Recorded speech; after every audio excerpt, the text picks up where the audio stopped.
Hello and welcome to the TCGS Game of the Year show for 2025. My name is David Turner. I'm here with Sean Bell. Hello. Matt Murray. Hello. And James Farley. Hello.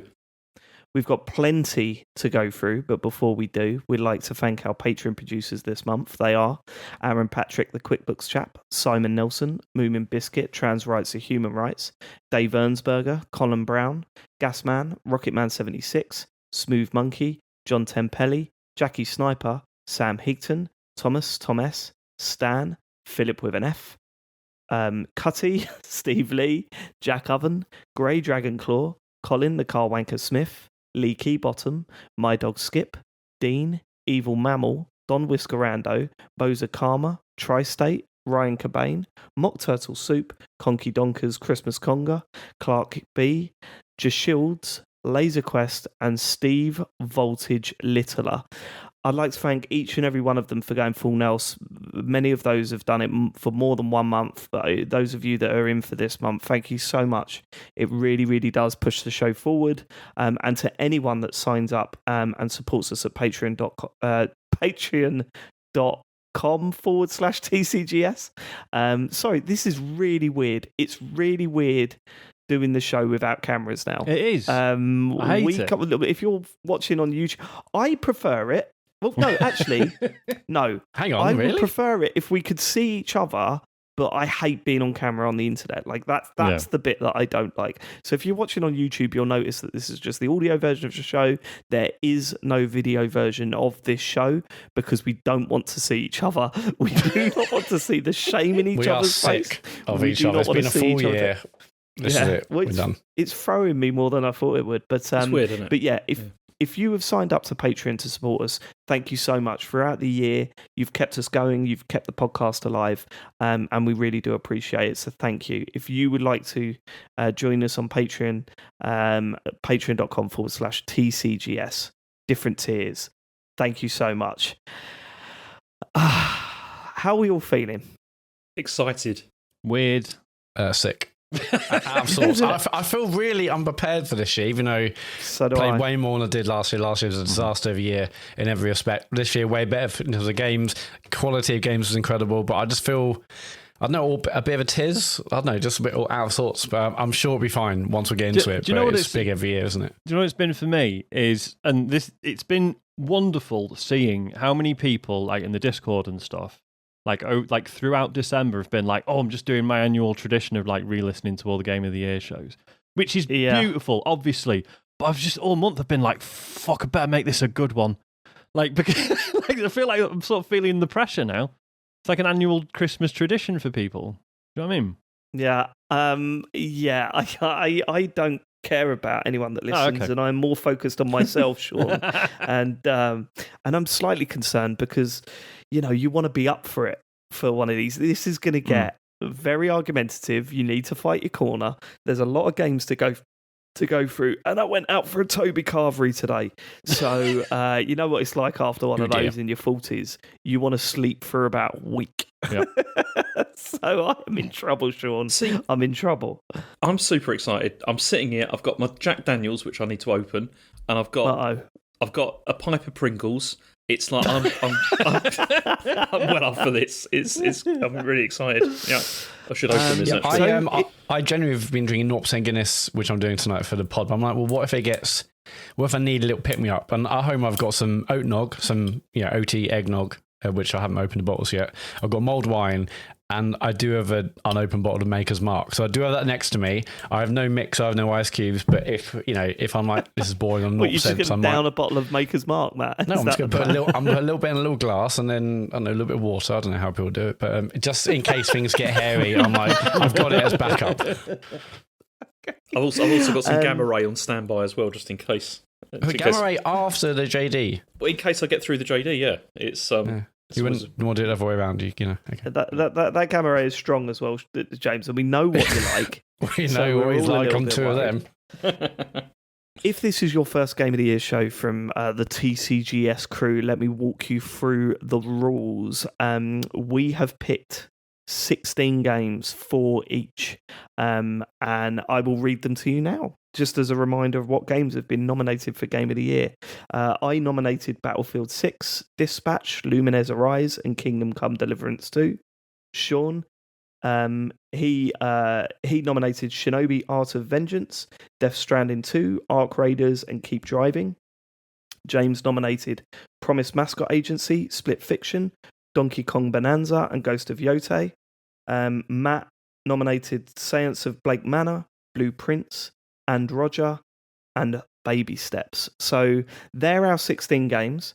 They will be pulled out of the hat against each other, and we will talk about why these games have been nominated for our Game of the Year, and then we will vote.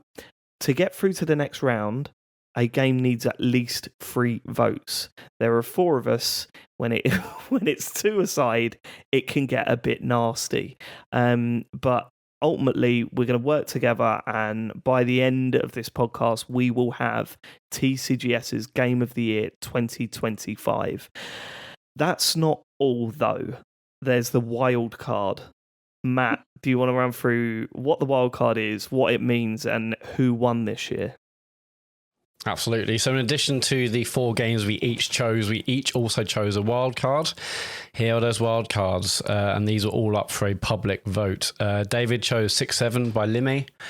I chose Clair Obscur Expedition 33. Sean chose Hades 2, and James chose Metroid Prime 4 Beyond. All of those were in a vote. You can go to you could have gone to tcgs.co. There's a Google form there, and we have all the results now of that poll. The poll's running from Wednesday all the way through to Sunday, so plenty of time. Should we get into what happened? Yeah, let's find out who won. Okay, so we had 455 responses this year, so pretty decent, even though it's just hidden away on a Google form rather than being on Twitter where people could, potentially pay for bots to ruin it. Anyway, in 4th place with 13.4% of the votes, it is Sean with Hades 2. Cool. It's a bit of a surprise, though, isn't it? Because it's that is a surprise, yeah. I thought it'd do better than 4th, yeah, but What I find strange is that was the sequel to one of our games of the year. So yeah. if that can't get through, then we're in trouble, I think. So that's 4th. In 3rd place, with 18.2% of the vote, it was David with 6-7 by Limmy. I've never been more disappointed in a group of people in my life. I thought Limmy fans were all with it, and hang on, come on, let's Dave, I don't think it's fair to do that. Can we talk about your attempts to leverage the Limmy fan base? Oh my god, yeah, go for it. Yeah, what's up? What? It was fucking weird, Dave. What were you thinking? What was weird? What did Okay, I'm trying. Okay, go on. What was weird about it? So you posted on Limmy's subreddit, yeah, where you've never posted before ever in your life. Yeah. In fact, your only other previous post on Reddit was you saying, "Oh, everyone vote for Thank Goodness You're Here in our Game of the Year wildcard." Yeah, that was last year. And that didn't work either. This community has no idea who you are or who we are or what this is, and you've just put vote for 6-7 by Limmy for Game of the Year. Imagine if it beat Expedition 33. What else what would you have put? How would you think that anyone would see that and do anything other than be like, no, who's this? What the fuck is this? Yeah, what TCGS? You know what Limmy fans are like, aren't they?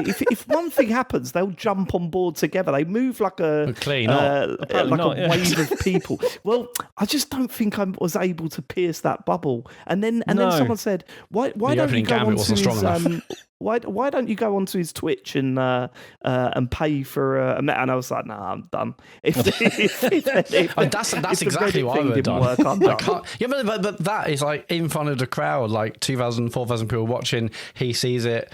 That would have been the play that I would have done for sure. I sort of just didn't get. Like I've never won. I don't think I've ever won one of these wild cards, right? And I think. What happens every year, I go into it thinking, I've got a brilliant idea that's going to absolutely smash it apart this year. I've got this.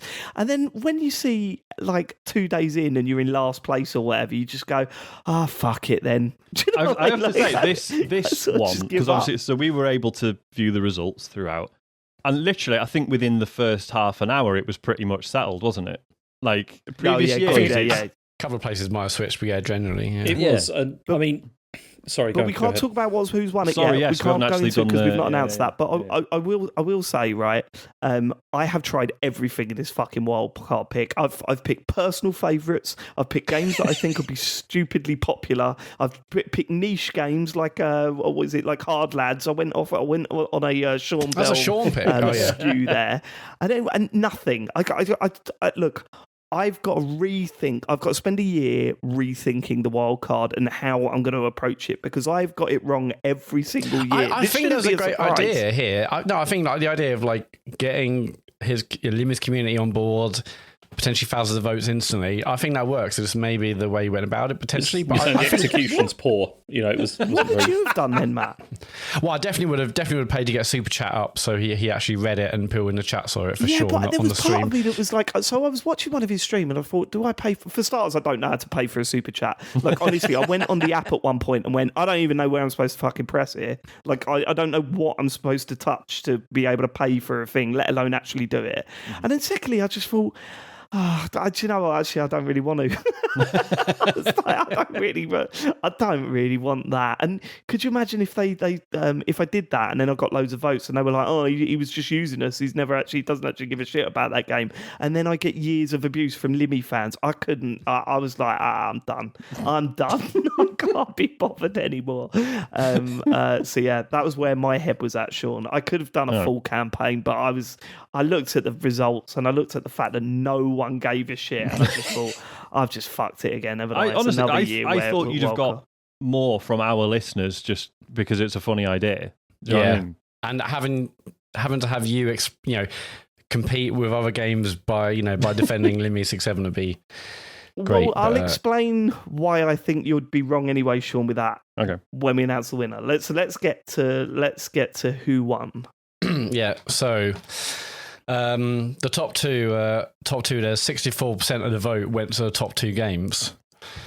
And in second place, with 24.2% of the vote, it is James and Metroid Prime 4 Beyond, meaning that my game, Clair, Obscur, Expedition 33, won with 44.2% of the vote. I mean, that is a massive chunk of the vote. Yeah, that is mad. Which, and obviously, I wanted to pick it, but then Matt got it first, so I kind of see it as like I won actually as well. So is anyone right? Is anyone else getting the feeling that Sean might be a little bit on edge today? Like he's having a go at me. Oh, you shouldn't have done that. You should have done this. You should have done that. Well, Sean, I'll tell you something. Yeah. I did fuck all with the Limmy thing, like you said, right? I still beat you. Last place, Sean. That is true. So let's not start on me, mate. Let's not start on me this early. I was wrong-footed by Matt. That's the problem. I was always going to choose this. I cannot believe I actually managed to get it. But Sean, what's even worse than neither of us beating Matt is the fact that James beat us two. I mean, what is that by picking a game that he hates and that most of the internet suddenly hates. I mean, we were there day one saying it wasn't very good, and now the rest of the internet is going, what was it? I've got to be honest. I'm relieved that it didn't win because I wasn't looking forward to having to try and defend it. But I had a bit of a journey with this as well because it got to a point where it was like Matt was clearly out ahead, massively out ahead, and so I was like, Matt really, but yeah, go on. James was rattled. Yeah. Go on. So I'm like, well, I've got to do something because otherwise it's not very good. So I took the same approach as David, and I went on a number of Metroid subreddits. That fucking worked, James. What fucking hell? Yes. Yeah. I mean, I'm excited to hear more about this, James. Great strategy using Reddit. Most engagement I've had for years, like on Reddit. I mean, I've got some of the comments here from oh my God. Wait, from what some Reddit of the. Did you post it on? Yeah. So Metroid Prime 4, and what was another one? There was three subreddits. I posted it. I can't remember what the third one was. Bloody hell, spamming three Reddits. Yeah, I was spamming three Reddits, and as usual, also like David, actually, never posted any of those. Subreddits, right? Reddit is the website, and then the individual. I did say that a second ago, okay, and then sorry. I did say subreddits, and then I made a tiny mistake. If Sean, you don't post there before, is that a big deal then? Because I don't know how Reddit works. Clearly, I mean, some of them don't allow you to do anything unless you have a certain number of posts and or no self promotion. There's loads of rules. I didn't care, so I posted it anyway. and my phone lit up for quite a while. For like, I turned notifications off at one point. Thinking, here we go. Hundreds of votes. Well, this is the thing. I mean, I've got some comment. Can I read some of the comments that my post received from your supporters? Yeah. Yeah. I mean, I posted something quite similar to David, which was, I said, I basically vote said for Limmy. I was like, vote for Metroid Prime 4. Don't let Expedition 33 win yet another award. Was what I framed it as. People didn't like that. Wow. Yeah, they weren't very keen funny on that. Slagging off a really popular game. It's an interesting way to start the conversation, James. So here's a couple of the comments. Expedition 33 is super overrated and it's still way better than Prime 4. Why would I vote for a game that doesn't deserve it? Then we had, this isn't even the best Metroidvania of the year. And then somebody else said, no, Expedition 33 is the game of the year. Prime 4 shouldn't even get nominated. I'd sooner play Expedition 33 3 times in a row than play Prime 4 a second time. And these are the Metroid fans. Yeah, these are the fans. And then somebody obviously just, how about no? Was a good one. And then somebody said, cringe, I'm going to vote against Prime 4. So that was good. And then last one. It was absolute crap and it's going straight onto eBay after the Christmas posters settled down. Please don't encourage Nintendo to take Metroid even further into streamlined, casual-friendly mediocrity. And then the final one was, what are you smoking? So, yeah. Wow. There was a lot, it did generate a lot of chatter, though. There was a lot of conversation about what was wrong with the game. So that was pretty good.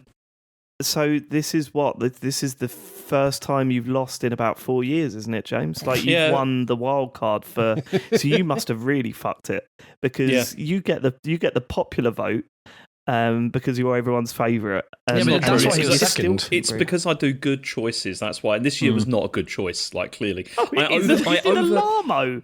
Didn't you do a Lamo? I did do a Lamo. Yeah, but again, it just proves James can put anything and he'll be up there. I mean, the fact is, I thought it'd be a lot closer, if not winning, regardless of the game he's chosen. From the feedback we got from the community about Metroid Prime 4 and the stuff that we said about it, I was just thinking they're going to want to kick us or whatever for this, so maybe I'll get it on that. That was what I was hoping. The thing but is, there wasn't enough. There was like people in the Discord being like, "Oh, I just can't wait to hear what James says to defend Metroid when we know he doesn't like it." It's like, no, we already went through this with Detroit Become Human, and it did not work. It didn't go well, did it? No, but that's the thing. If we'd have won, Sean, I was genuinely going to do like a proper trying to see the good in it. I was really going to do that. But it would have been really hard. Maybe we should prepare that anyway, and I'd love to hear that at some point next year, maybe, I don't know. No, I'm not going to do that. 4 seconds. Okay. Congratulations, Matt. That's a big win. It's your first win since... What did we were chatting beforehand? What 2021, I think I won with Resident Evil Village. I mean, I don't remember that, but that's what you said. I mean, I could go back and check properly, but yeah. Yeah, I can't remember. Yeah, I can't remember which one that year, but so what does that mean, Matt? What does that mean for the winner? Well, that means that my 4 games go through, and I also get Clair, Obscur, Expedition 33 added to them. But what that does also mean is that now David, Sean, and James now have to argue because one of their games has to go. It has to leave, and it won't be entering the full Gotti show. So over to you, boys, I guess. So well, no, you're involved as well. Why does everyone do this when they win? They go, well, I'm not involved with this. You are involved with this, Matt. I'm involved, a joint decision.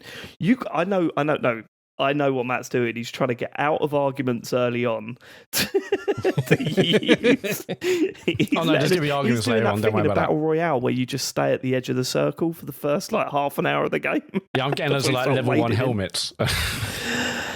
Okay, so we need to drop a game for Expedition 33. I don't even know where to start, boys. I'll be honest with you. I've looked at the list of games. I don't know where to start. I mean, there are some incredible games here, and there is not one that sticks out as shouldn't be on the list. I don't know where we go from here. What sucks about this is, I mean, honestly, I'm looking at the ones we've got.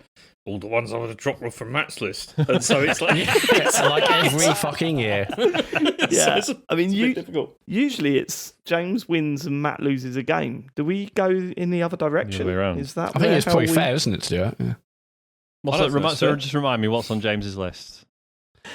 Ghost of Yōtei, Donkey Kong Bananza, Split Fiction, and Promised Mascot Agency. I will say I was surprised to see Split Fiction on there, given that it seemed like you all enjoyed it, but I thought the consensus was not as good as It Takes Two. Yeah, but then you could say that about other games, I think. Tears of the Kingdom was in that list. Don't do that. I had Battlefield 6, Dispatch, Lumines Arise, and Kingdom Come Deliverance 2. Sean had Shinobi Art of Vengeance, Death Stranding 2, Arc Raiders, and Keep Driving. Can I? How the hell did we lose one? I did have a thought about this. Go on. Oh, really? And there's a Do share. a minor caveat to it, but I don't know. See what you think. So, Keep Driving. I'm the only one who's played it, I believe, because Correct. it is not out on consoles yet, but a console version is in the works. I do think you lot will enjoy it. If I offer it up as a sacrifice, No. is it eligible again next year? No, I don't think that works. Oh, well, I tried. All right, go on then. What do you knock out next? No, that we can't start doing that. That's, I mean, fair enough. You know, you've got to put these ideas forward, but fucking no. Do we have all have a game we think might be potentially on the list to go? Lumines? I do. No. I mean, the only one that sticks out for me. What did you say? Sorry, I said obviously you'd say no to that. What did I say? No to what? Sorry, I must have missed. Sorry, what someone said I suggested Lumines. Lumines. Yeah. Wow. And Okay. then we just heard you go, no. Like that. No. Fuck. I wouldn't have thought that would be in the firing line. Okay. The one I would look at personally is Promised Mascot Agency. That's because you haven't played it. Yeah. That should I've stay. not played it, and it doesn't look like my sort of game. And we should. But We should say more than ever, this is not a comment on the quality of any of these games either. Like, well, just because certainly it's been, not this year. Yeah, exactly. I don't know. But also, it was a game that sort of come out and it went by really quickly. I thought the sort of chatter about it died down very quickly. It wasn't loads of massive. the games. Yeah, that's been every game this year, pretty much. You could say that. Yeah. Sure, but we're really sort of we are splitting hairs at this point. We're not. So I can't. Well, yeah. So wait, what are you saying, James? What is the one that sticks out for you? I mean, maybe Battlefield is something that I'm looking at. Yeah. I think Battlefield is probably my weakest out of the four. I think it's too good to go out. I think it's way too good to go out. Yeah, it's an incredible multiplayer. And is it the only, I guess, split fiction is? Hang on, Matt, have you played Battlefield with Dave yet? Yeah, of course I have. I just haven't played. Okay. Yeah. Oh, I've played boy. So, I mean, look. Okay, all right. Let me put a few forward that I would. I mean, I'll be honest. I'm still waiting for one of you lot to say that actually one of my games is going to go missing. I'm just something's going to happen somehow. Like, actually, Matt, have you heard about this? Which one? Hold on. I am interested, James. Which ones from Matt's list would you have dropped? There's only one from. Well, yeah, there's only one from Matt's list that I'd drop. Go on. No, because I'm going to get a lot of hate as soon as I say what it is. Well, I know what he's going to suggest, I guess. I mean, what do you think, Matt? I think it'll be the Séance of Blake Manor because he hasn't played it. I mean, it's irrelevant anyway, so it doesn't really. There's no point in me saying because it's irrelevant. Oh, okay. It's not good radio, though, is it? If you don't say it. Yeah, go on. Come on, James. Yeah, I think you should say it now. Come on, get out. Go on. Well, okay, I'll do that as long as you guys do it as well. What? Which one's Matt's that I would have dropped? Yeah, well, mine would have been Séance of Blake Manor because I've never even looked at it. Well, because you brought it up. Go on. Sean? Out of Matt's list, yes, it probably would be the Séance of Blake Manor. Okay, I mean, it wouldn't have been for me. It would have been Blueprints, but, you know, there you go. Oh, come on. You wouldn't have got far with that, James. I don't think. Jesus Christ. Read the room. In the hat. Okay, right, let's start. I should say, obviously, I know I offered the caveat and you all said no. I can accept that Keep Driving might still be in the firing line. That doesn't mean... Oh, it's absolutely still in the firing line. Yeah, look, I think... I'm going to start naming some names that I think are definitely in. I think I would definitely have Arc Raiders in there. I think it'd be a weird Game of the Year show without Arc Raiders being included. Yeah, especially how much you guys agree. Sean's loved it. Yeah, I'd agree. For sure. Yep. I'll pick one from each one to ask, but honestly, just if you say no, then that's fine. It goes in the maybe pile. Kingdom Come Deliverance 2, I think, would be mad for that not to be in the pool. That's a lock in, yeah. That is a lock, yeah. And then out of James, I would say Ghosty Yōtei? Nah. Nah. Probably should No. be in. It should be in. It should be in. Yeah. Okay. That was not as passionate as the other two. Okay. It's because nobody else has played it apart from Sean. Yeah. Okay, I'm going to say some more names. Dispatch. In. That's got to be in. Yeah. Death Stranding 2. That's in. Yeah. Donkey Kong Bananza. I would That's definitely in. have that in. Yeah. Hold on, James, you can't say that. It's the others to say.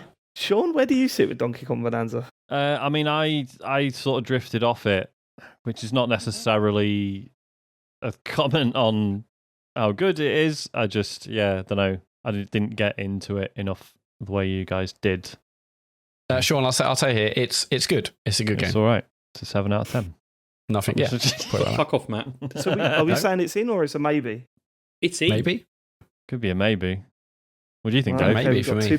Maybe. Fucking hell. Split fiction in or maybe? See, it's an in for me. I mean, like the last hour, fantastic. Opening excitement, really good. It just kind of falls down a little bit in the middle for us. But I'll say it's probably in, but just about. Okay. Sean? I mean, again, I did really enjoy what I played of it. I was just, I only mentioned that, I was just surprised. If this was a lock, I'd be surprised just because I thought the consensus was like, it's not as good. No, I did still love it. I mean, I played through it twice this year. No, fair enough. Can I ask a question, right? Go on. What's the deal if I was to offer up something? There's no deal. No, but like, as in like... Well, you could make it. How does it work when you lose a game? I've it's been that many years. To be your advisor in this, I would fucking hold on until we get down to a smaller list of games if I were you. All right. Before you start offering games up. But Split Fiction goes in, does it? Yeah. Okay, Split Fiction goes in. Promised Mascot Agency. I think it should stay. Yeah, so do I. That's a maybe for me. Yeah, I've not played it, so it's a maybe. I mean, I hear great things, obviously, but haven't played it, so it's probably a maybe. Put down the maybe pile. Battlefield 6 is in for me, obviously, but it doesn't really matter. That's a maybe. That's a maybe for me. 2 maybes. Yeah. Lumines Arise. It's a maybe for me because I just didn't play it as much as you guys did. Not quality. Not thought about the quality of the game. I just didn't play it as much. I enjoyed what I played. I just didn't get into it.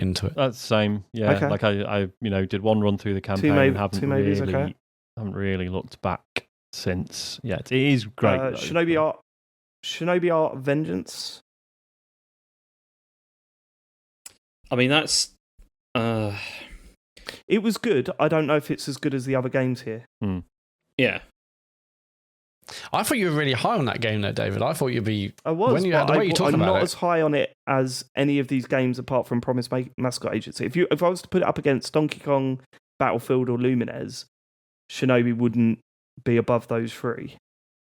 Right. So I'm going to say maybe. That's fair. And then Keep Driving is probably a maybe for me as well. Yeah, same here. Only because I haven't played it, yeah. Okay, so here are the games that are at risk. Donkey Kong Bonanza, Promised Mascot Agency, Battlefield 6, Lumines Arise, Shinobi Art of Vengeance, and Keep Driving. Which is the strongest set of maybes you'll ever... Yeah, I know, that is insane, isn't it, really? Let's do this just out of interest. This isn't official, but let's do this out of interest.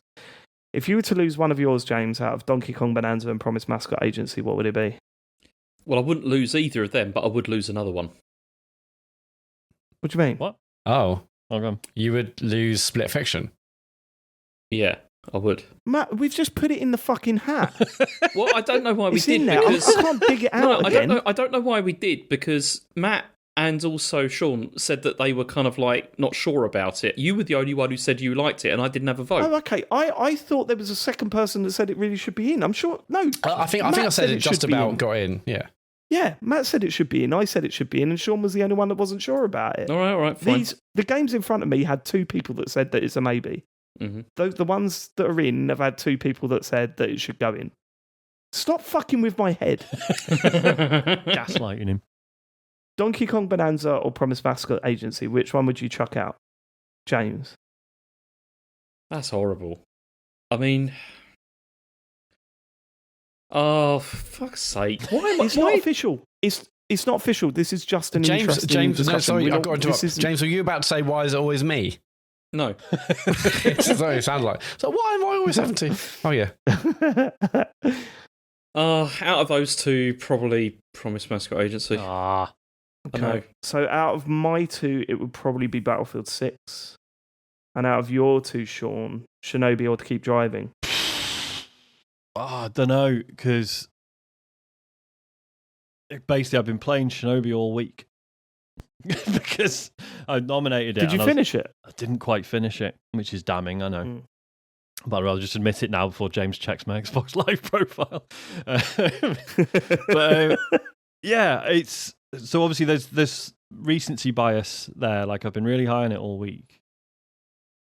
But I mean, you're the only other one who played it. If it's a maybe for you... No, it's not a maybe for me. Okay. As I said, out of the games in front of me, it'd be Promise Mascot Agency or Keep Driving that we lose. Mm-hmm. However, when we were going through them initially and I saw Donkey Kong Bonanza, Battlefield 6 and Lumines Rise in this pool, I was like, well, Shinobi's not as good as those 3, in my opinion. So my view would be, if it was down to those games, yes, that would be the one to go. But I think I would prefer if Promise Mascot Agency or Keep Driving went. Mm-hmm. But, that's just me, mostly because I haven't played 2 of those games. It's weird, yeah, because like I said, so I've been playing Shinobi all week, and because I thought I had a bulletproof plan for letting go of Keep Driving, I've been emotionally prepared to lose that. So that sort of guiding part of me is like, yeah, I'll just lose Keep Driving, even though I'm not allowed to put it back in. What game was better? What game did you prefer, Sean? Shinobi or Keep Driving? You can't really compare them, Dave. Because that's the fucking point. We're going to be fucked if you think like that for the rest of the night. Keep Driving is great, but it's the vibe of the whole thing. There's some really powerful nostalgia stuff going on with Keep Driving that I really appreciated. Whereas Shinobi is just a pure fucking action game that has nothing to say, and that's fine. It's just there's a weird sort of perfection to it. So I like them for very different reasons, and that's what makes it hard to pick between them. I also worry that I was a little bit more positive on Shinobi than I would have been had I not been playing Silksong alongside it. Because everything Shinobi is, Silksong isn't. And I was getting so angry. Yeah. Yeah. Yeah, there was definitely when I was thinking about what I'm going to say about Shinobi, I was running into a lot of like, don't just slag off Silksong when you're talking about it. So which one would you lose out of those 2? Pick one. It doesn't matter. We're not sticking to it. I'm going to say Keep Driving. Right, so we're not doing that. So that would mean Donkey Kong Bonanza, Lumines Rise and Shinobi probably in, but that's not official. It's not a fair way of doing it. Mm-hmm. Having said that, I don't know where we go from here. Matt, is there one out of this lot that sticks out to you that shouldn't go in? Well, out of Keep Driving, Shinobi... No, out of all of them. Out of all 6 games that are left in. Other ones left in. I mean, I think I look at games like Split Fiction, who clearly I know we say it's in, but it's like that's that I'm not sure about. Promise Mascot I haven't played. Shinobi I did play a bit and like the demo, whatever it was, but didn't go much further than that. I think a lot of the others are in, aren't they? Really? So it's kind of cool. Just Answer the fucking them. question, though, Matt. Answer the fucking question. Right, what's in between? Oh my god! Donkey Kong Bonanza, Promise Mascot Agency, Battlefield 6, Lumines Arise, Shinobi Art of Vengeance. Keep driving. All right, it'll probably have to be Keep Driving in that sense, just because I haven't seen enough of it to comment. Yeah, but is that a fair way? This is the problem. Sean's like really passionate about it. Okay, yeah, But Sean's then we're definitely all more really passionate on passionate about our that than games. other games. Like, how passionate are you about Promise Mascot Agency, James? I'm very passionate about that game. Same. But not as passionate about it as Donkey Kong Bonanza. Yeah, maybe not, but still, I really want it in the list because it's a very good game. And Should we talk about Split Fiction? I feel like we're not talking about that. I mean, I can pull it out of the fucking bowl again. I mean, piss me off here. I would be happy to offer up Split Fiction, honestly, over Donkey Kong and Promise Mascot Agency. No, that's not how it works. Because I want Split Fiction in. I love Split Fiction. I played it through it twice. I really enjoyed it. There's no way that you're going to say, you can take that one game out of the hat and, if it saves my two other games. Why not? Absolutely not. Why can't I say that? Why not? Well, because okay, I'll take one of mine out to get two of mine in. Like, it makes no sense. Okay, tell you what, I'm going to take Kingdom Come Deliverance out to get Battlefield 6 and Lumines Arise. Oh, I'm not allowed to do that. No, that's James. fine. That's fine. You can do that because no one's going to vote for Kingdom Come Deliverance 2 to be chucked out because it's brilliant. Whereas Matt and Sean are both, like on the fence a bit about Split Fiction. Yeah, but Sean didn't really play Split Fiction. Yeah, I played like a third of it, I think. All right, I've got Split Fiction. It's out of the hat again. All right, it's back in front of us. That is unprecedented, ladies and gentlemen. You've never taken a game out of the hat. Does it normally? Nothing's Does this ever left bit that normally hat. take this long? I can't remember. Yes. Yeah, this is usually one of the yeah, longest part of the shows. All right, I'm gonna say Donkey Kong Bonanza goes in. As it stays in the list, It's yeah? got to, right? I mean, it's a bad launch year for the Switch too if it doesn't. Well, this is it, isn't it? Fucking terrible. The last two games they released on that console. I would say Donkey Kong Bonanza is better than Split Fiction. Okay. Yeah. Yes, I would agree with that. Okay, so Donkey Kong Bonanza goes in. So I we know are I'm back classed as a Donkey Kong to having Bonanza, six. hater, but I'm not a hater. I'm just not as high on it as other people. That's it. But I'm not a hater of the game. We are back to having 6 games in front of us.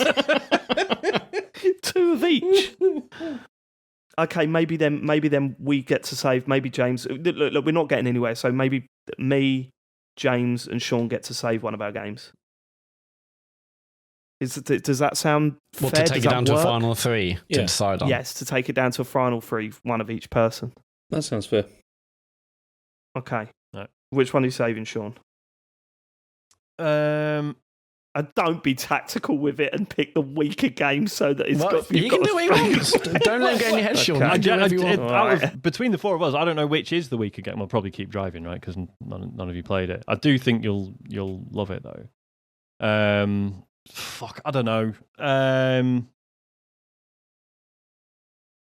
would like to save Keep Driving Over Shinobi. over Shinobis. Okay, Keep Driving's going in. Because part of me's like, but I spent all week on Shinobi. It's like, yeah, I spent all week on Shinobi because it's fucking good, not purely out of obligation for today. Do you know what I mean? So I need to sort of put that out of my mind and be like, yeah, it's fine. It's fine if Shinobi goes. It's fucking great though. I'll choose Lumines Arise. And James, Split Fiction or Promise Mascot Agency? Promise Mascot Agency. Unbelievable. How has Split Fiction been in the hat, jumped back out, and now it's in the bottom 3? Okay. I mean, Split so Fiction, far, Battlefield classic 6. TCGS Game of the Year.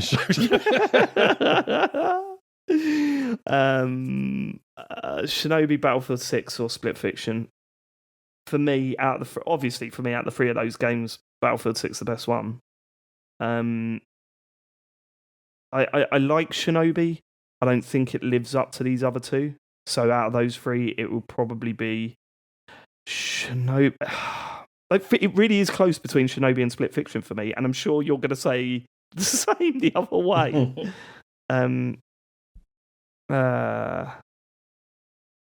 James, what are you thinking? Shinobi Battlefield 6 or Split Fiction to go out? What are you thinking? I mean, I'm gonna have to vote for my own one, which is Split Fiction. Out of those, to go out. Wow. Yeah. All right. Sean.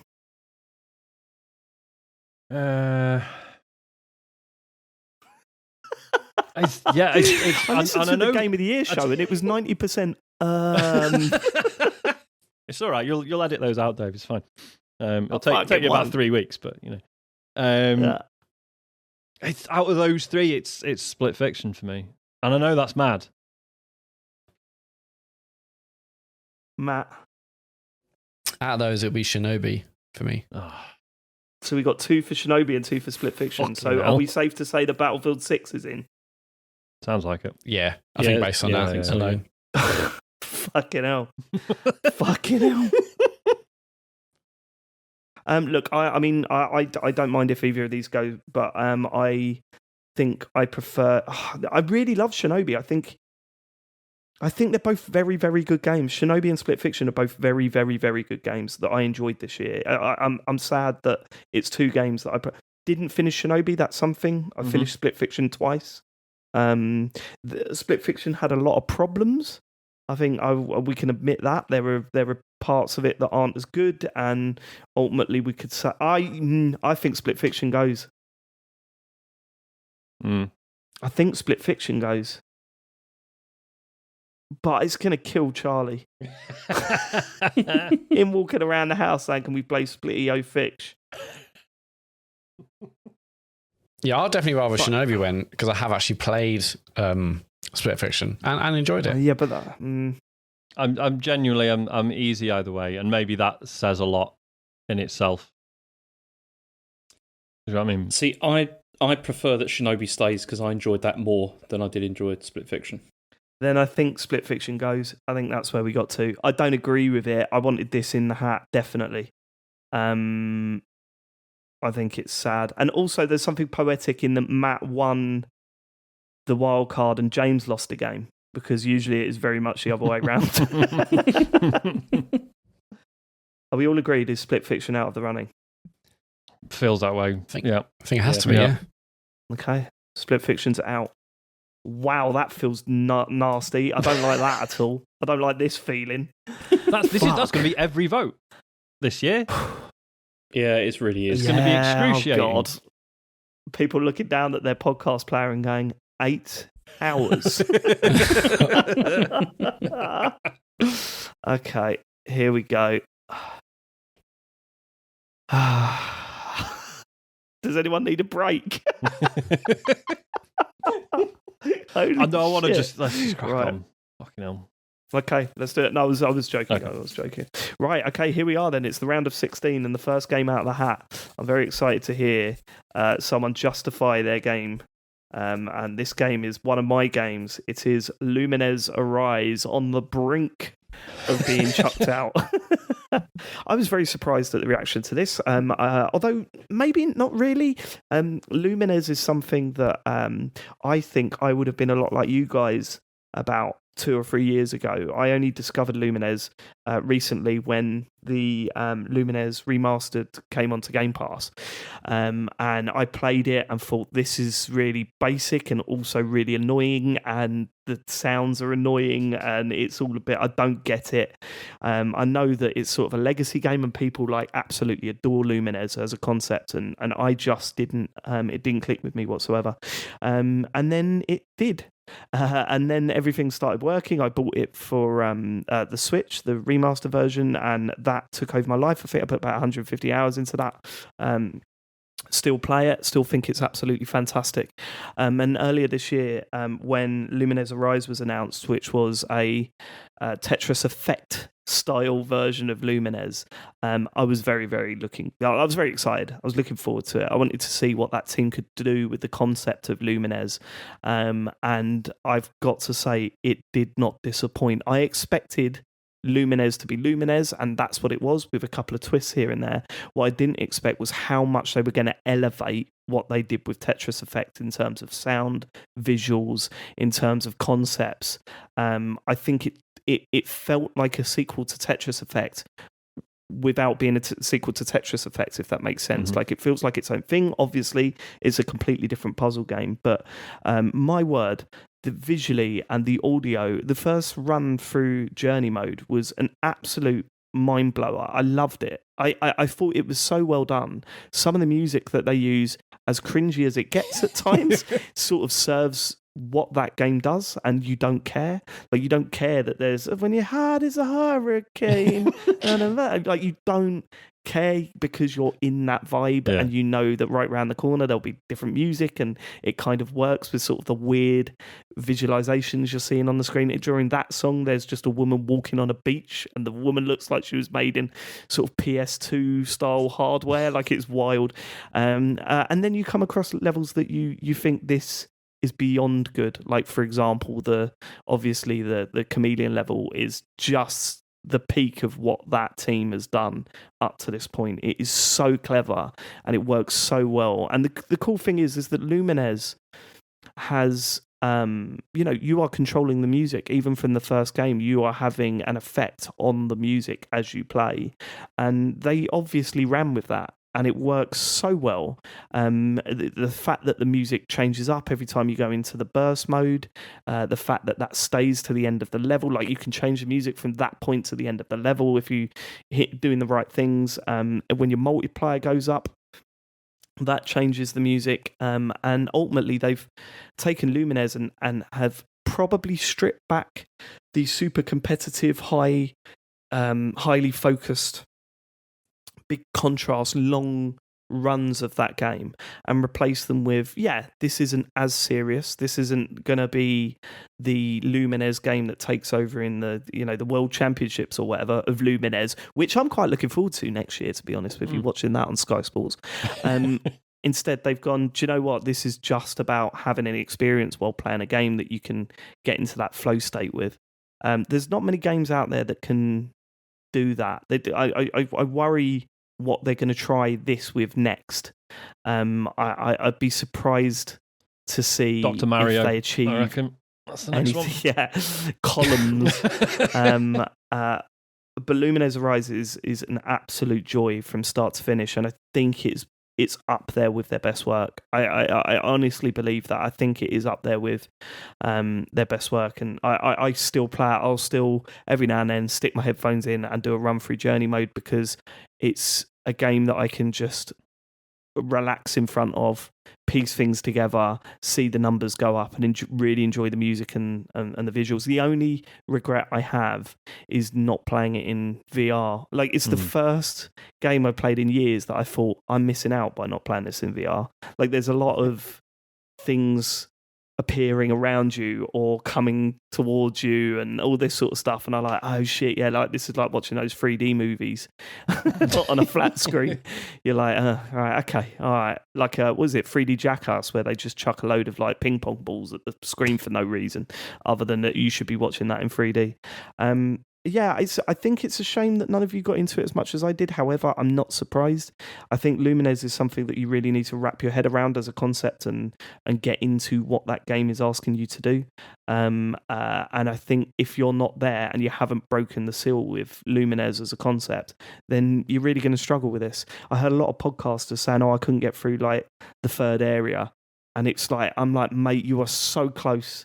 If you push through that barrier, suddenly it will all make sense and you'll be fine. I think there's definitely a hill to get over. And once you get over that hill, you're absolutely fine with Lumines. You could do most things that it chucks at you. It's not as intensely hard as Tetris is, and certainly not as hard as Tetris Effect gets. It's way easier than that. It's just, I think it looks way more confusing than it is. I think and once you get confident in what you're doing, there's nothing stopping you. Yeah, I think I know you're saying like it's perhaps not as interested in being like a competitive game as much as Tetris Effect was, but I think I definitely got a sense, having played Lumines in the past and enjoying it well enough, playing this one definitely felt like, oh no, there is really something to be learned here, and you know what I mean? I could see how high that skill ceiling was and how much higher it was than where I was currently at.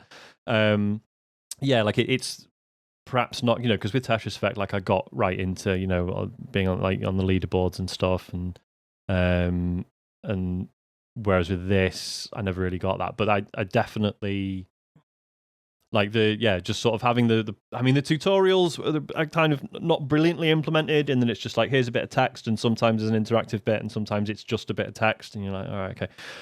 But it gave me enough of an inkling that it's like, oh no, there's a lot I don't know about this still. And in addition to that, I think the way the burst mechanic works is really interesting, because it's not just a panic button, it's not just a get out of jail free card. It's you've got to use it on purpose. You've got to like try and tee it up, and then when you do that correctly, as you say, it's all the points coming out of it, and it's the way the level sort of reacts and transitions because of it. It's fucking brilliant. It's really fucking good game. Yeah, I hope at some point you guys get it. Like, and that sounds patronising, but and I totally understand why people this year in particular didn't go, right, I'm going to sit down and learn this puzzle game, because fucking hell, like the next week there was another massive game 10 out of 10 that gets released.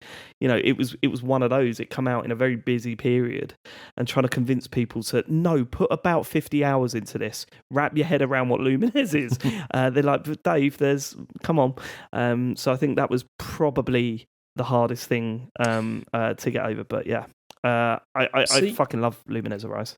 I didn't play it anywhere near as much as you, obviously, but I really enjoyed like what I played. I mean, because I did start to get my head around how the game worked, and although maybe it's because I've been ingrained with Tetris for like years and years and years, and it was quite difficult to sort of adjust to something which does look a little bit similar, but obviously mechanically is very, very different.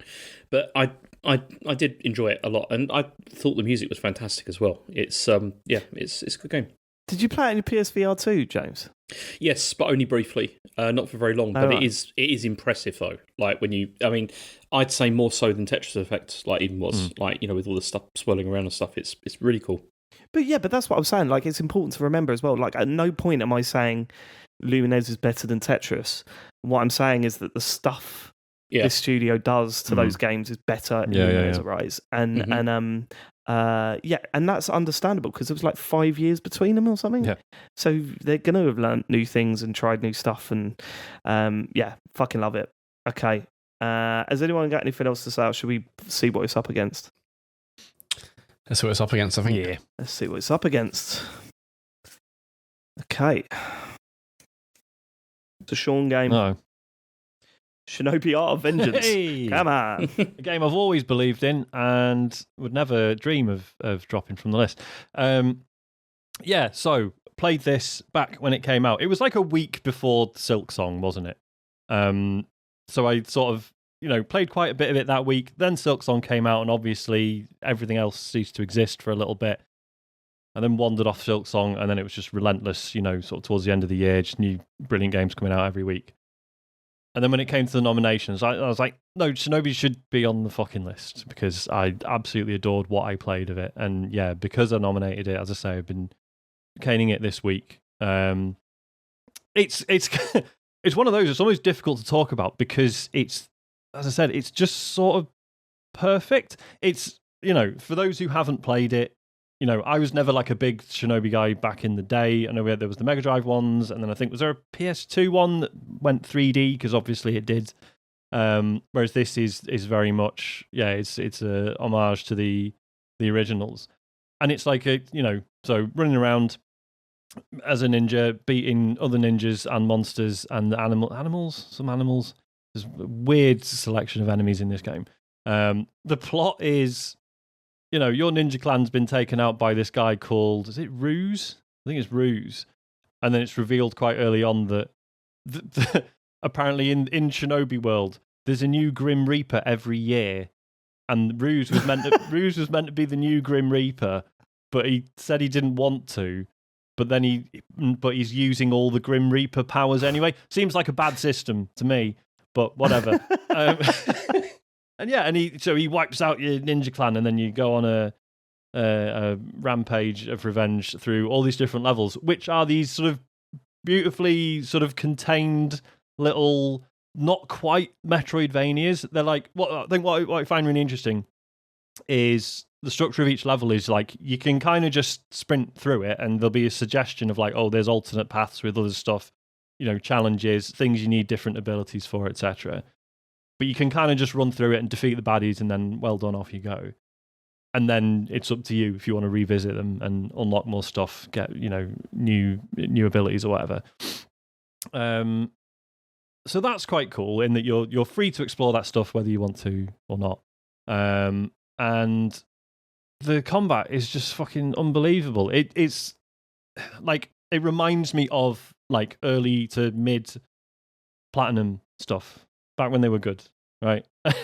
In that it's just this unbelievably razor sharp combat system where you've got your light attacks, you've got your heavy attacks, then you've got all your ninja abilities, you've got aerial attacks, you've got the fucking execution mechanic, which is just absolutely superb. When you're hitting enemies, you're dealing damage to them, but then you're also dealing stagger damage, which is, in and of itself is nothing new. But if you get, I think they don't call it stagger damage. I think they call it something else. But basically, there's this other bar that you fill up, and certain attacks on certain enemies will fill that up way more than certain other attacks. So each of these enemies, you're trying to learn the best way to get that other bar up, like regardless of what their actual health is like. And then basically once they're fully, once that bar is filled up, they get this little icon above them, and then you just press, both the shoulder buttons.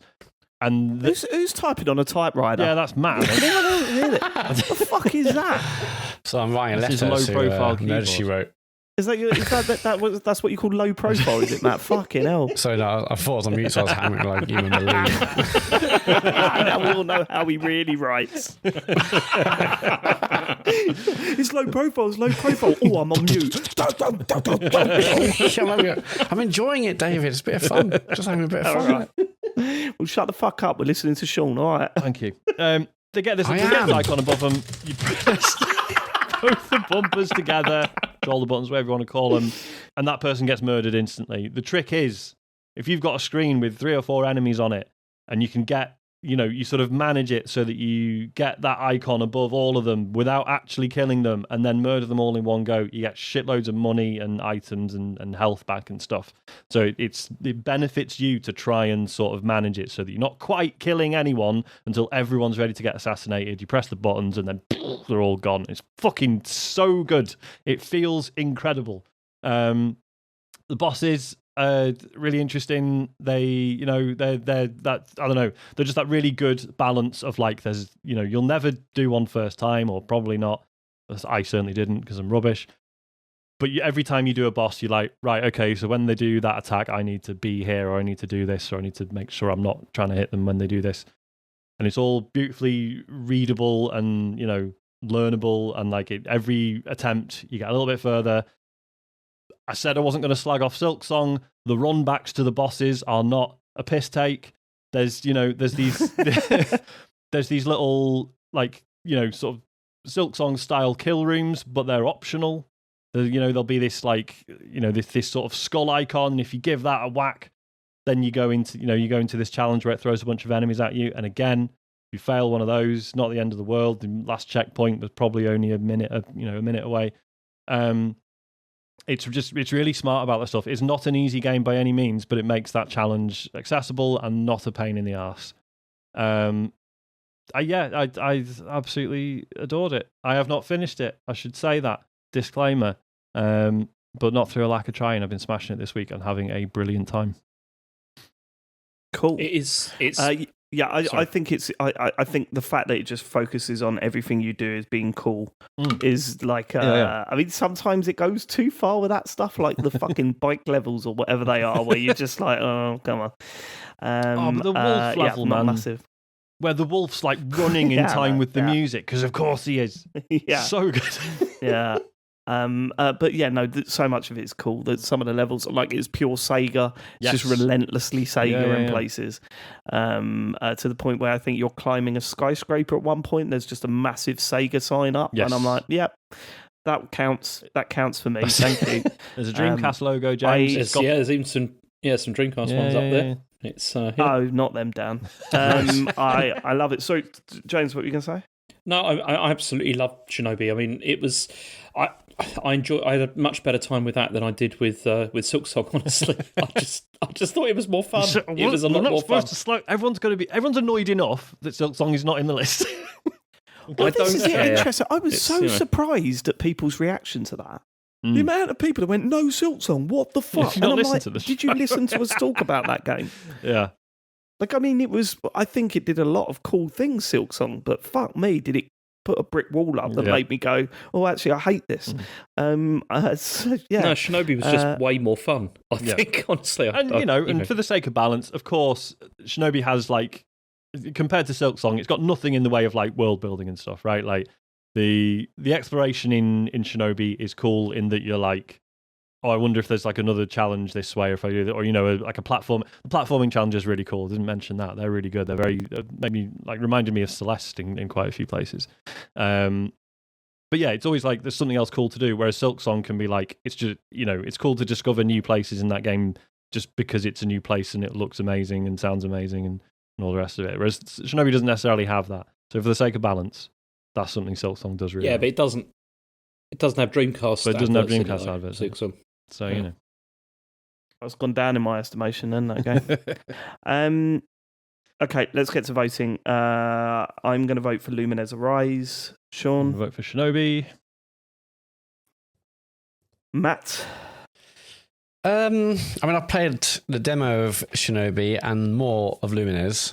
And I really enjoyed Lumines, especially it took me a while to actually get my head around it, considering I hadn't played it before. But once I did, I was starting to enjoy more and more. I just didn't give it the time really to really delve deeply. So I'm going to go Lumines Arise.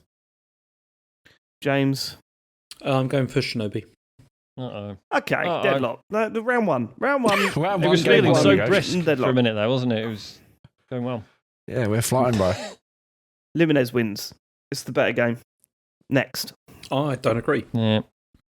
Because you don't like right. Okay. You don't agree because you don't get Lumines, right?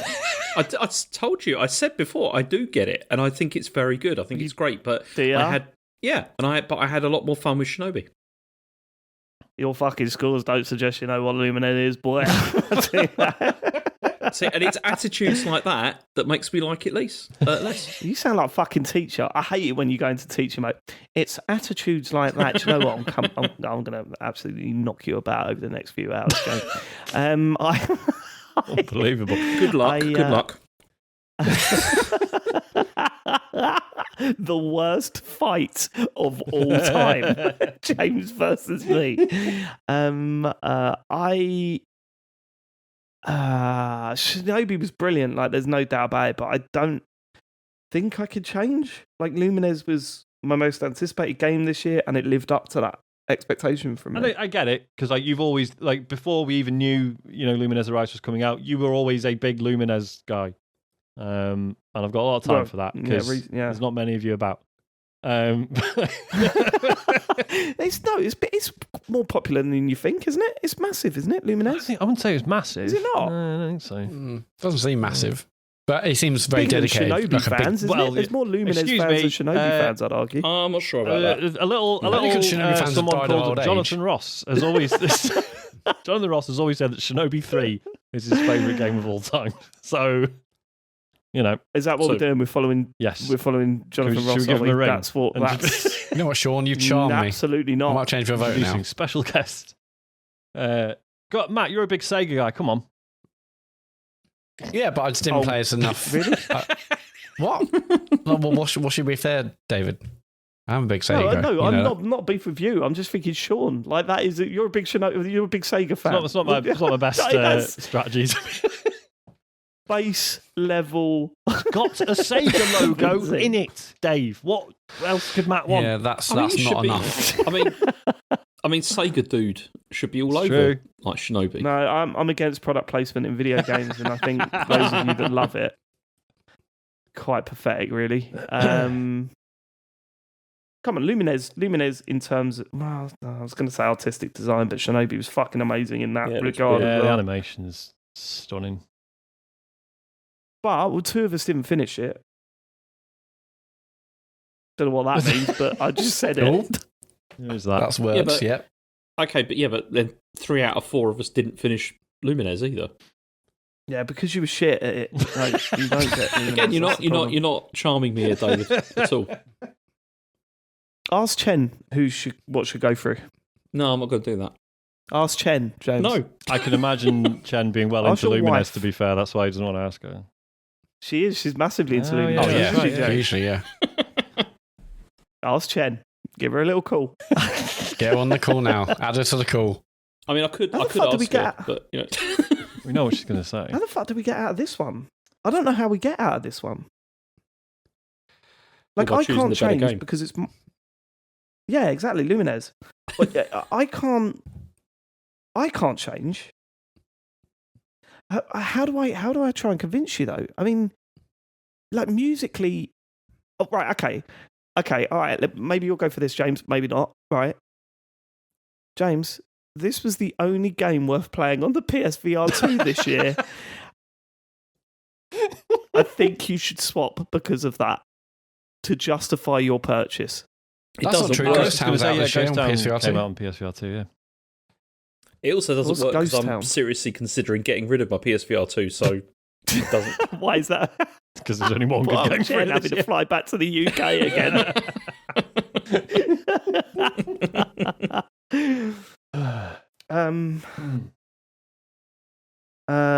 Remember I mean, the I'm up for someone to make a compelling argument, basically, because I'm going to keep you on the edge. David isn't going to change his mind. Neither is Sean. Seems like James is pretty locked in, but I'm open to offers. I'm open to suggestions. Give me a reason to switch or not The thing fit. is, though, Matt, here's the problem, though, Matt, is that they're actually really similar they're really similar in certain ways. Like they were both a surprise this year. We hadn't known that these games were coming, and then we, you know, all right. I think there was probably a little bit more expectation for Lumines Arise to be better, to be good, and you know, Shinobi was a bit of a will it or won't it be? My argument would be that Lumines is a more consistently good game than Shinobi is. I think Shinobi is a fucking excellent game, but there are a few levels here and there that you go, okay, that was a bit pushing on to the next thing. Whereas Lumines Arise I found to be more consistently better. Yeah, but that's because Lumines Arise is doing the same gameplay mechanic across the entire game. Sure, but it's also all the stuff that goes around it, I would say, is more consistently better than what Shinobi does. That would be, if we're looking for arguments, that would be my argument. I would say Lumines is more of a consistently good game than Shinobi is. I think they're both excellent. I think they both deserve to be in here. But that would be the way I see it. I would also say that Shinobi was in the bottom three when we were thinking about chucking which one out. And Lumines wasn't. There would be my two arguments. Sure. Because the problem is, I loved Shinobi, but not enough to like DM Matt and be like, look, I'll fucking vote for something if you switch for Shinobi. Do you know what I mean? So hang on. So what you're saying is that that David has DM'd you to say to vote for. So it seems that way, yeah. Yeah. That is not he what might he DM said. Matt. I don't know. I don't know. What do we do? What do we do? Well, I'm waiting to hear a decent argument for Shinobi because right now I can't hear one. All right, fucking hell. I did mention the Sega logo. Yeah, I know that. If you've played the demo and it didn't do much for you, then that's. Do you know what I mean? I'm not going to sit here and be like, oh, it fucking completely changes after hour 2. It's like, no, it sets its stall out pretty much. Okay, well, right, you're thinking... Okay, let me talk to Sean. No, I want to say something. Just briefly. Oh, go on. Sean has done such a shit job. I'm quite happy to change to Lumines now, honestly. Okay, all right. I was going to say, Sean, focus on why Shinobi was the better game. Like, that's... Don't worry about Matt. Don't worry about Matt. Are you going to change then, James? Yeah, I am. Okay. Right. Okay. All right. That's 3 votes for Lumines. Lumines arises in the next round. That's such a quick switch. Yeah, that's interesting. Has someone got a DM? James, who's I'm halfway through the bottle of JD, so that'll do it. Yeah, okay, not halfway. Okay, halfway. Yeah, it was only a very small bottle. It's like one of those ones you get in a hotel. No, it's no, it's not. It's 35 centilitres. It's centilitres. Right. That's what it says on. That's what it says on the bottle, Sean. Okay, the next one out of the hat. So yeah, just to confirm, so Shinobi out. Lumines out. Lumines Arise through. Yeah, 3-1. Me, James, and Matt for Lumines, and Sean for Shinobi. Next one out of the hat is James. Donkey Kong Bananza. Why is this in the Game of the Year show? Excellent. Don't say anything, Matt. So it's funny because I've been thinking about this all day, actually, as to how I can defend this, seeing as how I know that Sean and Matt are less keen on this game than I was and maybe David was. But I mean, I'd have to say I think this is still my standout game on the Switch 2, and I know that isn't saying a lot because it hasn't been like a great launch. It hasn't been a lot. There hasn't been a lot there, but I still feel it's been a shit opening year for the Switch 2, which I find baffling because it was a really bad end to the Switch. Mm-hmm. So you'd expected them to sort of go, right, we're going to hit the ground running. Yeah, here's all the stuff we were holding back. Just did. Yeah. Yeah, and we looked at Welcome Tour and went, what the fuck? I don't care what Backpage Podcast say. That game was trash. It was barely a game. It was, I don't know what it was. There was nothing there. It was terrible. Yeah, I mean, basically, I'm not sure if you saw, but IGN, they suggested they had their Game of the Year, their Nintendo Game of the Year, and it was Hades 2. Which, Hades 2 is meant to be good, but in a year when they've had a new Mario Kart and a big 3D platform, I think that says a lot. Yeah, no, look. The third party indie would win it. Yeah, no. Donkey Kong Bonanza deserves to be in the hat. James, why does it deserve to be in the hat? I mean, it looks incredible, and it feels exceptionally good to control. But the real reason that I feel it's Game of the Year material is because it did something for me similar to Breath of the Wild and Tears of the Kingdom. Now, let me explain what I mean by that. And sorry, what? No. And what I mean by that is I don't mean to the same level as those two games did, but the destructible environments have changed the way that I think about platform games now. And that's what I mean by the comparison with Breath of the Wild and Tears of the Kingdom, in the sense that it changes the way you think about how games work. And I just feel like Nintendo managed to create something that, despite it seeming, especially when you start the game, really chaotic, is incredibly well structured. And I mean, the destruction serves an incredible purpose, and it works perfectly with the traversal mechanics, and it makes things seem possible that just aren't in other platform games. And when I go back to other platform games, I just, they feel limited, compared with this. And it's such an incredible sandbox where you can try things out and they just often just completely come off. And just the sort of the moment to moment in this is brilliant. There's always something to do, and there are so many sort of distractions. And I just feel, the post game, like Mario Odyssey, adds even more. There's just the constant new ideas, and I just never got bored at all while I was playing this. I became completely obsessive about playing this, largely because there was just constant new things, constant new ideas, and it was just so well executed. And the music is brilliant as well. I mean, even the transformation tunes, never got bored of them. I still think about them from time to time because it's just so good. And it's just, the overall game was such a wonderful experience. And I think it's been tied to the Switch 2 in the sense of this is maybe the only good game that has probably come out, from Nintendo first party from this. But I still feel it goes beyond that. I mean, I'd love another Mario game, I really would. But I also want more Donkey Kong now after playing this. And after Donkey Kong 64, that's not something I thought I'd ever want. And this has completely reinvented a character and made something which is really unique and really interesting, to play through. It's the only thing which is really, really good on the Switch 2, and it's fantastic. I love it, absolutely loved it.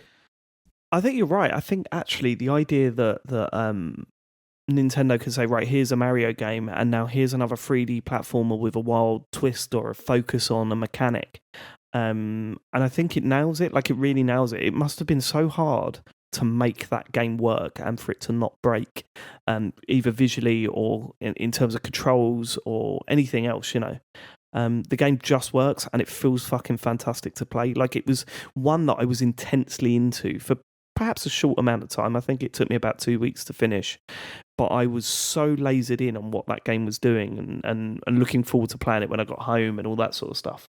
I actually really like it as a concept. And look, do I think it is as a comprehensive game as, say, Mario Odyssey? No. But do I like the fact that it's taken this twist and tried new things and for the most part has completely nailed it? Yeah, I do. I think this is a superb game. It's easily the best Switch 2 game. Easily. Look, I love Mario Kart World, but Mario Kart World was very similar to 8, and it had some steps in the right direction, but it had a lot of steps in the wrong direction as well, in my opinion. Whereas this was something that felt completely unique and felt like a proper launch title, even though it didn't come out at launch.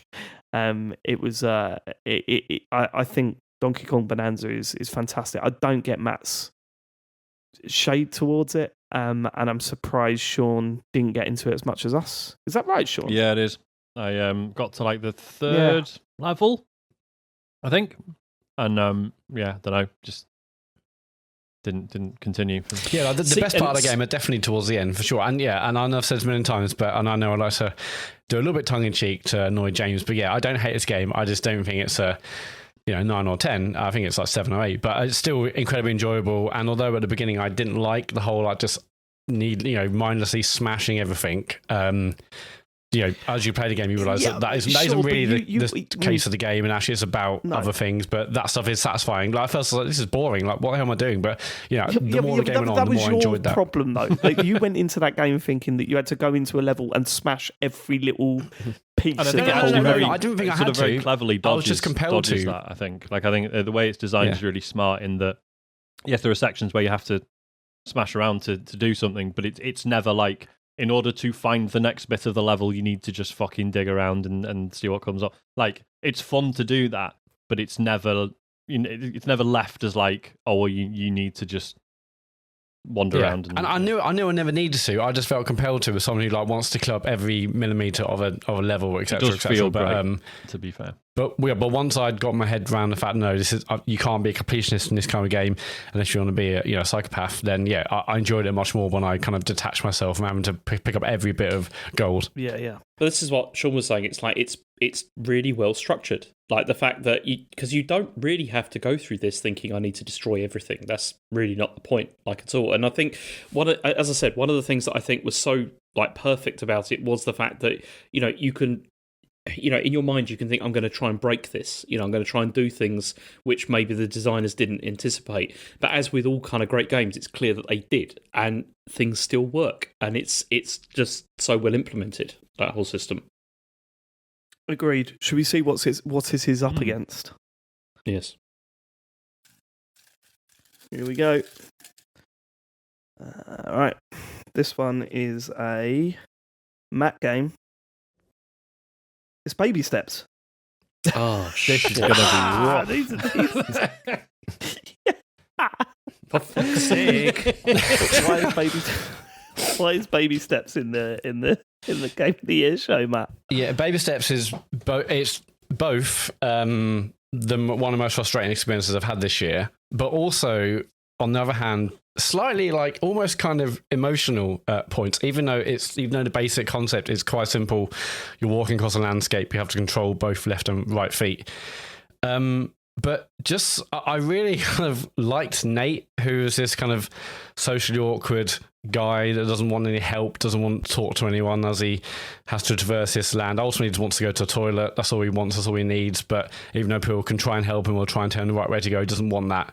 And I really liked Nate. And even though, as I said, the first few minutes, first hour, I was like, what is this? It's difficult, it's annoying, the game's screwing me over.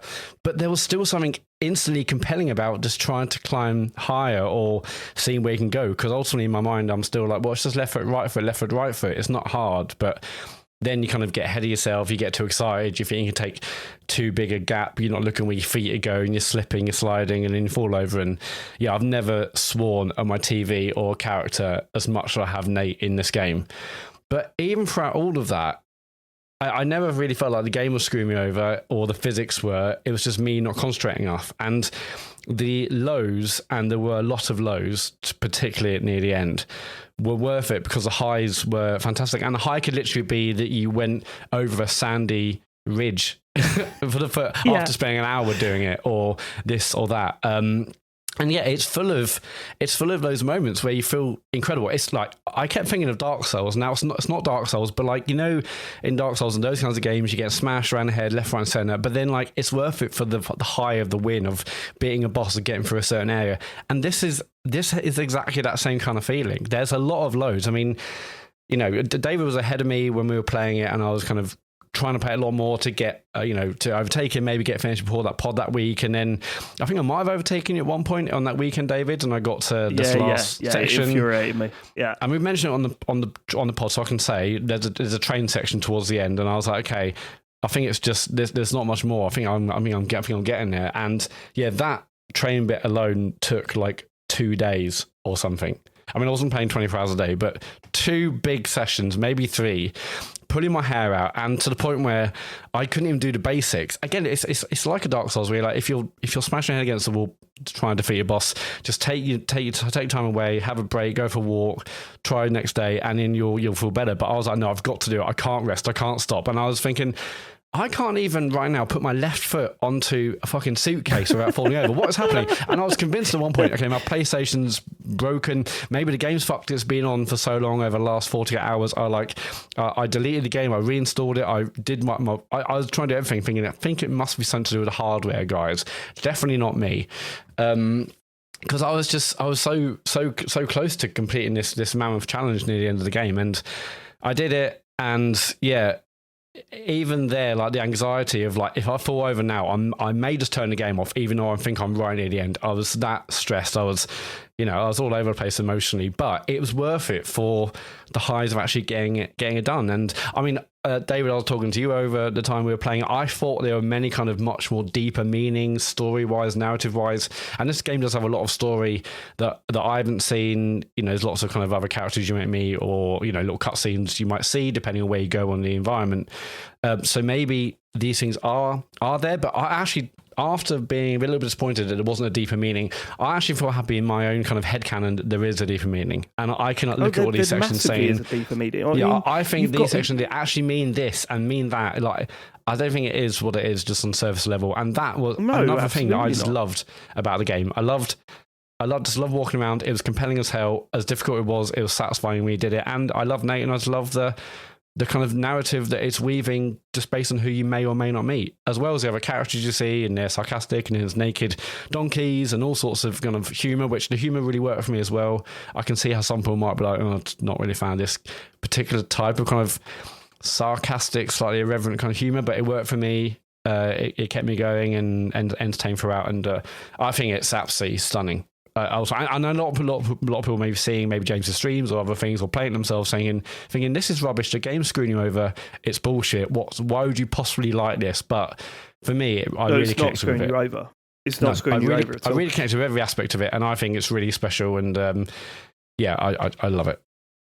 When I was convinced that the game wasn't the same at the start than it is at the end, I was convinced that at certain, you go over certain thresholds and it goes, right, now he's going to fall over less.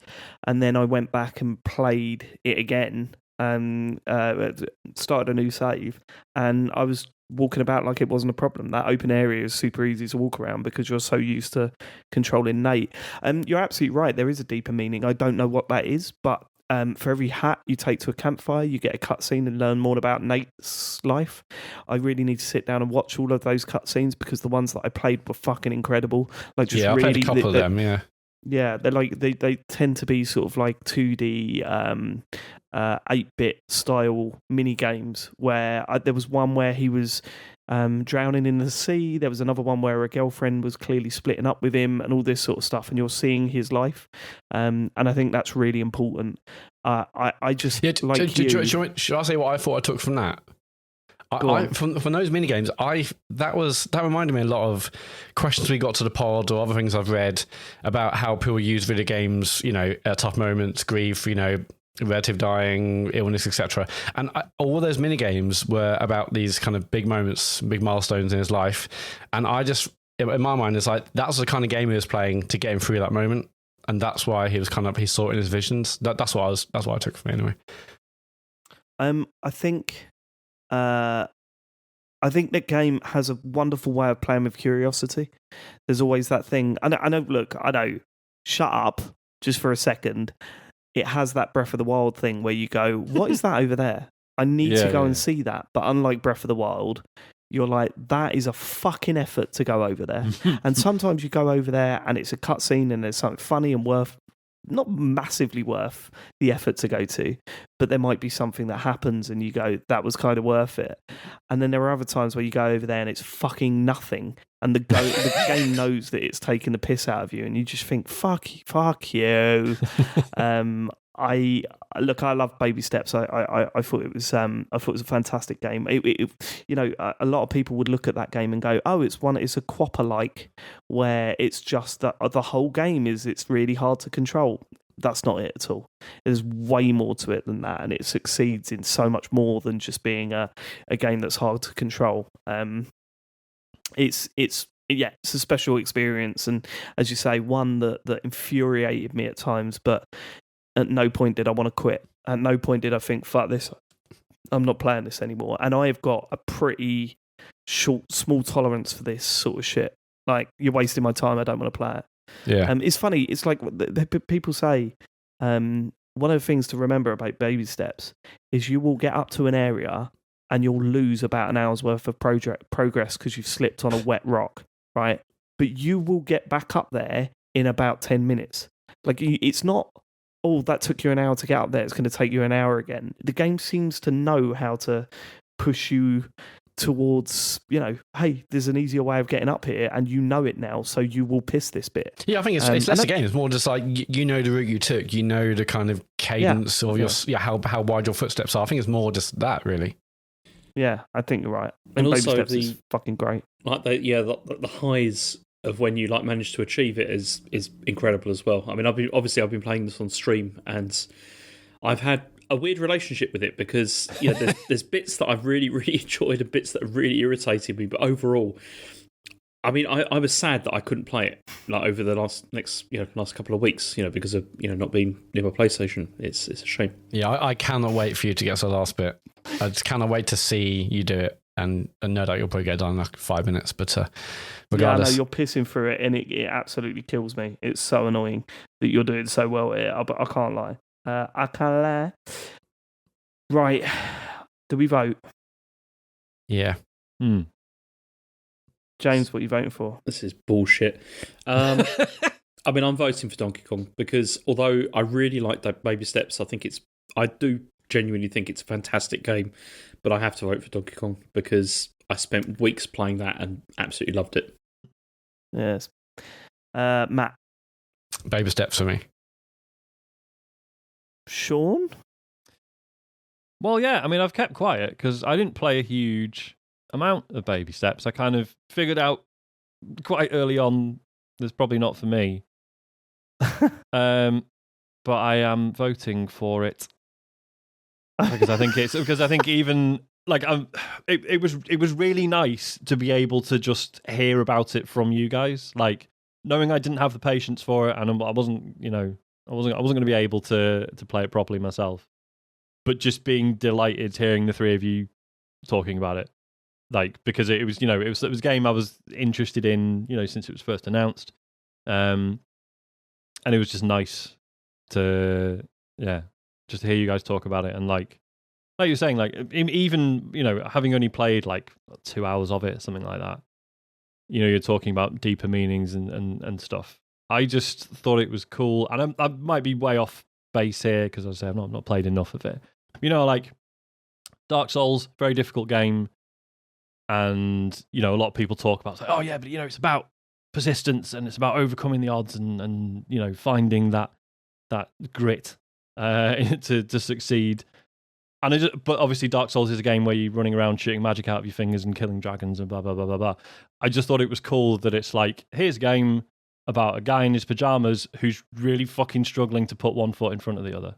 And that's a place that I think most of us have been in at one point or another, whether it's life events or just our own fucking heads. There's definitely some of that, yeah. Yeah. And also, he's got social anxiety, or, certainly seems that way. And like the fact, it's just stubbornness, just, I refuse help. Yes. And like, it's funny because as someone myself who has often refused help, and not this week, but I'm like, no, I want to do it myself or learn myself or struggle myself. That means more than just getting the answer or getting someone to help me, which I know is silly. I know I should get better, and I'm trying to get better at that. But it's funny kind of me playing this and seeing him just stubbornly saying, no, I want to help them. I'm like, come on, get help. I'm like, oh, hang on, maybe I should. Although, to be fair, it is done in a different way. Like, it's not going for the type of the person that's turning down help because they're determined to learn it themselves. It's a guy that is turning down help because he is embarrassed about himself and self-conscious and the part of him knows he shouldn't need help, right? He shouldn't need help walking around, but he does.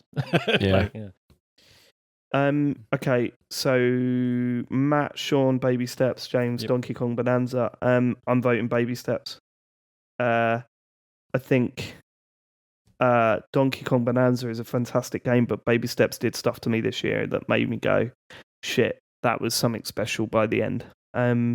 Whereas Donkey Kong Bonanza, I got to the end and I was like, that was a good game, but it didn't stick out as something that will stay with me for a long time, and Baby Steps did.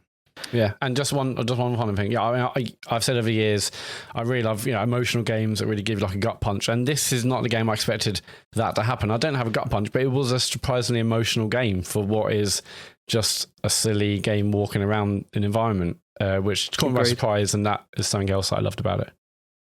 And it is very Baby funny. Steps is I feel like we've sort of skipped over. I thought, I know, Dave, you weren't quite so hot on them. I thought the cutscenes were hilarious, the ones I saw. Yeah, I thought the humour worked for me. I think see why I wouldn't for some people, bit like that fucking long cutscene. The secret. If you skip, if you skip every cutscene in the game and get to the end, there's like a 20-minute cutscene of them talking about game development. Is just funny, like the bit where they're talking about the new. What is it? Who does Naughty Dog? They talk about the new. What's that? He goes, "What's that? What is it?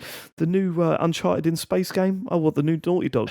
Yeah, you see where the character puts on a coat? Fucking hell! Imagine trying to do that. People don't understand how hard that is. Goes, yeah, look, quick, unzip your baby grow." And then they both start laughing. Like, I was just like, "This is perfect. This is so good." Definitely watch that. If you haven't already on YouTube. Baby Steps is through. Donkey Kong is out. See, it's right, James. Well, it's a shame because, I mean, I really like Donkey Kong Bonanza, but I'm not terribly angry, honestly, because I really have been digging Baby Steps, despite my anger, when I've been playing it. I've never heard you say the C word so much. It is wild, James. It's true. Yeah. I usually only reserve that for Jackie Chan. And, but yeah, it's... Okay, that's 2 down. That's 2 down already. We still have 2, 4, 6 to go. Are we ready for the next game? Yeah, go on then. Okay, just stay silent then. That is fine. Our podcast works. Right, next game out of the hat is Sean. Hello. Why is Ark Raiders in the Game of the Year show? Ark Raiders is an extraction shooter, which I thought I didn't like. Because, extraction shooters have been this strange genre. What makes you think that? You were a big fan of Helldivers, though. What was... But Helldivers doesn't encourage you to fuck over other players, right? That's usually a cornerstone of extraction shooters. And I just, the idea never appealed to me. I would be reminded of my worst moments of Sea of Thieves, which is a similar, it's not really an extraction shooter, but a similar sort of thing. Like, anyone you meet could be a mate, but they're probably not. And I just heard stuff about Escape from Tarkov, and now it's like, oh, it's toxic as fuck. Everyone's just out to kill each other. It's horrible, which may not be fair. I don't know. And then obviously, Bungie are working on Marathon, and I was like, well, if anyone's going to get me into extraction shooters, maybe this is it. And then some of the previews weren't so positive, and and all the previews were like, maybe check out Ark Raiders, because people have been playing early builds of that and seem to be really enjoying it. And then it came out. Oh, sorry, no, there was I got in, one of the server slams, which is apparently what they're called now, and found it was pretty rough. Right, everyone I came across was just treating it like a death match. But then the full game came out, and it had been like a week or two, and everyone was like, "Oh, this feels different." Like there are dickheads, obviously, but more often than not, people want to cooperate. And it's fascinating because there are elements of the design that discourage that, because, when you log on, you've got your little daily quests, and like more often than not, one of them will be like, oh, deal damage to other raiders, right? So it's not like the devs are like, no, it's like we want everyone to get along, right? They are encouraging some animosity there. And obviously there's always the benefit, if you take someone out, you take all their stuff, right? But the robots, the Ark, are terrifying and mostly quite hard to beat. And so in that way, it encourages you to work together. If you're seeing someone shooting a big enemy, you'll ask them if you like. Do you want me to give you a hand? More often than not, they'll say yeah, and then you split the loot and you go on your merry way. Sometimes they'll let you help, and then they'll shoot you in the fucking back. But that's just the way it goes. But most of the time, yeah, people are cool in this game, and it's given me a bit of fucking hope, because I genuinely take a dim view of, like I say, my experience in Sea of Thieves is you just fucking avoid everyone because it is not worth it. Most people are assholes.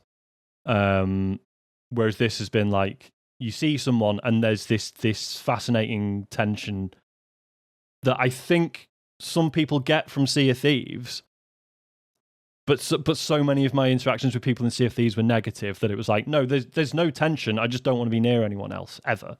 Whereas this is like, right, there's someone there. Let's figure out if we can be mates or not. And it's super fascinating to me. Like, again, I don't play online games with voice chat on unless it's me and my friends. Whereas this is like, yeah, no, of course I want voice chat on. I want to chat to people, right? Which is completely unlike me.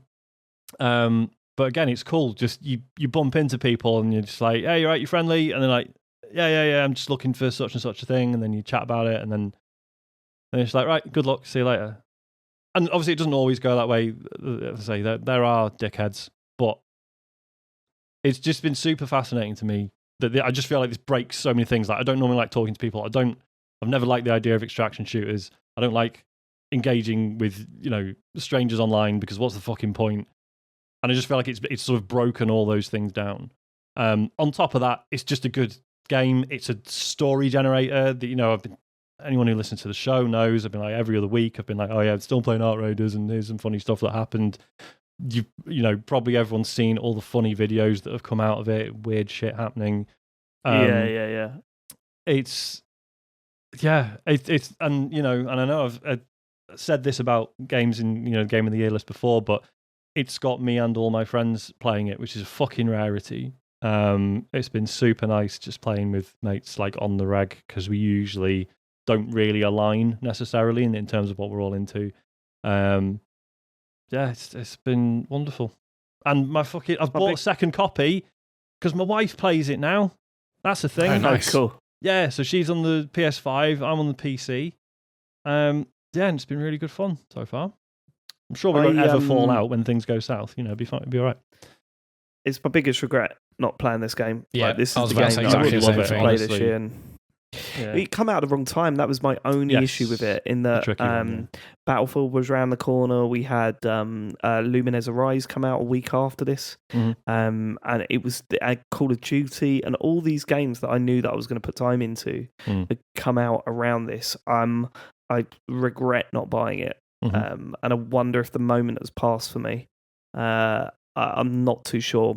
Maybe in the new year it's something that I'll look at. But I mean, I don't think I'm going to stop anytime soon. So plus, you got other mates playing it, right? Sort of. John and Jay have stopped playing it, so it's like I wouldn't really be playing it with anyone unless you guys will jump on. But it looks fantastic, and there's no way it wasn't going to be in the hat, was it? I mean, you really enjoyed it, but also it's been like that game this year. It's been massive in terms of streaming and everything. It's just been a huge game. Anyone want to say anything else about Arc Raiders? No, I mean, I wish I played it. I know for a fact we'll love it. It looks great. Just again, hearing your story, Sean, seeing the videos online about, people meeting someone random and then them battling against someone else. It just sounds great. And yeah, it does kind of make me more excited for things like Marathon and other extraction shooters that I never really bothered with, because this seems to have really captured a lot of people. And yeah, I've got it. I should just play it over Christmas. Hopefully I'll find the time for it. But yeah, it looks great. And I'm just glad you've been talking about it, Sean. Yeah, cool. I feel exactly the same as Matt. It's I also own it, and I've enjoyed what I've played of it, but I just I need to play more because it's good. Let's see what it's up against then, shall we? I'm reaching into the bowl. Here we go. It is a James game. Promised Mascot Agency. Oh, shit. Bollocks. That's really irritating. That is super irritating. So, I mean, only me and Sean have played this, right? Nobody else has obviously played it. But correct. Yeah, I've not played it, no. So, I mean, Promised Mascot Agency is by the same people as did Paradise Killer. And there is a kind of aesthetic similarity, I think, between them. But it's the mixture of running like a mascot agency and doing the Yakuza stuff that really drew me into this. I mean, also because... You might need to explain that, James. Also, James has been drinking. We've had enough. Mass Dog Agency. Several thousand people going, yeah, the Mascot Agency, yeah. I know what that is. Okay, he led with Mascot. He didn't lead with the Yakuza stuff. Just Mascot mostly. Yakuza, I guess, if I've got time. So let me explain. So this game... Oh, God. What happens is that you are playing the part... 2 of his 4 games have come out in the first 3 rounds, and he's still smashed. That's what does my nut in. James is going to love this, because if this goes out, it's like, brilliant, I've got 1 game left after this. And then he can be running after this. Which means when it comes to the quarterfinals, he's going to be absolutely off his face. It is a bit of a worry, because, I mean, I'm halfway through the bottle, and I've stopped. Like, I stopped about 20 minutes ago. Have you had any crisps? Yeah, I'm currently eating Pringles Pigs in Blanket because it's right. Hopefully it's going to help. Pigs in Blanket. Yeah. I'm currently eating Pringles Pigs in Blanket. I'm eating pigs in also, blanket. you said you stopped drinking 20 minutes ago, but you've literally just texted me that's saying Fanta and JD is surprisingly nice. Fucking hell. It does combine It very took 20 well. minutes to send a message because he was like, no.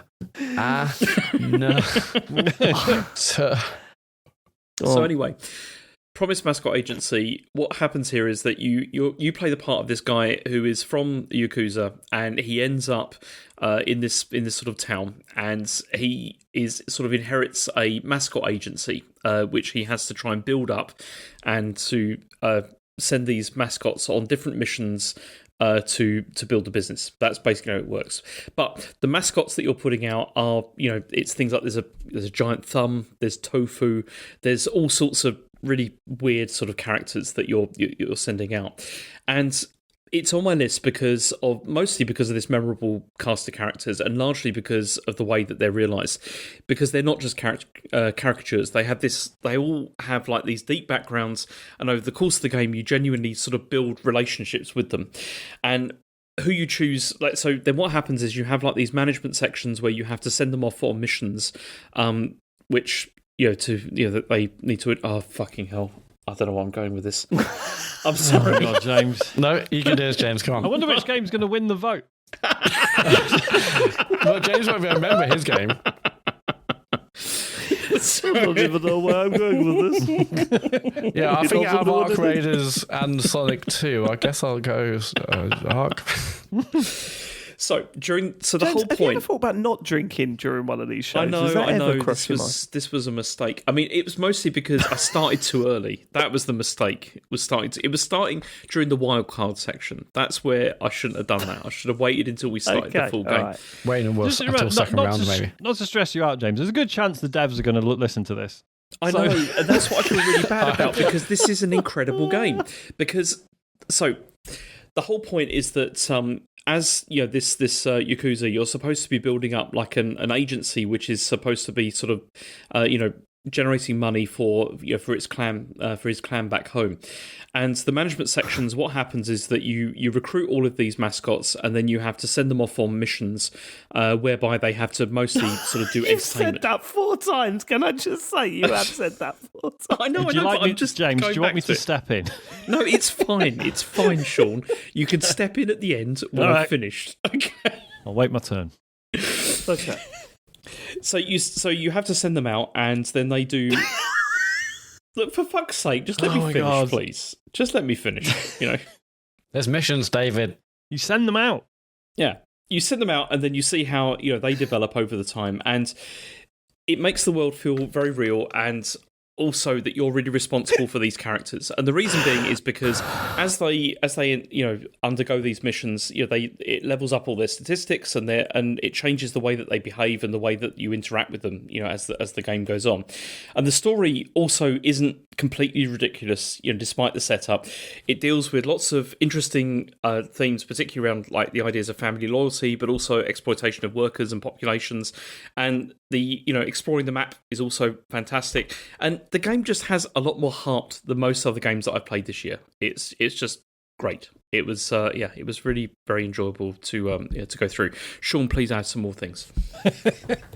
I think, I same as you, sort of going into this as a big fan of Paradise Killer, and there was a bit of me that was like, oh, what do you mean it's not just the same thing again? What do you mean Barry Topping isn't doing the soundtrack this time? Oh, I'm not sure I like this. But yeah, it really, really works. It's like you say, it's such an odd setting, and then it's like, yeah, it's just, this guy who's supposed to be this tough gangster, and he's running this mascot agency, and he's sending, because they're not even people in costumes. Don't say he's sending them out. Send them out. Send them out on missions. Send them out on missions. Because they're not even people in costumes as such, are they? No, they're just creatures born from the land who, but they, as you say, but then they look like a carton of milk or a block of tofu or whatever. Or massive thumb, yes, is the other, severed thumb. Which also, that's a cool Yakuza callback as well. I was going to say, it's not a thumb, is it? It's a pinky finger. Yeah, exactly. It's a little thing, yeah. And they say that they're all actually good characters, and as they progress, and when you send them out, you learn more about them, and they have cool backstories, as do a lot of people in the town. And it's the fact that the town itself becomes a character. Like, we've all been to shithole towns. We did a live show in one. But there are fucking hell.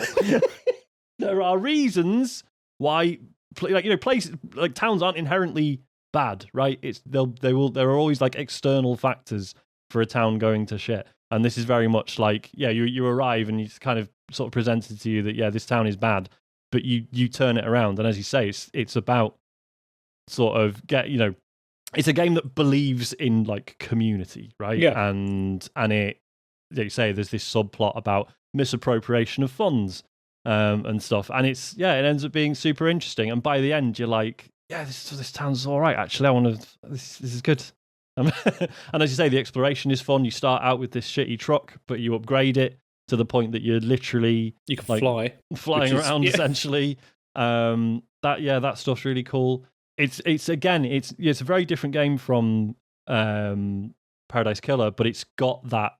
It's like it's still got that sort of forgotten PS2 gem vibe. Mm-hmm. It's great. I loved it. Thanks, Sean. Cool. No worries. Okay, well, we need to vote on this now. What's it up against? Is that serious? No. It doesn't do anything. Arc Raiders. Arc Raiders. That's better than that. James, what are you voting for? Promise Mascot Agency. Sean? Could everyone else vote first? Okay, I vote Arc Raiders. You just don't like it because it's got Yakuza in it. No, I haven't played either of these. I just think out of the two, I'm more likely to really enjoy Arc Raiders than I am Promise Mascot Agency. Yep, and for the same reasons, I'm also voting for Arc Raiders. Fuck you, Matt. Fucking hell, that's a good turn. Yeah, that was a bit harsh. Go on. It probably is Arc Raiders, but I am gutted to see Promise Mascot Agency go out in the first round because it's really good. But yeah, It is what it is. I'm going to have to vote for Arc Raiders because I'm all about the AAA shooters these days, as we know. Yeah. You are. What about the AI? What about the AI in Arc Raiders? I knew you were going to do this. Right, it's too late. Do you know what? Wait for the right moment, It's James. fucking valid.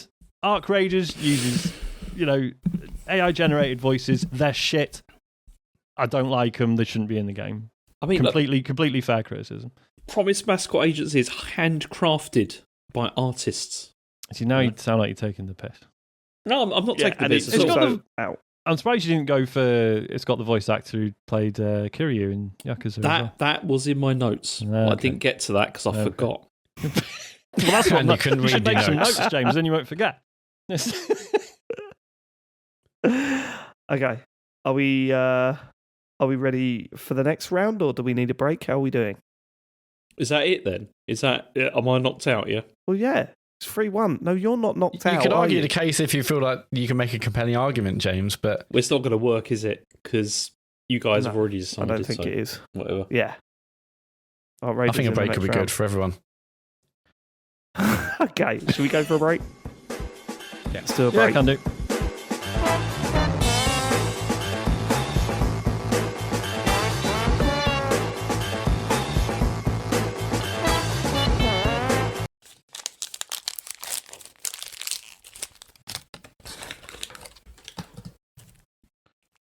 Well, what's the food? Is that you, James? Yeah, that's me. Sorry. What have we got? Pepperoni. Oh, nice. What? From the 90s. Yeah. What, pepperami? Pepperami, yeah. Is that what you mean? Oh, sorry. Yeah, pepperoni. Yeah, that's the one. I got a pepperoni. It's made with 100% pork, apparently.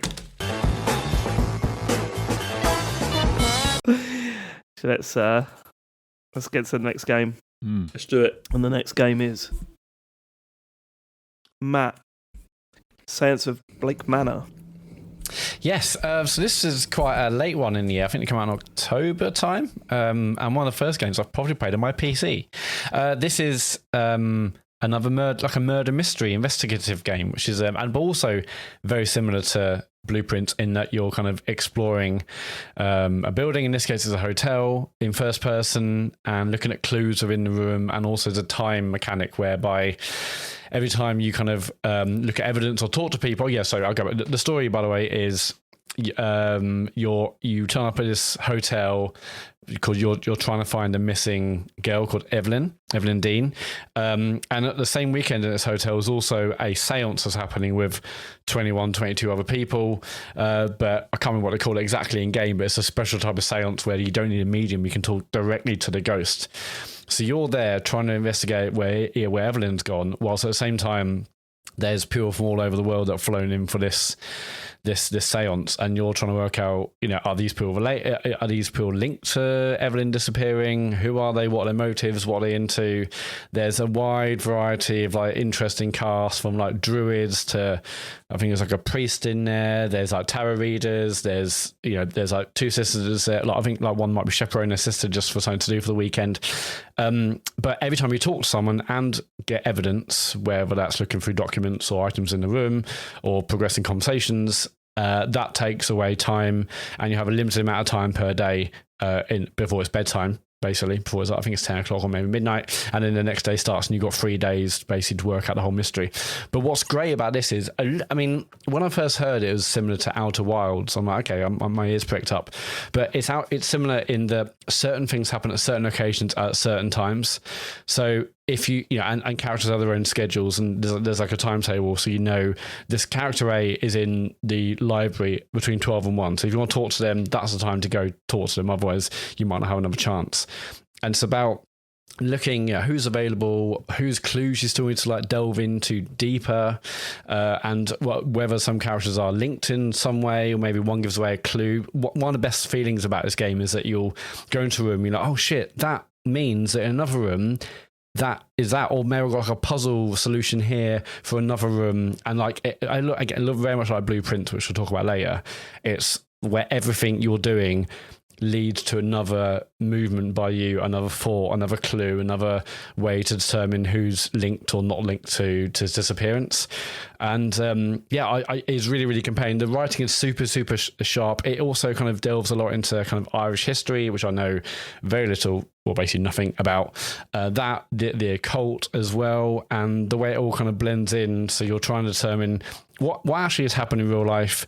What are some people believing may or may not have happened because of their past or the history, or maybe the hotel was haunted or not haunted.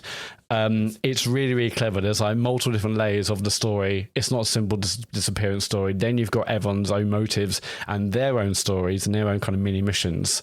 So there's so many layers to this, and everyone you talk to or get a clue from opens up a whole another kind of world of opportunity for like questioning. There's like a big mind map screen, and again, a little bit similar to Outer Wilds, where rather than you having to take pictures and notes like blueprints, it's all on this big old screen, and you can see how certain things are linked. So, and each of the there might be, say, in a room like a wardrobe, and like I don't know, a broken mirror or broken window, and there might be like a link. Like a line between them in my map screen. It might be like orange or red or green, depending on whether you need to investigate more or you've learned everything you can.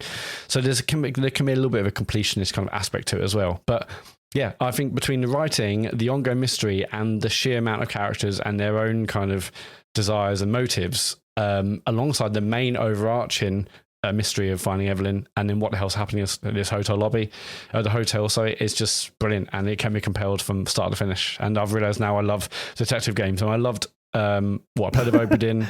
I really enjoyed the Curse of the Golden Idol games. I mean, Outer Wilds, I'm not sure it's quite that, but you know, again, similarly, these kinds of games, blueprints, we'll talk about. It seems like I just love them. I mean, this one is definitely on the easier side. I was never like, oh my god, how do I find this clue? What's happening here? There's enough things for you to go on, you know, so you don't need a walkthrough or guide. Basically, there's plenty of different like threads of mysteries, and actually the time restriction isn't as bad as I thought it'd be either. I thought, like, oh my god, I can't waste a minute here doing 2 minutes there. There was actually a bunch of things I wanted to do, which are the first day of in-game time I wasn't really understanding the kind of rhythm and how you need to be when you're rinsing conversations and then looking at those clues and going to the next clue that you've just discovered. I wasn't really doing that as quick, so there were some things I wasn't able to answer in time. I had the answers on me, but I ran out of time to actually talk to the person to kind of confront them about what I've learned mystery-wise. But yeah, I thought it was really good and just a really enjoyable game, which I kind of heard out of nowhere, and really glad I played it.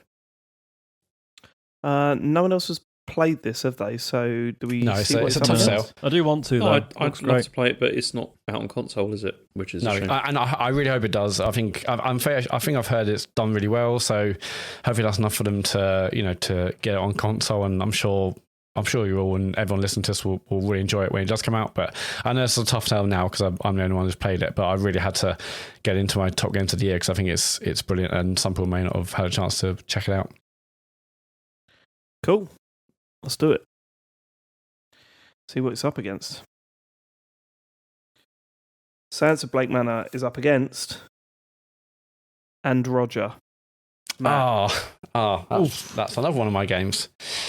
So And Roger I'm probably going to spend less time talking about this because it's a very short game. I think maybe like an hour, maybe 90 minutes. I don't think it's very long at all. And it's all about about the story and how it unfolds, and kind of you learning about the twists of the story, I guess. And that is the main part of this game. There is some gameplay, there are kind of some mini games, but anyway, the basic kind of premise, or the opening kind of minute, I guess, of the game is you are a young girl, you see a young girl, and it's a normal day. I think she's calling out for a relative, and she doesn't know where they are, and there's a stranger in her house, and speaking kind of strangely, speaking weirdly. And from there on, the hour, 2 hours, whatever it is, you're trying to work out what's happening, what the game's about.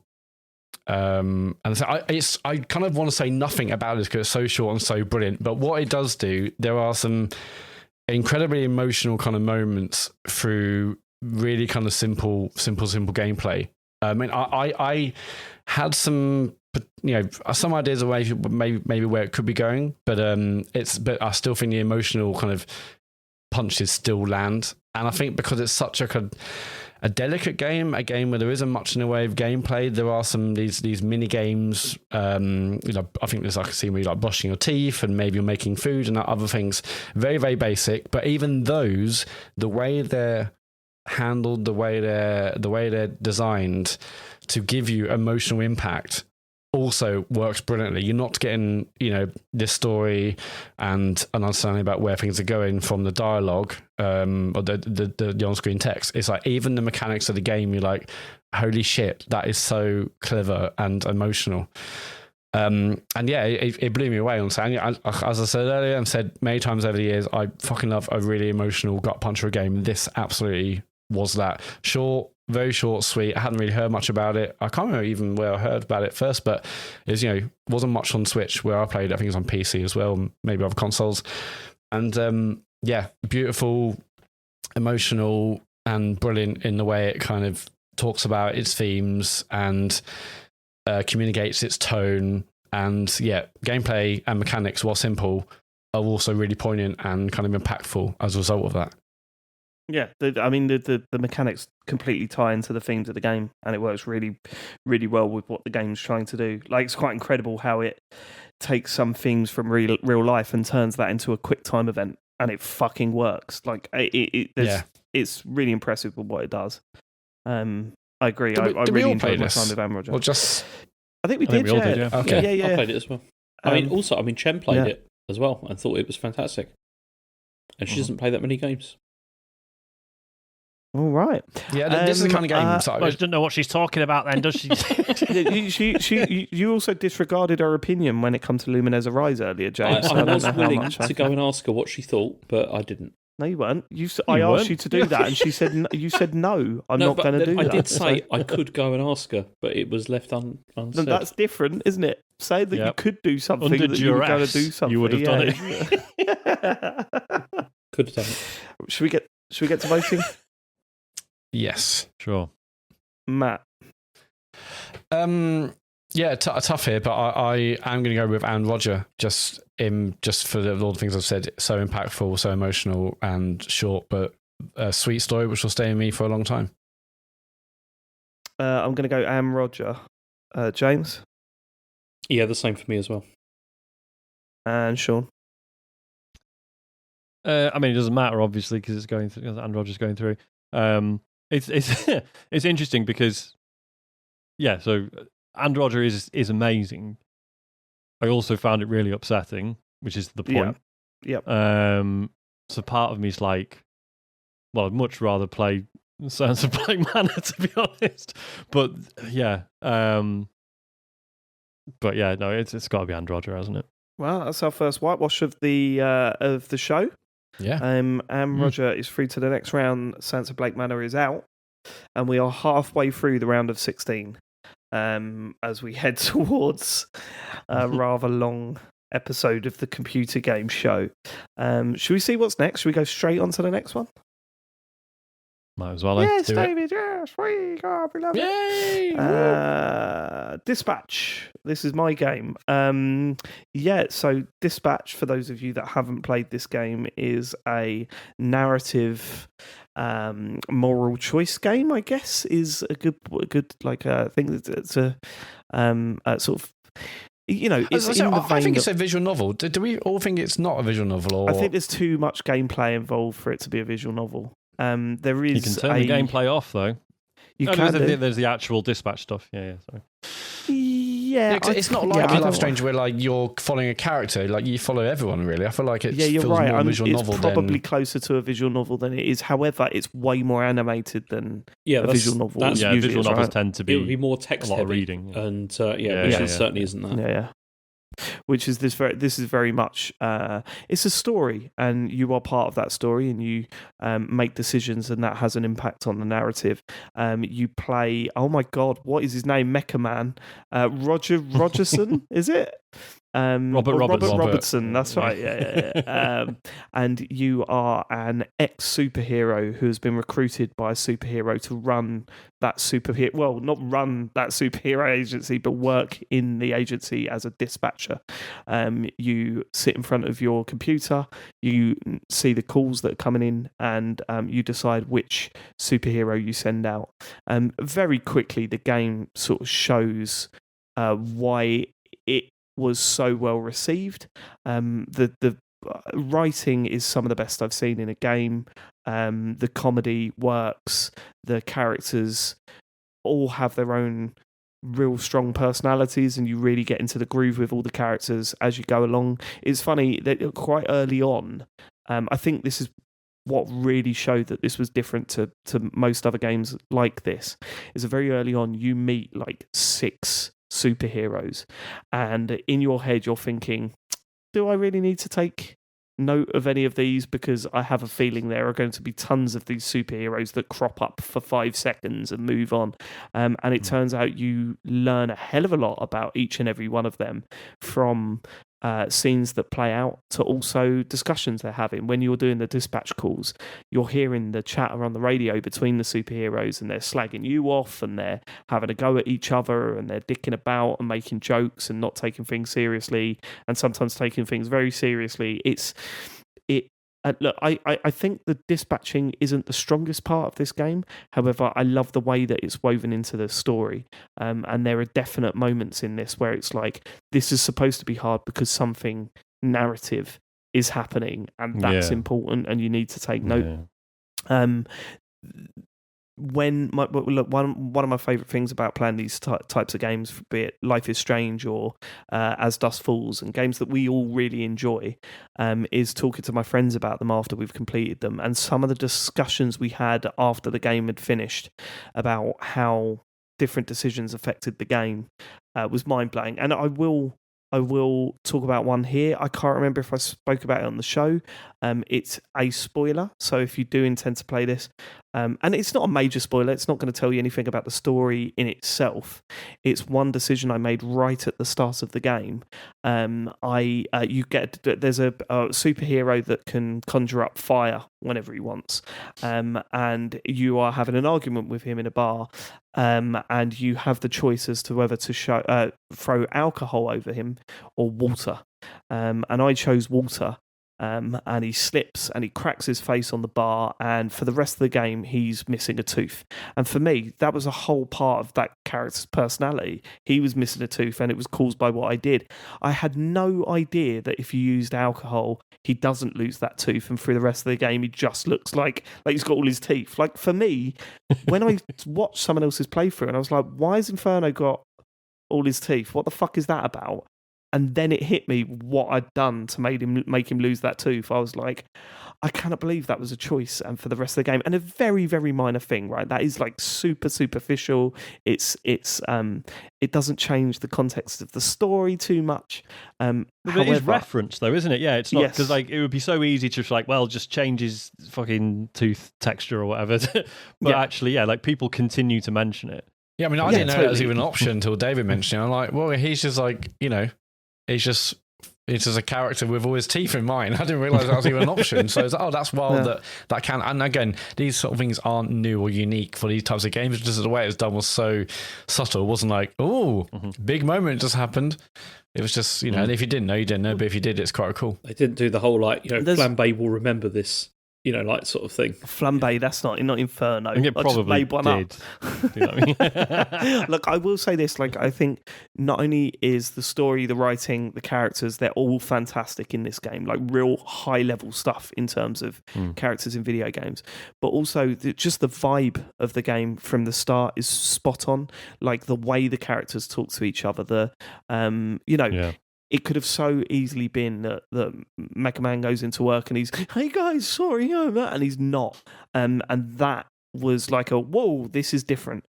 This knows what it's doing and it does it with confidence. I think the peak of that style and the way it does is the bar fight scene.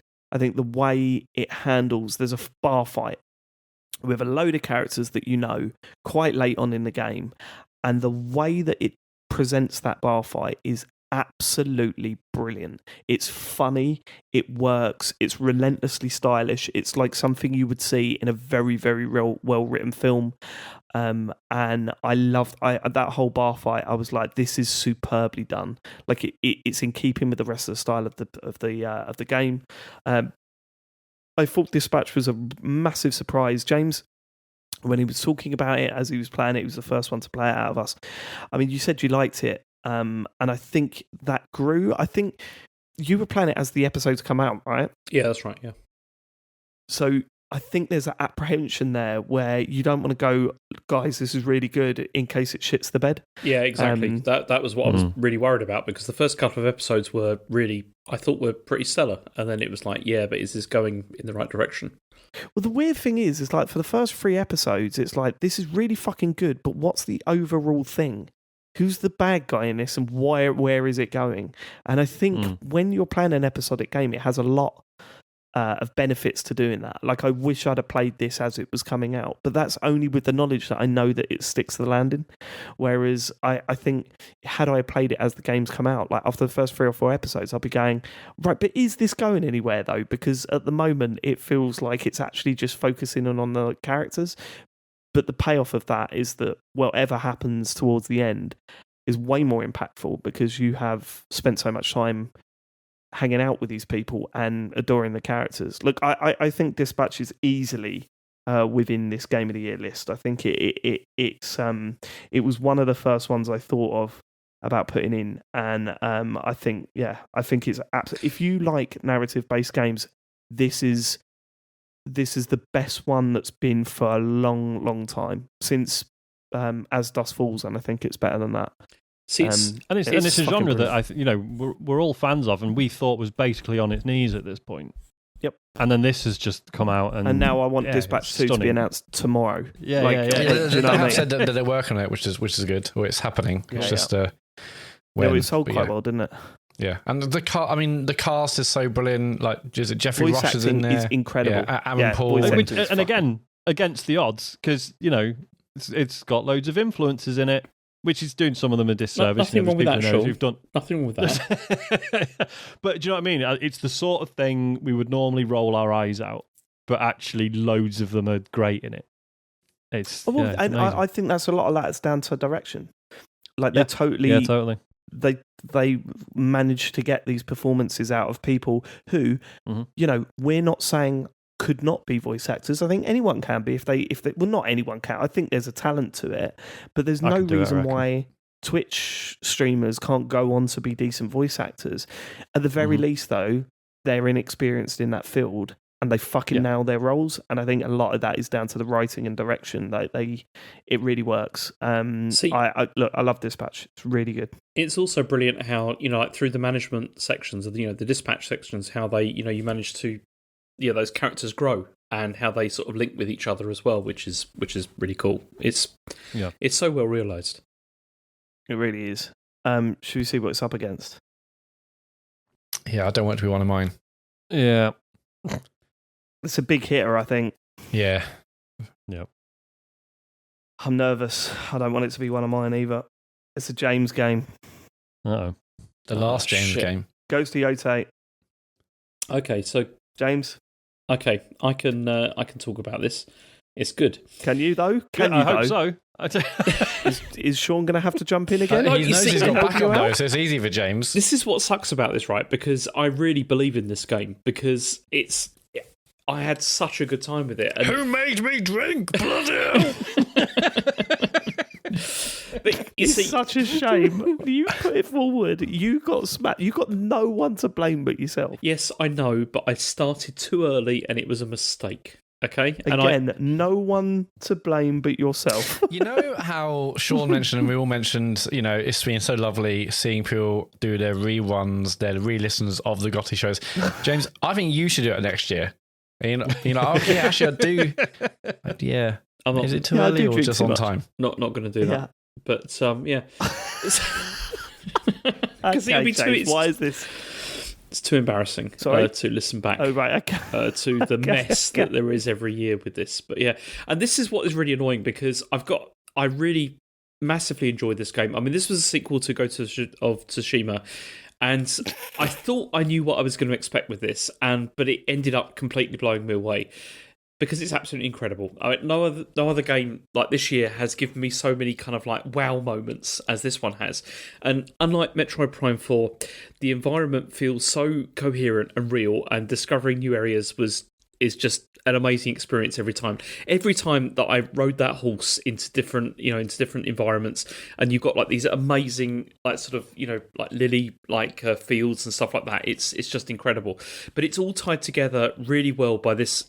I think it was a super engaging story as well. And Tsushima really wasn't good at that, but this one feels like it's so much more sort of well developed.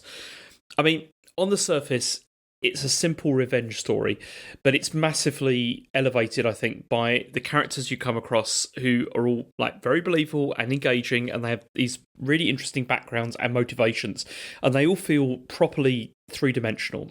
And I really, particularly by the end, I really cared about their fates. And Atsu, in particular, as a main character, is a great character with real depth. We really get to see, her struggle with this, with the revenge and the thing that she's trying to do. But then, there are reasons why maybe she doesn't want to go along that path. But I think the real thing that I really enjoyed about it was the game mechanics, because the combat completely frictionless. I never got bored at any stage of getting into fights, because there are so many possible combinations and ways to approach like any situation. And if you want to, you can completely just keep doing the same thing over and over again. But there is so many options, so many things that like when you're engaging in combat, it's great, and to the point where I spent so much time just trying to upgrade weapons so that I had more options, during the fights and everything.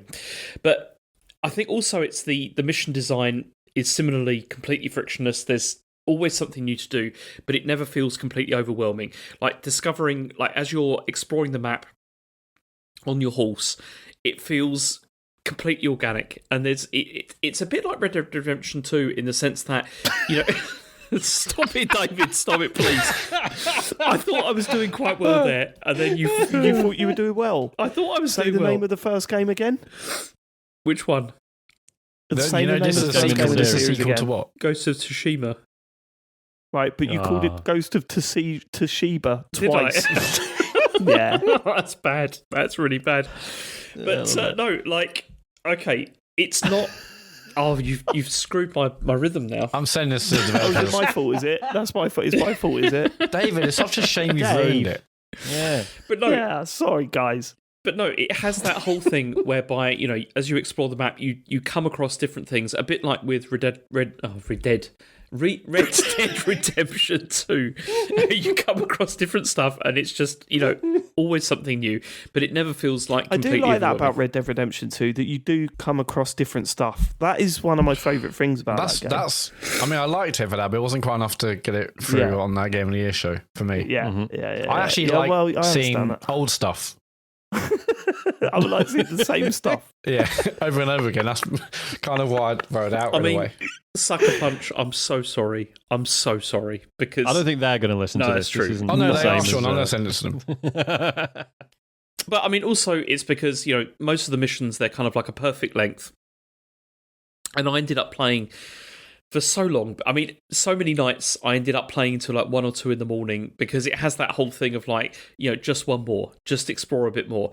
And although the game is obviously not doing anything massively new, it's just so well made in like all respects. It's just, this is an absolutely fantastic game. And I really think, I think, David, I think you'd enjoy it. Matt, I think you'd dig it as well. It's so well put together. Because I didn't play the first game either. But this is so much better. Oh, yeah, you didn't, did you? So, yeah. Yeah. It's. I remember what the first game was called, Matt. James, I think it was it's Ghost of Sony. Tsushima. That's the one. Ghost of Panasonic, that's the one. Ghost of Alba. It's a very good game. All right, Sean, don't tell me this. What's it up against? Sorry.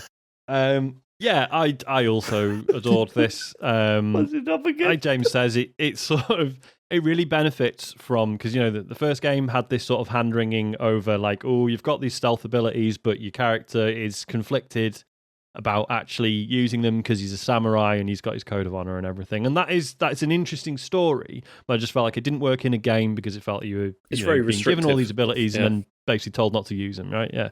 And whereas this is like, no, Atsu doesn't give a fuck. She'll whatever it takes to get the job done. But then and you can shape the character into what you want it to be, basically. Exactly. Yeah. And Atsu goes on an interesting journey of, she's on this quest for revenge, and people start, sort of questioning her, sort of like, well, what are you going to do when you're done? And it's, and I don't think she ever really says it out loud, but it's sort of implied that A, she hasn't thought about it, and B, if she has, she's probably just like, well, it doesn't really matter if I survive or not, right? She's not really looking beyond her revenge mission. And then over the course of the game, she begins to sort of think about maybe what it means when she's done.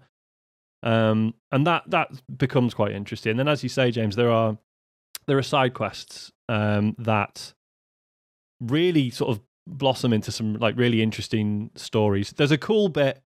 I was doing a mission to get some armor, a new set of armor, and basically through the course of like following the side quest to get this set of armor, and as a player, I'm not in that for a story. I'm in it for a new set of armor because it gives me stealth bonuses and stuff, right? But it turns out there's quite a tragic backstory to it, and not like that, and that's sort of quite well written to begin with. And then when you find the armor, I was like, this feels a bit weird now, like me just being like, yeah, I did it.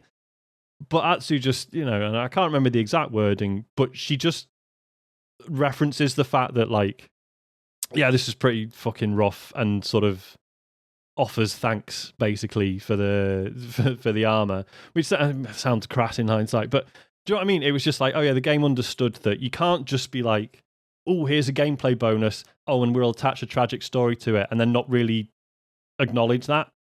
And Atsu does in a really nice way, and it's just little things like that you can tell they really thought about. There's a whole, one of the regions you go to, and you like I say, you're on this revenge quest, you're killing all these generals, and just there's one in particular just has a really fucking interesting twist and really does not go the way you're thinking it's going to go. It's essentially like sort of turns into a spy thriller for a bit. Mm-hmm. Really beautifully done, and as James says, it fucking maintains this sort of this level of interest and quality that just never ever dips. It's even got like, the main villain throughout the whole game is also fantastic as well. I mean, he's also really three-dimensional. You can see the reasons why, his motivations for what he's doing, and there's sections where they have like kind of flashbacks where you're like, I could really kind of sympathise with this guy. Actually, you can sort of see where he's coming from, but then at the same time, you sort of you're looking at the things he's saying and the reality of what he is imposing on the land as he's trying to conquer the island. And you're like, oh no, he's a shitty like populist leader who's telling people what they want to hear, but there's enough of a grain of truth in what he's saying that you can be like, oh, sort of get his point. But then when you look at the reality of how he's enforcing it, it's like, no, this is clearly fucked. The way he tries to justify what his actions, it's like there is something there, but it's like it's messed up. Yeah, totally.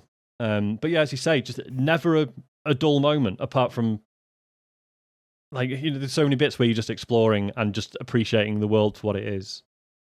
Like loads, like a lot of serene moments, but never any truly dull ones. Do you know what I mean?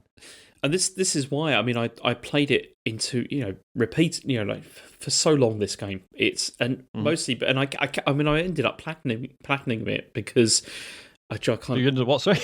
Okay, I ended up platinuming. Is that right? He ended up platinum it. Platinum it. You platinum it. I did. I completely finished the game. There you go. Which is the same. Are you going to order that? What was it? Was it a lapel badge? Or what was it, like a pin badge? There was the option to get a badge that you could. You've got to get that, James. Come on, please. Yeah, man. Why have you not got that?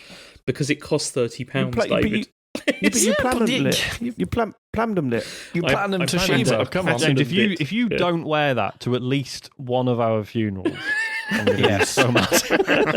And lay it on the coffin. Throw it in, followed by a rose and some soil. But no, it's just there's so much about this game and then you turn around and put the hand on Joe's shoulder and said, "I plummed them dead."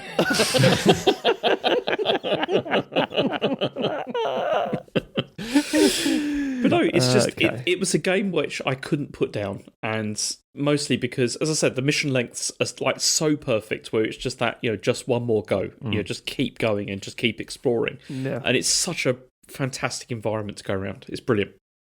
Yeah. Okay, everyone, be quiet just for a second. James. Yep. What's it up against? I don't know. I can't remember. James, what game is it up against? Who was talking before? Okay. I want you to work this out, mate, and you've got to have at least one guess before we move on. What is Ghost of Yōtei up against?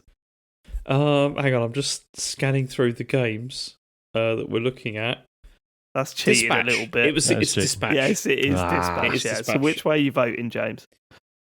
Again, this is very, very difficult because I love both of these games for different reasons. But I probably would have to go for Ghost of Yōtei because it's my game.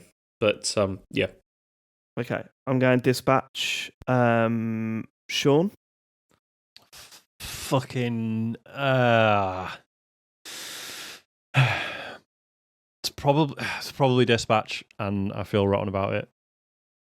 But yeah, it's Dispatch. Matt? It's Dispatch for me. Damn. 3-1. Dispatch is through. Ghost of Yōtei is out. This is bullshit. Although it's not really, because Dispatch is really good.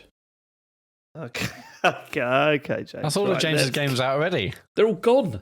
Is it? Yeah. Yeah. I'm done. All of them gone? Fucking. Yeah. Now James can have a Okay. real one. Right. Now we can start drinking, Yeah, James. no, don't start drinking, James, because I might need you at some point. I've already. It's all right. I've already stopped. I've stopped. Right, that'll last 2 minutes, and you'll be back on it again. No, it's all right. You I've know stopped. what you like. I stopped. Right. Okay. Let's see. Planned it.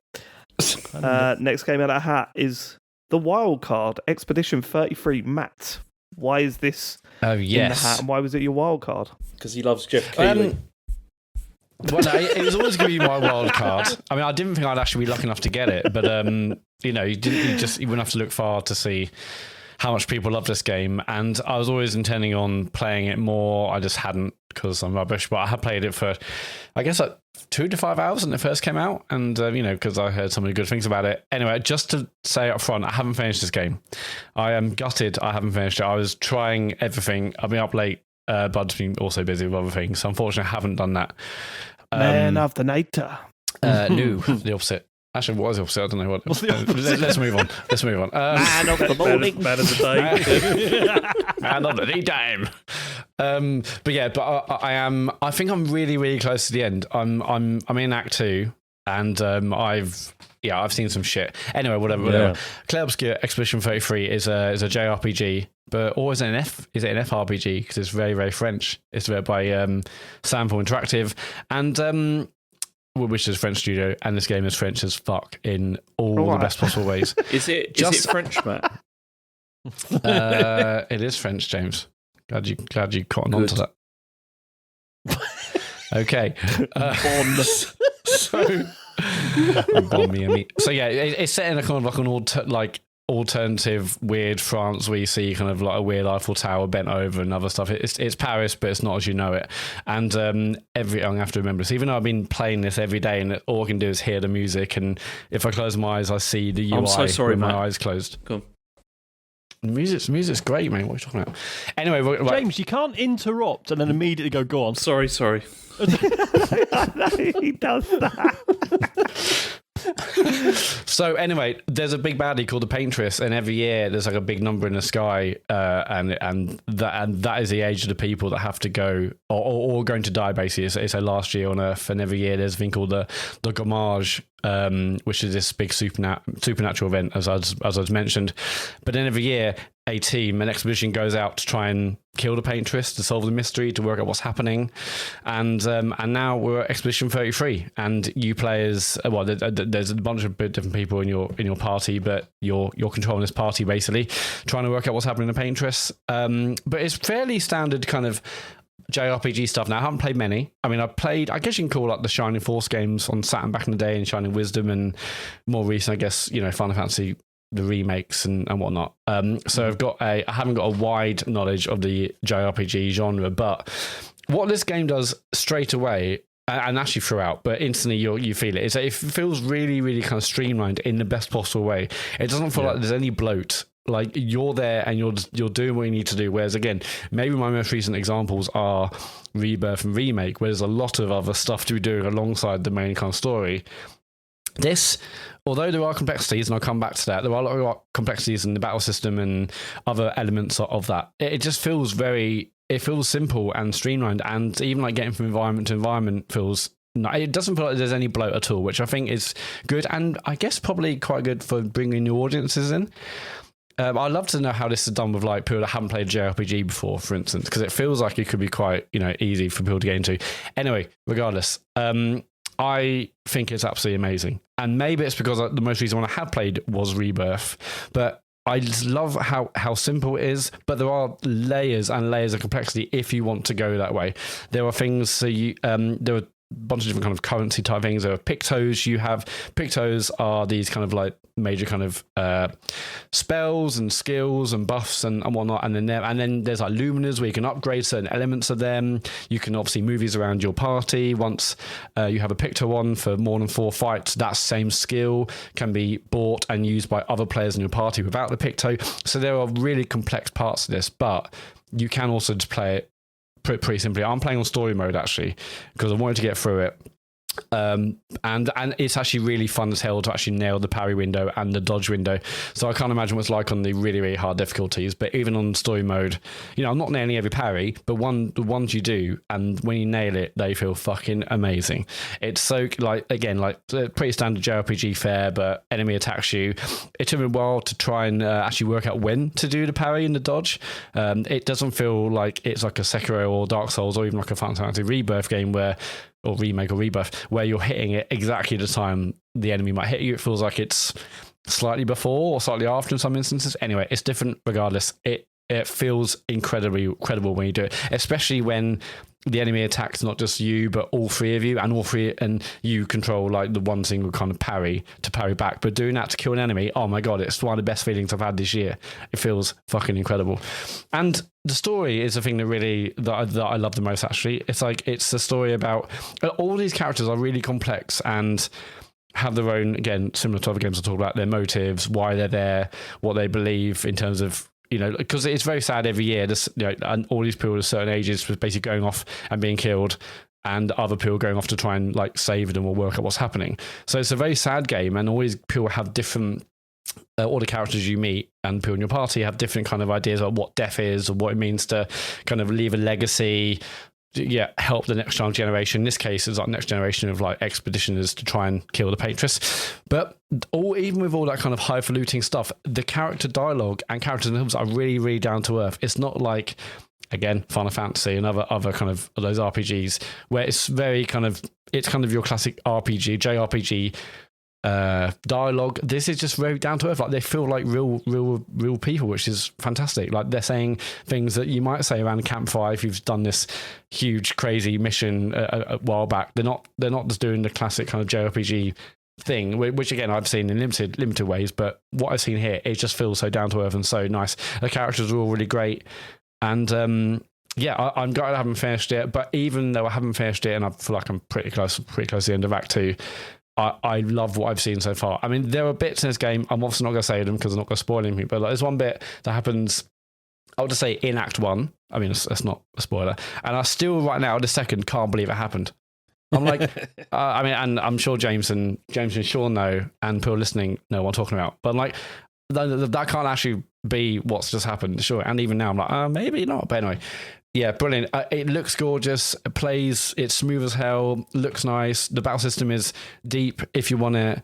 It's satisfying. I mean, there are lots of menus and lots of kind of complexity in that regard. But I think what it does in terms of transporting you to a new environment, a new world, great characters, great story, I think it absolutely nails. And I'll be fascinated to see how I felt now when I play the next Final Fantasy remake. If I'm like, because already, Rebirth was like, man, there's a lot here. There's 110 hours I was into that game. I think I've put 25 into this so far, and like I said, I think I'm probably like 5 to 10 maybe from the end, maybe 5, I'm not sure. But yeah, probably. Yeah. I'd love to know how much I then go, when I go back to playing the third part of the Final Fantasy remake series, like, oh my God, this feels so much worse considering I've played Clair Obscur. But yeah, I'm gutted I haven't finished it. I'm gutted I didn't play it earlier in the year and shouted more about it. I haven't not finished it. I don't know how this game ends or what happens to the characters, but and this has obviously been a huge success. So I hope, and I'm sure there will be another one. I can't wait to see more with these characters in this world, a different world. I think that what they've created is really, really special here. It's gorgeous, and I think it's a stunning piece of game. It's it's a real shame that you haven't finished it because the ending is pretty impressive and very, very interesting. I mean, Sean and I had different endings. Like, oh, really? Okay, so the multiple endings. Okay, yeah, a couple to. Yeah, I mean, what's annoying is that I'm going to finish this tomorrow, and I'm like, fucking hell! But even without that, I don't need to know the story. I assume, well, unless I get like the really bad ending and I really fuck it up, I'm sure it's only going to make it better. And right now, I'm pretty high on it as it is. That's what's interesting about it, because I think what you get from the ending is, I'm not sure there is a good or a bad ending, because it's very it's kind of ambiguous really as how you feel about what you end up with. And I mean, Sean, you chose an option that was quite different to mine, and were you not so happy with it? I can't remember. No, I felt I'd made the wrong decision. Yeah. But as you say, it's not like, it's not ambiguous in the sense that like, oh, nobody knows what happened. Like, it's very clear what the literal events that have taken place because of your decision. But it's the interpretation of those events can vary massively. It's what you take from it, I think. Yeah, 100%. And it's so cool that it's, it's one of those games that, I've talked about the ending loads with people. If I was to meet someone who has finished it, I'd be like, oh, cool, what ending did you choose? And I'd be more than happy to talk about it again with, you know what I mean? Because it's just so, like, it's like I say, it's what you bring to it and how you interpret it. I think it's really, really beautifully done. And just to reiterate what Matt was saying about the pacing of it, like I always try and be careful talking about this game because I'm someone who has not really gotten into a JRPG for a long time. I almost got there with Metaphor Refantasio a few years ago. But I felt like my experience of trying to play so many RPGs is the opening hours. I'm just like, fucking get on with it, man. Like, and I want to be careful to not be like, all JRPGs are rubbish and this French one is actually better, because obviously this game is so heavily influenced by loads of JRPGs that I've not played. However, I think the pacing is phenomenal. The fact that, as I say, so many JRPGs, the entire point of the story can take hours to reveal itself, whereas this is like immediate. Like, here's this world, here's this very weird setup, but here's how everyone is processing it, and this enormously sad thing is about to happen, but they're kind of holding a festival about it. But it's not that they're really happy about it, it's just they haven't got any fucking choice other than to find a way to deal with it. And then the sad thing happens, and it's like, right, there's the running gag that all JRPGs end with you killing God, and this is like, there's God over there, go kill her. Like, I think it's really interesting. And I love the fact I can see that at all times, kind of. Yes. Well, most times in the background, it's nice. Yeah, really, really beautifully done. And as you say, plenty of twists and turns along the way. Again, really fascinating stuff, and the implications of those twists is again something completely open to discussion and interpretation. It's gorgeous game. Loved it. Yeah, one question I've got, right? In Final Fantasy, sorry, is there a way I can work out an enemy's elemental type without having to hit them with all of them to work out which one does the most damage. I can't remember. In the Final Fantasy Remake and Rebirth, there's like an assess skill where you can do that on an enemy straight away. Okay, their weaknesses are this, that, and the other, and they can defend against this. Is there anything like that in this game, or do you just have to kind of hit them and work out from yourself? I mean, I can't remember. I think usually just inferred it from their appearance. Yeah, exactly. That's what I was going to say. It's mostly from how they look and the attacks they use. Okay.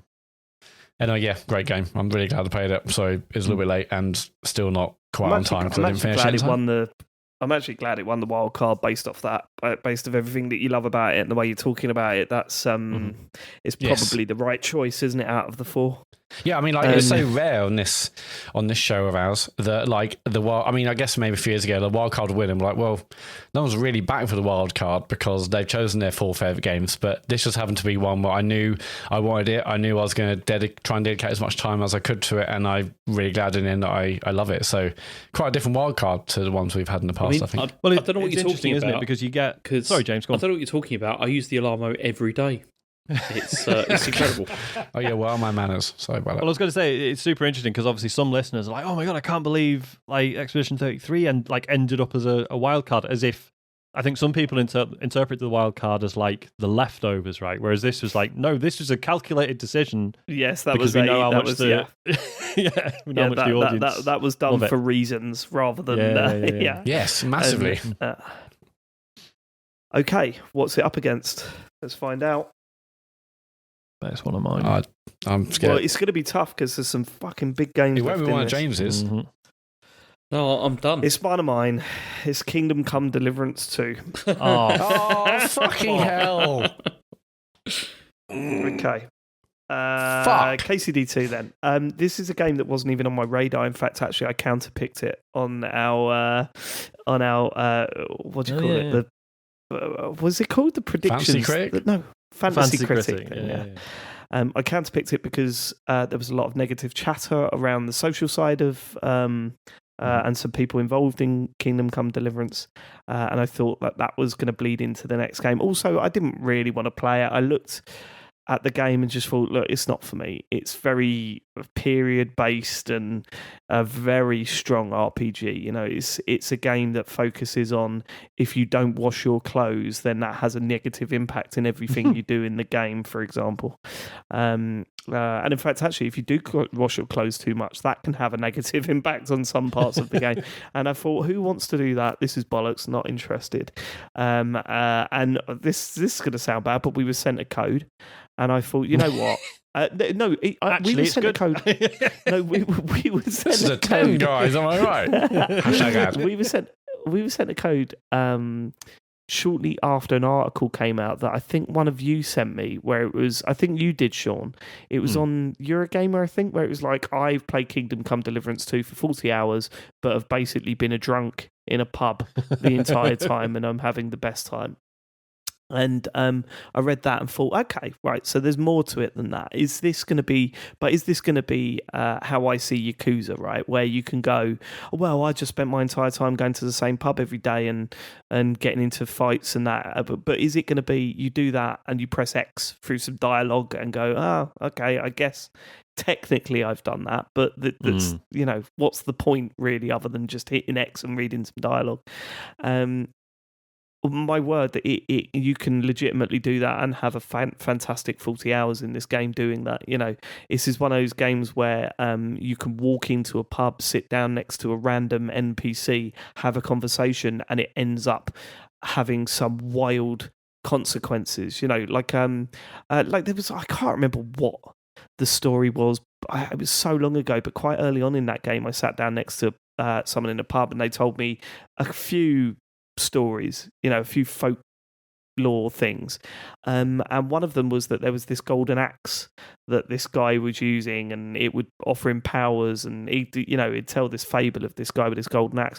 You can go and locate that golden axe, and when you take it back to the pub, the guy's like, I fucking made that story up, what the fuck, how have you got this axe? You know, it's I mean, that is a very, very small example of what this game does. It's a period drama, I guess it's certainly got a lot of drama in it. Set in the medieval times. I can't remember what we landed on. I think it was medieval. Yeah, medieval. Not medieval. Yeah, we had the discussion at the time.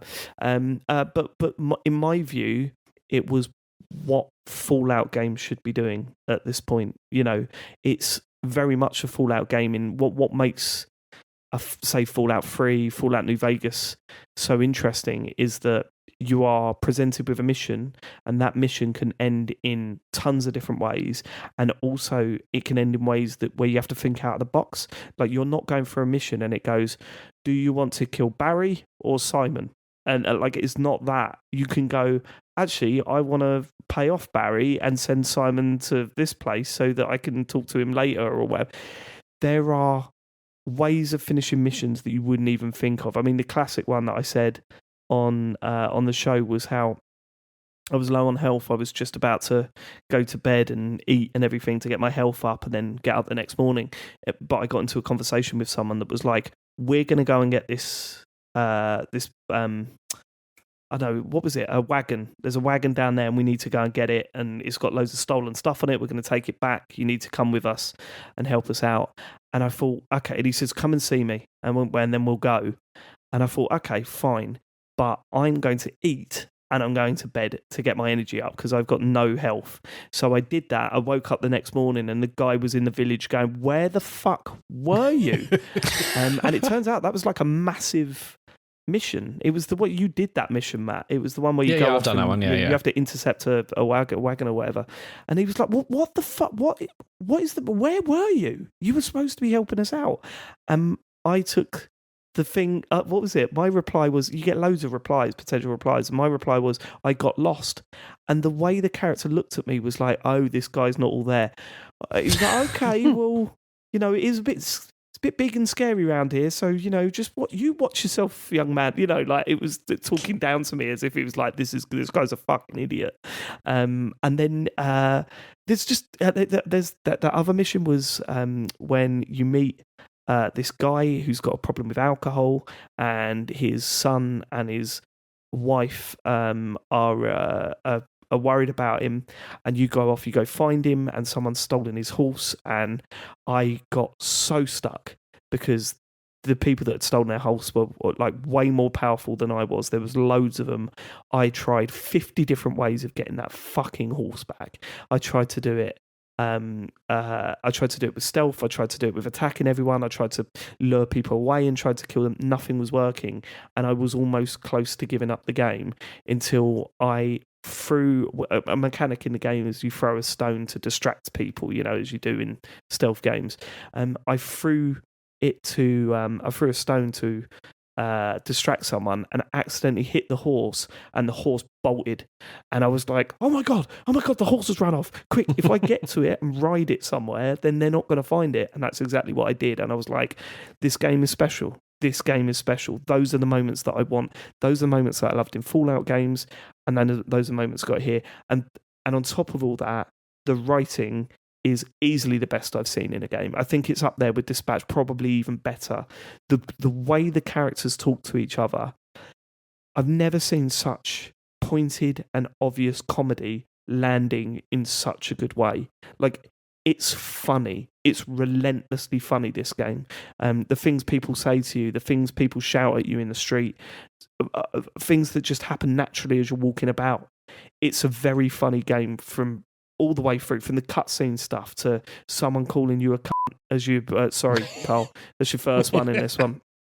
But someone calling you a cunt as you're walking through a town because you screwed up a mission with them earlier. Like, it's relentlessly funny.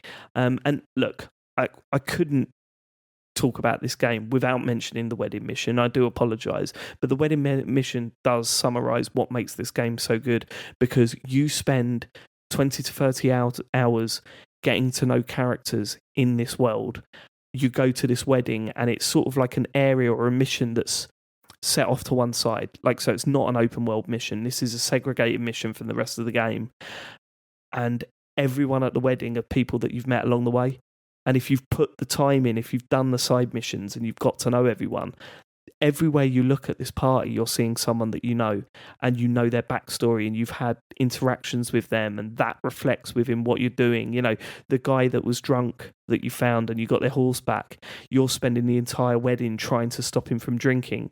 And then as you work out that, hold on, every time I'm grabbing the beer off him and drinking it myself, I'm getting pissed. I don't want to be the embarrassing one at the wedding. So you've then got to think, fuck, do I want to do this or not?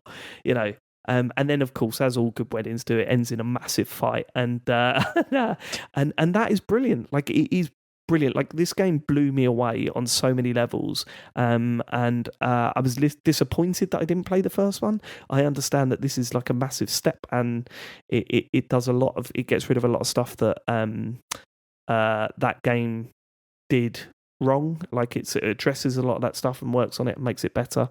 Kingdom Come Deliverance 2 is probably my game of the year. Like, it's up there with maybe another 2 games. I think everything it does, bar maybe the combat, although the combat does become a lot more trivial later on in the game, you know, because you sort of level yourself up to the point where, oh, right, this is just easy now. It's a bit fiddly, but it's easy. And then that's not even. I've not even gone to the bit where you get to Cuttenberg. I've not even mentioned that, and that is like, I've seen everything this game has to offer. It's good. I'm enjoying it. I've seen everything, and then you go into a city, and you go, "What the fuck is going on here?" It's just so good. This game, like, and it totally deserves to be in the hat. Obviously, it's also the way that, you know, all the systems that you engage with when on a smaller scale with the, you know, with the small towns and the villages and stuff, and then you just think, how on earth are they going to do this at like city scale? And they absolutely do, and it works. Yeah, and it works wild. So well. Yeah, and you go, and what's brilliant is that when you play these games, what's brilliant about Cuttenberg is that you're like, fuck. By the time you get there, you're experienced, you're loaded. You've got your head around the game, and it's fine. You go there and go, yeah, you know, you think you're rich. No, you're in a city now. You're fucking nobody.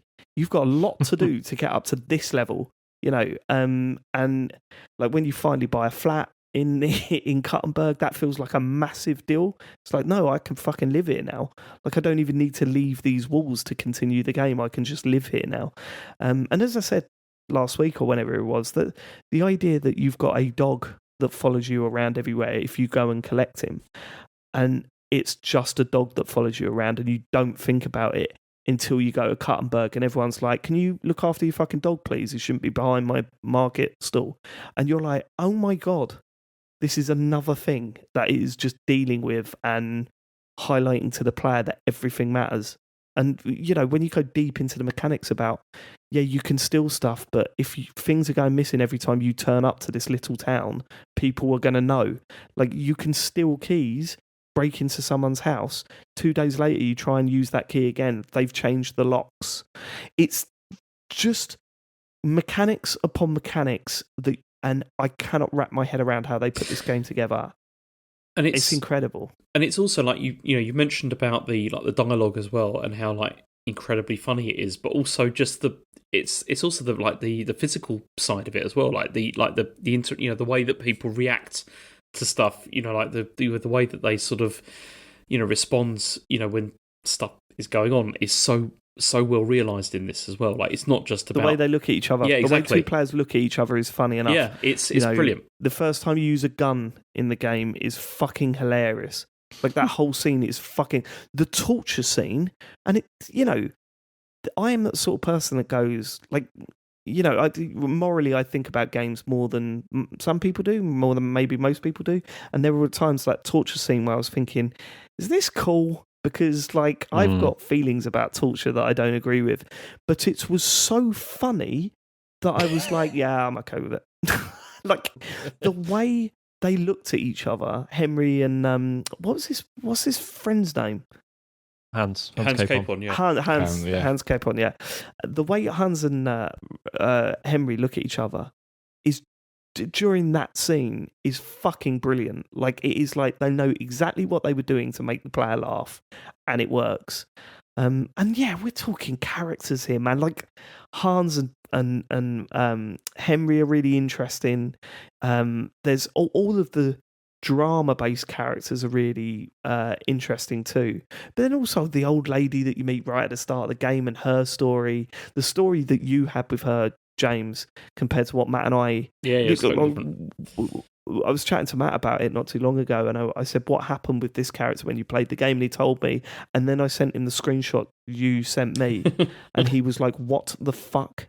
Is this a thing? Yeah. I was like, yeah. But they're also well realised because they feel like real people, which is 100% incredible with it, you know.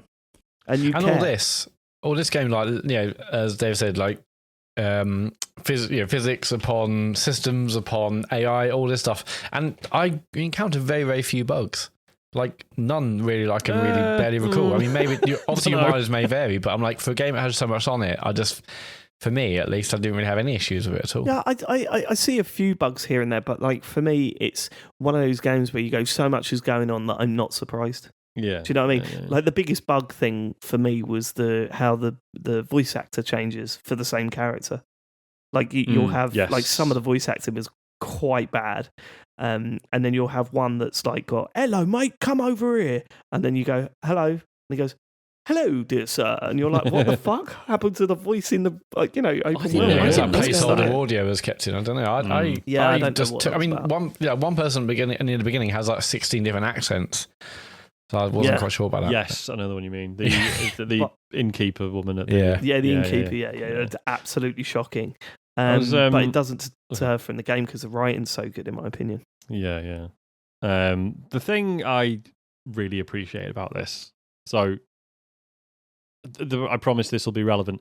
A couple of years ago, I got an e-bike after not cycling for years and just through like, you know, cycling again and making me think about, like, you know, dominance of cars as like the main way of getting around and stuff. And I was like, you know, it's really nice sort of like planning to cycle to a town that I know is a 15-minute drive and be like, yeah, it'll take about an hour, but I'll go on different routes that I don't normally see and I'll enjoy the travel way more than I normally would just driving, right? And you know, it got me thinking about like the pace of, you know, obviously roads are good, right? I'm not being like, oh, actually we should destroy all cars. Roads are good and potholes are good, just to confirm. Yeah, potholes are fantastic. Big fan of those. Yeah, it just got me thinking about like how, like, is it necessarily always a good thing that we can get places as quickly as we can, right? And then playing this, where I think it was the mission you were talking about, Dave, with the you're trying to find the missing carts that's got all the stuff on it. And I joined it. So like, right, we need to set off at, you know, we've missed the light today, but we'll go in the morning. And then you set off in the morning, and they're like, right, you know, it's about a day's ride, but if we don't, you know, for whatever reason, we lose a bit of time, there's a really nice inn on the way, and we can stop there for the night. And I don't know, and it just really chimed in with the stuff I was already thinking about. It's like, God, that, like, obviously there's tons of stuff about living in that period that would have been fucking awful. Like, God forbid you ever get ill or, you know, need the toilet. I assume they didn't have any, you know, basically just a bucket you can shit in or whatever. But at the same time, I was like, God, wouldn't it be nice to be like, well, we're going to the next town. Fucking might take a day. Might take 2 days. If it takes 2 days, I know somewhere nice we can go on the way. Do you know what I mean? Feels really leisurely in a way that you just wouldn't get in real life. And I really appreciated that sort of pace of life that it sort of represents. And as I say, that's it. I think the other thing that sticks with me, Sean, was the first time I got to Cuttenberg. And I walked in and I had that what the fuck, I am a fish out of water moment. And then I found an inn and I hired a bed for the night and I went to sleep and I woke up the next morning and it was before, so I'd seen it at its busiest. And then I walked out and the sun was just about to rise and I saw a couple of drunks like walking through the town, but the rest of it was closed. And I could almost feel the temperature of the place, and I could almost feel the mud underneath my feet as I was walking around. And I had that feeling that you get. I don't, as I said, like if you go on a stag do and you turn up late, like you turn up, you get to your destination like later in the evening, and you see this mad town kicking off, the nightclubs open and all that sort of stuff. And then maybe you wake up early and you walk out of the hotel just to clear your head a little bit, and you look around and go, is this the same place? I had that feeling, and to do that in a game is wild. To do that in a game is wild. To see Cuttenberg as busy as it was, and then see it early in the morning as people were sweeping just as they were starting to open their stalls and that, and for it to give you a feeling of, I know what this feels like. I've been in, admittedly, not a medieval town, but I've been in a town that's really busy and seeing it in the morning before it opens up. It, like, relating to that through a video game without it being a cutscene, without it saying, hey, traveller, we're not open yet. The shop's open at what? For it all to be natural and for it to work is mind-boggling to me. Like, it's mind-blowing. It's so fucking special. I can't. It blew me away, this game. And it's, that's why it's up there with my game of the years, really.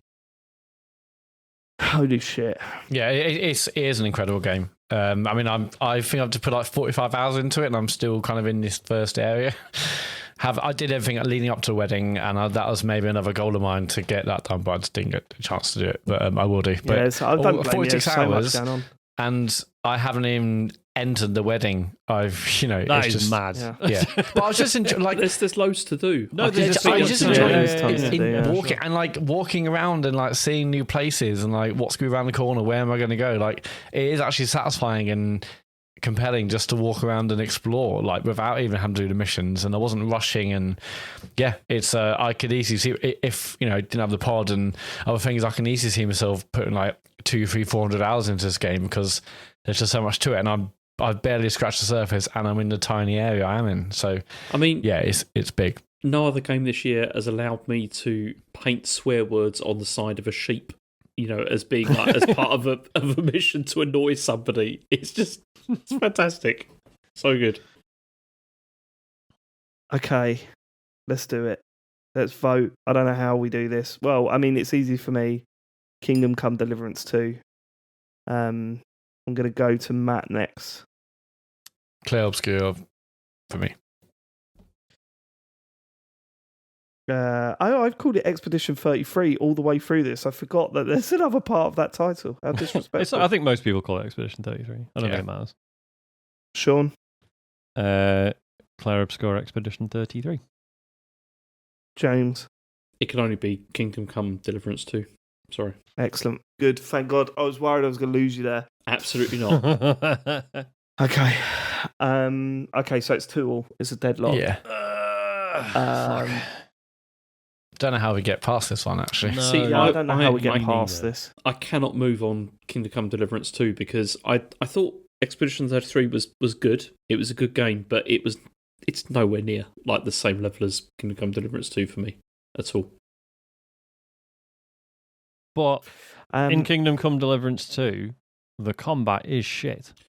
Yeah, but the stealth, but I would say work. the same about Expedition 33. To be fair, and also if you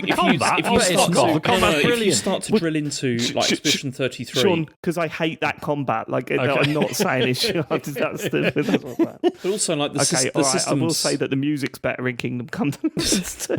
Yeah, that's also true. But no, what's the system in Expedition 33? They're adding the. Was that Lumina? Yeah, the Pictos. That's completely broken. It's terrible. It's a terrible system. Whoa, how's it broken? What do you mean? Show your workings. In what how's way? it broken? Well, no, because there's no point in allocating a lot of the resources into that. There's only like certain paths that actually work or have any sort of potential. It's so. How do you mean? No, there's like disagree. Tons of different enemies, different elementals, different things they're weak and strong against. What? But it doesn't matter by the time you get to the end. There's certain ones that you can put points into, and then that's all you need. Like the other stuff doesn't really matter.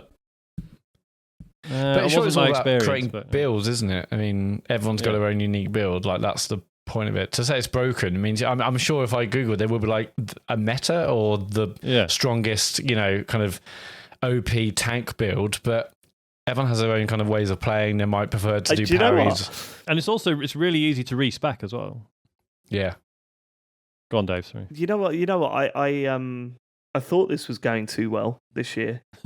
This is going to be a real sticking point. Yeah.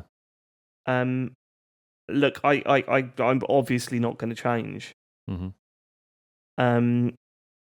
If I had an argument, I would say we know what our personal favourites are, by way of voting. But in terms of the game that had the biggest impact on the show this year, I would say KCD2 was the one. To a T. Oh, yeah. Do you know, Asher was annoyed that I didn't nominate that. That's the only argument I could possibly put forward without slagging off a game that I enjoyed what I've played, and that says a lot, because I don't like that style of game at all. But I can see why people really like this, and that's without knowing the wild shit it does story-wise later in Clair Obscur. But KCD2 is, I just think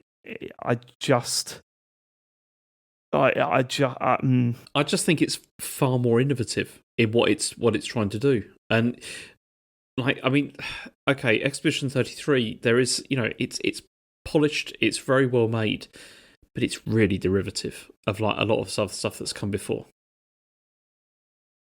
Like what? Pretty much any JRPG, Sean. It's like it's not doing but anything new. How many other JRPGs go as far with like the parry stuff? That's a good point. But then the parry stuff is also, depending on who you talk to, kind of not great anyway. Like, I mean, a lot of people didn't engage with it. But we're talking to ourselves, right? They might here. say that they struggle with it, but also like, I think it does do things better. It might have loads of influences which it wears on its sleeve, but it brings it into a package which feels a bit easier to understand and much more streamlined. And also earlier you were saying that Ghost of Yōtei doesn't do anything new, but what it does as a package is great, and I think Expedition 33 does exactly that. Yeah, but Ghost of Yōtei went out last round, Matt.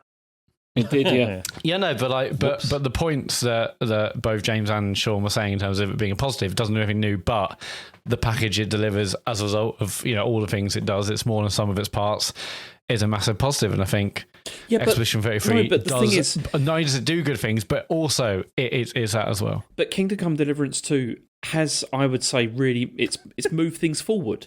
Like it's moved things forward in a way that I don't think Expedition 33 does in exactly in the same kind of way. Like, if you look at like any game that is going to come out from Bethesda over the next, like 5 years or whatever, they cannot bring another game out without it being significantly better off the back of KCD2. Exactly, it can't. I mean, you look at Starfield, like compare that, like the but dialogue they will. in that with Starfield sucks compared to like fucking Cyberpunk, which came out years before. Exactly. So I don't think you can use Bethesda as a and like really. This studio might just be better than these kinds of games that Bethesda is. But this does feel like a Bethesda game. I think that's where James is coming from. Yeah, it really does. This does feel like that style of game. I never played Cyberpunk and thought, oh, this feels like Fallout. I played this and I was like, oh, this is trying to do the Fallout thing, but it is doing it better in every single way. I don't think you can point to KCD2 and be like, oh, Bethesda needs to pay attention to this, because they need to pay attention to about a dozen other games as well. You also done that about 20 years ago. I would argue that CG Projekt need to look at this as well. Like, if in terms of like whatever they're going to do with The Witcher, like they need to evolve further out as well. Because of this. I think you're right. Yeah. But I think my point still remains in that we both clearly like the games we voted for, and we both clearly think the games we voted for should go through over the other. I think as a reflection of the podcast over the past year, I think it would be Kingdom Come Deliverance 2 that went through. Well, partly the reason the discussion around that game went on for so long was because we were staggered out in terms of when we played it. That's true. Like, James and Matt started it quite a lot later than we did. That's why it kept sort of coming up. That's true, but then, I mean, if you look at it, like, I finished both of these games, and Sean, you finished like one of them as well, and Matt didn't get to the end of Expedition 33, so he hasn't even seen like the really interesting stuff that you get like with the conclusion and everything. Well, that just means he'll like it even more tomorrow. Yeah, it's only going James. to go up. Plus, like only one of us has finished KCD2. Yeah, and it's fucking amazing. Only one of us has finished both the games. So what you're saying is I should have the casting vote here. So obviously it's Kingdom Come Deliverance 2. You can't have a we're saying casting at vote, all. that's not how we It work. just means James has got the most free time. That's not. That is not true. This is- I'm at a 0% changing rate. So I don't know where you're at. There's no way James. I would change this, honestly, because it's as I said, I thought Expedition 33 it's a good game, but it's not game changing for me in the same way that Kingdom Come Deliverance 2 is. James just doesn't want it to get any further because he thinks it's had enough awards already, and it doesn't need. Yeah, James is definitely bitter the fact that it did so well at Jeff Keighley's event. Have you been reading my Reddit posts, Sean? Please vote for game. Yeah, we read them. Oh no, James, if you do, so I'll vote for one of yours in the next. Oh yeah, no. Oh yeah, so I'm screwed. Yeah. Is there another way forward? Oh God. I don't know. Probably not, right? And I know, like, I know, look, listen, I know there are going to be a lot of people that are going to be super pissed off that if we decide to go this way, if we do, I'm not jumping to any conclusions, but if Kingdom Come Deliverance 2 goes through over Expedition 33, there's going to be a lot of people pissed off with that. And I get that. And I'm like, and a lot of people saying, oh, David just doesn't like the genre. And you're right. And I'm not saying Expedition 33 is bad at all. It's not my type of game. But for me, like, you guys know how much of an impact this game had on me this year, Kingdom Come. Yeah, you guys know how in the fucking hole I went with this game, and where I was like where I hear the music now. And all right, admittedly, I didn't finish it, right? But that is going to be a theme this year because what a year of video games we've had. You know, we've had to move on and keep playing new games as and when they come out for the show. And it kills me that I haven't finished it, but when I hear the music from that game, it fucking melts me because I feel like I'm sinking back into that world again, and just by hearing the music. And oh God, you could say the same about Expedition 33, I'm sure. Yeah, the music is. I mean, I love it. Yeah, yeah, but I mean, look at it this way, right? Sean and Matt, if you both really believed in this game, why didn't you nominate it as one of your top 4? No, don't go down that. No, because we know strategically it's better this. to do it for this, and I haven't finished it, now. But I played more this week. This is always my plan: get it in the wild card. I knew it'd be popular. Also, it's been a great year. We've all said that. But there's like shitloads of games we all love. We wanted to get in, and this makes sense as a wild card choice. But should it be our game of the year over Kingdom Come? I mean, this is a matchup no one wanted. Should it be? No, this was. I hated the fact that I pulled this out against Expedition 33. It's like this should be in the final, not round one. Do you believe that this should be our collective game of the year over Clair Obscur? Do you honestly think? Do you like? If you honestly believe it, then say it. I feel like I'm not squaring up to you at this point. It's hard for me to really put a compelling argument against about our collective, given it's like 4 different people's viewpoints and like it's us versus you at this point. But that's what we're doing. At the end of the day, we're putting out our collective game of the year, and we're at a point where we all know what our favourite is. We all know what our favourite is, right? So we get that. We get which one each of us thinks should go to the next round. Now we've got to try and find a way forward. Yeah, I'm already waiting for the feedback saying Matt never gives in, but I'm doing it for the people who voted for the wild card. So it's a good thing. Sean, I'm thinking. Okay. What are you thinking over there? It's really tough, actually. This is because really James has got fuck all. There's zero. There's all like, James, I'll vote for your Yakuza, whatever it is. I'm a loose cannon, baby. He's drunk. He's got no games. He doesn't give a shit. So James is done. David's obviously, this is clearly his game of the year, and that's great. So it's very difficult to find where we're gonna, those two aren't going to budge. That's the tough situation we're in right now. I think I am prepared to switch. Sean, can I have a word? Just we'll leave him. We need a way forward, and No, Sean, over here. No, I'm serious. Right. I don't. James, out of the room. Matt has done this over here thing pretty much every year, and it's never worked. It's always funny, is it not? You know what? Forget it. Fuck you. No, it is always funny. It is always funny. Is that official? Yeah, it's official. It's as it, I know, and people listening will be like, "No, that's a shit reason." But as you say, it's the way it's been such a regular fixture on the show, and I've said I think the reasons for that don't necessarily speak to the quality of the game. I think it's because of the way. I think it's because of the fact that it's another month passed, and then another one of us played it and wanted to talk about it again. But those discussions have been really enjoyable, and it's been cool talking about the same bits and how we had different experiences of them, and so fine. Okay, Kingdom Come Deliverance 2 is in. Clair, Obscur, Expedition 33 is out. Sanity has prevailed. That's good. I'm gutted, but it's funny because I am more it's really funny, James, because you finished it and I didn't, and it's not a genre I want. But I feel worse about it going out than you do. Right, should we have a break? Yeah. I need a wee, and I feel like I need a shower.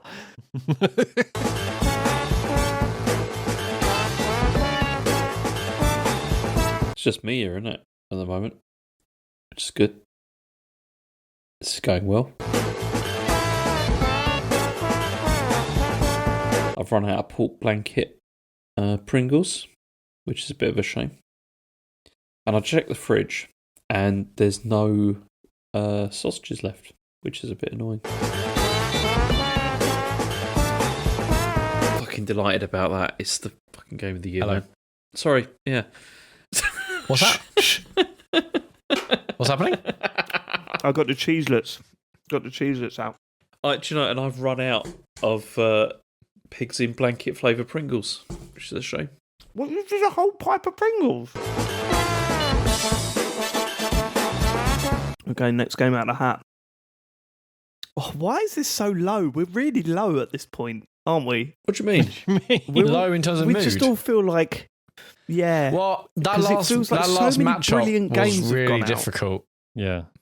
I really wanted that to be kind of the final or semis at least, but that's a biggie for round one. Yeah, I went into this being all the games are brilliant. It doesn't matter what happens. It's just going to be a nice time. And now I'm just like, it's horrible. And yet it hurts. It hurts everyone. Well, it hurts, Janice. You look at Shinobi Art of Vengeance, Donkey Kong Bananza, Promise Mascot Agency, Séance of Blank Manor, Goes to Yōtei, and Expedition 33. There are some fucking big games out already. Yep. It's horrible. In the bin. And they're all excellent as well. That's what's a shame. Yeah. You said it, led. Right, Sean, why is Keep Driving in the mix? Keep Driving is in the mix because... Well, no, I'll describe what it is literally first. It's essentially a management simulator, but where you are someone in your early 20s, I guess, going on a road trip. The initial sort of setup is you're going to a festival. It's in 3 weeks, and you're going to drive there, and it's a long, long, long way away. And there's on the way, you got to get yourself a tent. You got to pick up your tickets from this one city en route. And get some other stuff and then make your way to this festival. That is one of many objectives that present themselves when you're actually playing it. But sort of moment to moment, it's, as I say, it's about driving, but you don't, it sort of recognizes that for most people, the experience of driving is 95% autopilot. And it's only when there's hazards or whatever that suddenly you have to pay attention and actually do something. So you don't actually do any driving, right? You click where you want to go on a map and then your car sets off. And then, when there are hazards, you're stuck behind a tractor or whatever, or there's a fucking dead sheep in the road, or there's a hitchhiker or whatever. It then comes up with this sort of weird sort of turn-based mini game that's sort of supposed to sort of represent you navigating the hazard, right? That stuff is perfectly good fun. I enjoy it. You get, other abilities that sort of help you out when you're doing this sort of mini game, and like that's perfectly good fun. But it's the reason it's really stuck with me, because I know that it's quite early in the year I first played this, I think, is it sort of caused not a midlife crisis, but it's definitely. It's like the first thing that's really hit me with nostalgia for a time when I was an adult, right?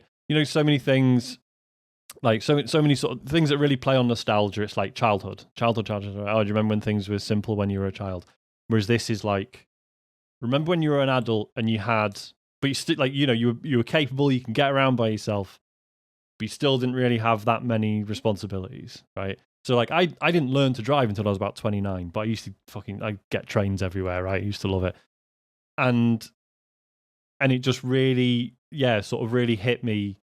You sort of, as you grow up, you do all the things you're supposed to, get married, get a house, get a half-decent job, hopefully, etc., etc. And then after a while, you realize all those things are great, but, like, you're on the treadmill from that point on, and there is no getting off it, right? And that's fine, because, as I say, those things are all good. But there is no scope for you to just be like, oh, I want to go somewhere else today. Do you know what I mean? There's no like this game is all about freedom, and the freedom to go wherever you want, or to just be nowhere, and for it to not really matter because you're on an adventure, and that's fine.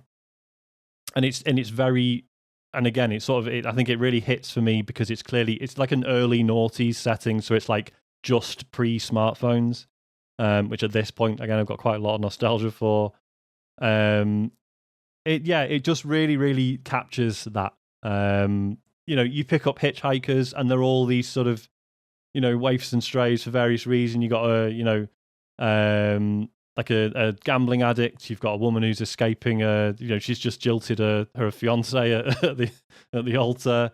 And it's all these people who are basically trying to escape from things, and sort of helping them along their journeys as well is sort of just feels really good when you each of those stories has like a little sort of resolution to it.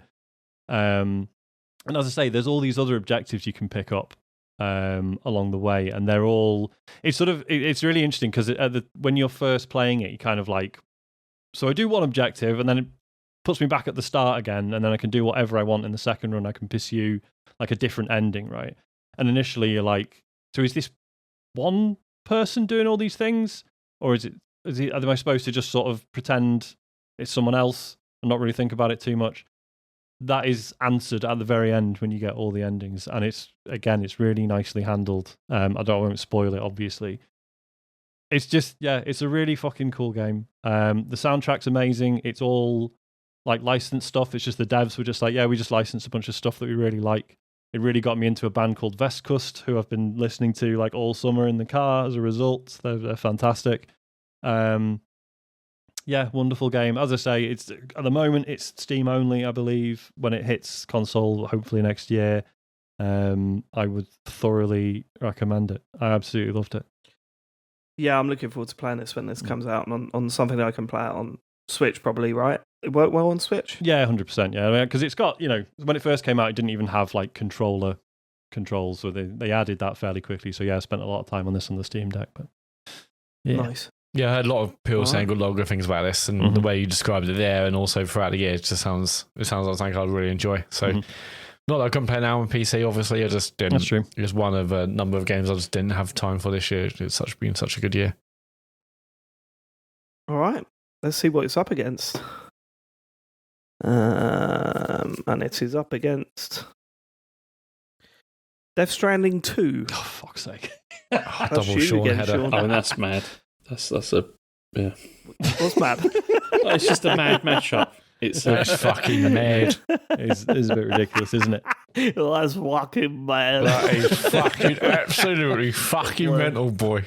boys, I'll tell you what. You will not fucking believe what's happened here tonight. Drive your car versus, deliver your packages to game. In a way, it's the most not that outrageous dissimilar. matchup. Yeah. It is outrageous. It's basically the same game. Okay. You can control the car even less in Death Stranding 2. I didn't I played a bit of Death Stranding 1 and sort of did 2 hours of it and was like, I sort of get it, but it's confusing. People keep the fucking tutorials every 2 seconds, etc., and I kind of fell off it. And then more recently, I was getting back into it again. And spent another sort of 10 hours, and I was still kind of annoyed about none of this really making any sense. But I'm getting the vibe of it, right? And I think that in and of itself is quite interesting. And then the new one came out, and then PS5s were briefly cheap for a bit. So I immediately sacked off the first Death Stranding and started playing the sequel because I was like, oh, what about the story? And everyone was like, mate, what story? Like the first game is fucking nonsense. No, there's a story, Sean. There's just a lot of story. There is a story. There's a lot of story. There's a lot of story, and it is definitely a Hideo Kojima game. It certainly is. Playing the sequel, I was like, I'm enjoying this a lot more. I think there's definitely less sort of hardship initially. If somehow you're not familiar with what this game is, it's the future. Oh, cool. Are you going to explain the whole story? Yeah, here, I'm going to Sean? explain the entire plot. Okay, good. I'll settle in, everyone. I'm looking forward to this. So there's this thing called the beach. And no, I'm not going to do that. But basically, yeah, it's post-apocalyptic future where you are delivering stuff and occasionally fighting ghosts, and that is literally what it is. And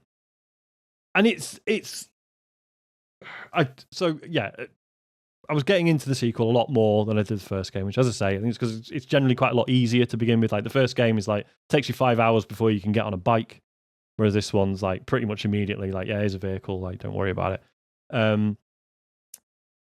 And there's some stuff that happens early on in the story that I found really impactful. And I was already like, okay, this already means a lot more to me than the first game ever could, I think. The intro sequence was fantastic. It was so, because initially I was like, oh fucking hell, what if I bought a PS5 for? I've been saying for ages, I'm not really bothered, and I've bought it for this one game. I didn't even like the first one in the series that much. Just the intro sequence, I was like, holy shit, there's nothing like this on Xbox. Right, this is just production values. Yeah. This is why I buy a PlayStation for this, like the Naughty Dog games, the God of War games. This is the kind of blockbuster style game, and the opening intro where I'll let you describe it, but my God, it looks stunning as well. I was going to say, I wouldn't even try to describe it. It's just absolutely staggering, isn't it? It's just so beautifully done. It looks so good. I was like, okay, this must be. Is this like a cutscene? No, we're actually playing this. And then transition straight into gameplay, and you're like, oh shit, it's done that thing. And I was having a great time with it, but I think that allowed me to let go of the insistence that everything must make sense. There is so much shit in this game that is just weird and stupid, and I don't know. I think I just reached a point where I can't tell if I started to understand it or let go of the idea of understanding it. And I'm not talking about the literal story. I'm talking about just weird shit that happens. Funny little there's loads of comedy in this that is completely out of place almost every time it happens. It's fascinating. And yeah, I don't know, I just reached a point where I was like, I'm looking forward to seeing the next fucking weird thing, and that in itself became enjoyable. The story, I think you kind of have to. I don't know, other than Hideo Kojima, I don't think anyone could properly keep all of that in their brain and try to really make sense of it. I think part of it, and it's kind of rare for you to allow yourself to allow a game and story just to look, it's happening, I get most of it, I'm enjoying it, but I don't have to understand every single concept and logically how these things may or may not work. I was enjoying the ride regardless of how much I understood every aspect of it. There is that, but then also I think as a game this is significantly more coherent than the first one. Like in terms of everything does fit together. Yeah, like by the end, I was like, right, no, I have been told a story, definitely. Like I understand maybe not all of it, but enough threads of it. Certainly the personal stuff with Sam, not necessarily the overarching,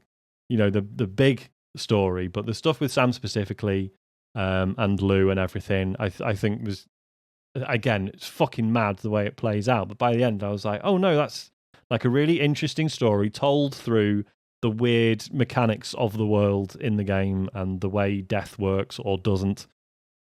It's genuinely really fascinating. And beyond that, as I say, all the stupid shit that happens, I'm not a big Kojima guy. Like, I find it a bit weird how some people worship him and stuff.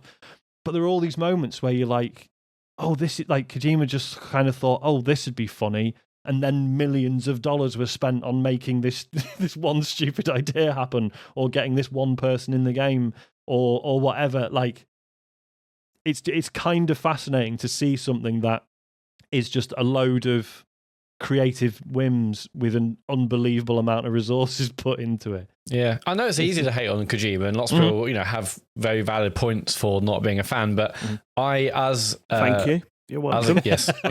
I'd mention you without saying your name. But as a Kojima apologist, I'm thankful we've got someone like him in the industry who is doing his mad shit. Because this is it looks like an expensive game. It almost certainly is an expensive game, and yet it's got these really kind of random highfalutin ideas that most games are like, no, we can't. For a big budget game, highfalutin ideas, a talking puppet. That's one aspect, sure. But like, there is more to it than that. Yeah, like most of these things will be cut from any kind of major AAA games. Like, no, this is too much. But like, we have someone in a studio, has his money to do these things. I'm really thankful we've got that in the industry. We've got someone who's pushing things in a weird direction and mad stuff, but I'm glad we've got it, basically. Mm-hmm. I think it'd be a less exciting industry without that kind of that whole sequence with the fireworks and all that kind of thing. I mean, visually, oh my god, yes, yeah, it's incredible, so good. Like each of them, because that's sort of a recurring thing, isn't it? It's not always fireworks, but yeah, those sections are fascinating, just visually, and yeah. But also, I mean, the way that the game ties in with like his own legacy, I think, in terms of like Metal Gear Solid and everything, and the way that it plays with that is really interesting as well. Oh, it's there are times where it's a Metal Gear Solid game. Yeah. Like 100%. Like you're stealthing your way through a base, which you totally can. Like, feels amazing. It actually makes me more interested. Is his other game like Scient or He's like a stealth action game, isn't he? Yeah. But like, this is very much that you can do stealth. It's mostly action, and there's ways to go. To tackle each kind of area, really, depending on what you want to do. But like, I'm interested to know how different that's going to be. Is that just going to take the really extreme stealthy bits of this and just make a whole game of it and basically do a Metal Gear? Or anyway, I'm glad we've got this, which is a bit more out there in that regard. Yeah, totally. Sure, I'm voting keep driving. I should say, in terms of the whole, just letting go and accepting all the mad shit that was happening, etc., etc. I did play half of this off my face on Cocodamol because I pulled that muscle in my back. I didn't know where you're going. I was expecting cocaine at that point. It was... Yeah, we implied that without saying it. It was a I thought I'd just make it explicit at this point. But it was genuinely like...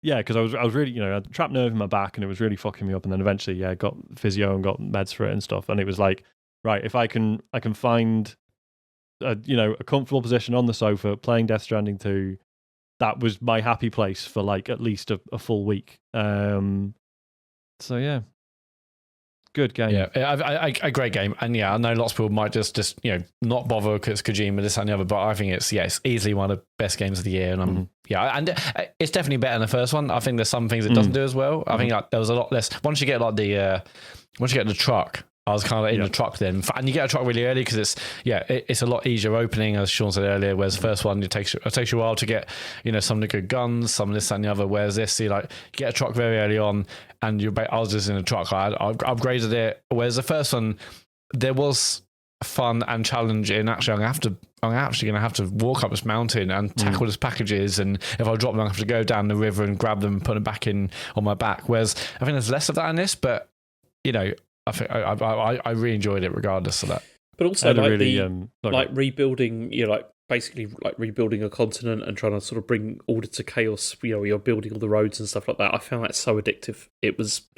Oh god, yeah, 100%. Because I went into it like, I'm not gonna like build everything. That's insane. And then it's like, oh yes, I am. Actually, it feels great. I need more materials to make it a level 4 road or whatever. Yeah. I had like a really interesting conversation with Isaac where. Because he was like watching me play it, and I was like, right, I'm just going to do some like delivery runs. I know where the BTs are. I'm going to avoid them, obviously, because they would freak him out. And he was asking me like what the point of the game was, and I kind of explained, in very simple terms, like the setting. And he was just, I can't wait to hear this. Yeah. I can't wait to hear where this is going on. No, it was just an interesting conversation because he was like, oh, that sounds really sad, and I was like, yeah. I think basically it was his introduction to like some things are just like some fictional things are just a bit sad, but also there's still funny stuff in it. And said, there's all these characters in it, and they're basically getting by. It was just an interesting little eye opener for Isaac as well. I think it's cool. Cool. We got a vote. I'm voting keep driving, obviously. Sean, It's Death Stranding 2. James, It is Death Stranding 2. and Matt. It is Death Stranding 2. Death Stranding 2 is through to the next round. Okay, so our last two out of the hat. I can't remember. Last two out of the hat. Let's start with Battlefield 6. Battlefield 6 is a return to form for the Battlefield series. It feels like Battlefield has been away forever, even though it hasn't. There has been some good Battlefield games. Battlefield 1, for example, was very good. But there has been some really poor ones. I've fucking fallen in love with Battlefield again. Like, I'm intensely in love with that game. I'm playing it as much as I can. We are...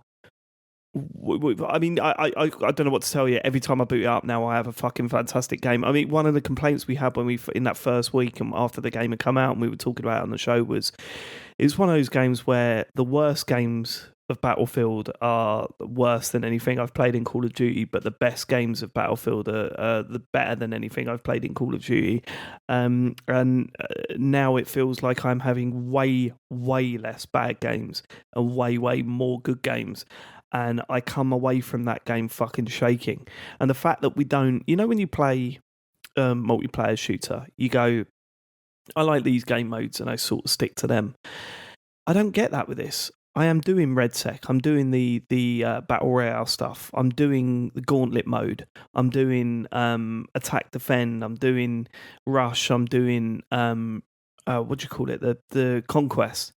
I'm enjoying everything that this game has to offer, and it's creating some of the most intense moments in terms of online multiplayer shooting that I've ever experienced in games. And we all know that is what Battlefield does, right? Battlefield does create these moments of pushing, pulling together as a team, working out a tactic, trying to execute it. Like, it's not about spawn, rush around, are you quicker than the other player? There's a bit of that, but it is very much like we will talk tactics. Right, if we put a spawn beacon out outside this room, we can get up to this roof. We've got a good vantage point over the battlefield.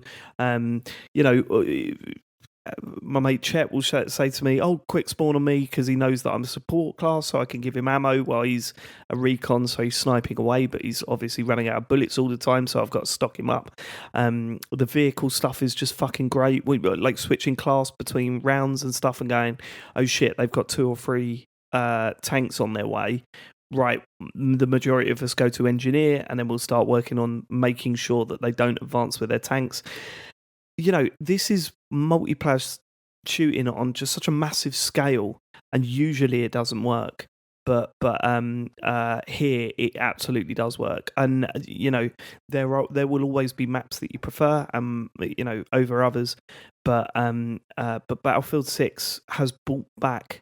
It feels like this is what Battlefield 5 should have been. The one after Battlefield 4. So Battlefield 3, we fell in love with Matt, and we played that for fucking hundreds of hours and really got into that whole thing.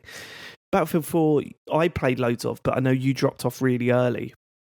And then everything since I didn't fall in love with as much as I do this one. Even Battlefield 1, which is, well respected amongst fans of the series, I never really fell in love with it. Like, I always found myself out of position and getting like killed constantly and never finding that flow with that game.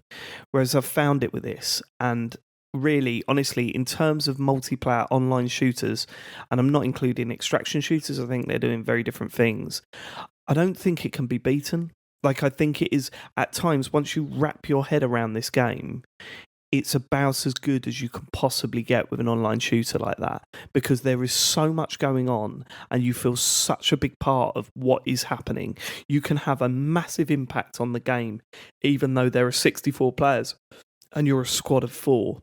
At times you think, right, the 4 of us, we're going to go off to one side and we're going to attack this base. And holy shit, we've done it, and it's made a huge advance for the whole 32 other players, like on our side or whatever, 28 other players on our side. It's fucking incredible in that regard. And unlike other Battlefield games, it hit the ground running. It didn't constantly have problems with bugs and not being able to load into games and errors and being kicked out and stuff like that. It handles most of that stuff quite well. And just an absolutely stunning online experience. I could not... The thing was, this was going to be nowhere near my list, but this past 3 or 4 weeks, I've been so intensely into it that I just thought it has to be represented on this list. And that's why I nominated it. There are other games like Ball Pit that I thought, you know what, I love Ball Pit and I think it does some really interesting things, but how could I in good faith say that I enjoyed that more than Battlefield? Because I haven't. Battlefield is probably my most indulgent pick out of all of these, because I know it's not going to go far, and I know that there are better games in the list, but I had to represent it because holy shit, I've been just head over heels in love with it. Fucking love that game. And it's a shame, I think a lot of people played Arc Raiders from our... I mean, Sean, I think you'd love Battlefield if you really sat down and gave it a good shake. Mm-hmm. Matt, I don't know why you're not playing Battlefield. It fucking weirds me out that you're not playing Battlefield. I've been trying to catch up on other things, but I know I love it. You need to come on with us, man, because you'll have such a good laugh. It's so much fun. That's what holidays are for. Yeah, man, please jump on with us because we miss you with that. And as I understand, the campaign is absolutely not worth touching, but I do adore Battlefield 6. I think it's an absolutely stellar entrance. I'm just happy that it is a massive return to form. I mean, I checked like a couple of month or two ago. It was like the biggest selling game of the year, which is huge. I mean, they've also had loads of issues over the years with Battlefield. Well, I guess 3, I think launch was okay, or maybe not. And then 4's a disaster, and we've had other ones since then. But I'm just glad we've got our Battlefield back, and I'm sure there's... fucking play it then, Matt. I've played plenty of you. I just haven't played the new mode in like the last couple of months, but I've played enough to know it's excellent, and Battlefield's kind of back. I mean, I don't, maybe nothing will ever like capture what Battlefield 3 was, but I think this is about as close as we've ever got. And at one point, I didn't think I would ever get back to there. So that alone is cause for celebration. I think it might be better, Matt.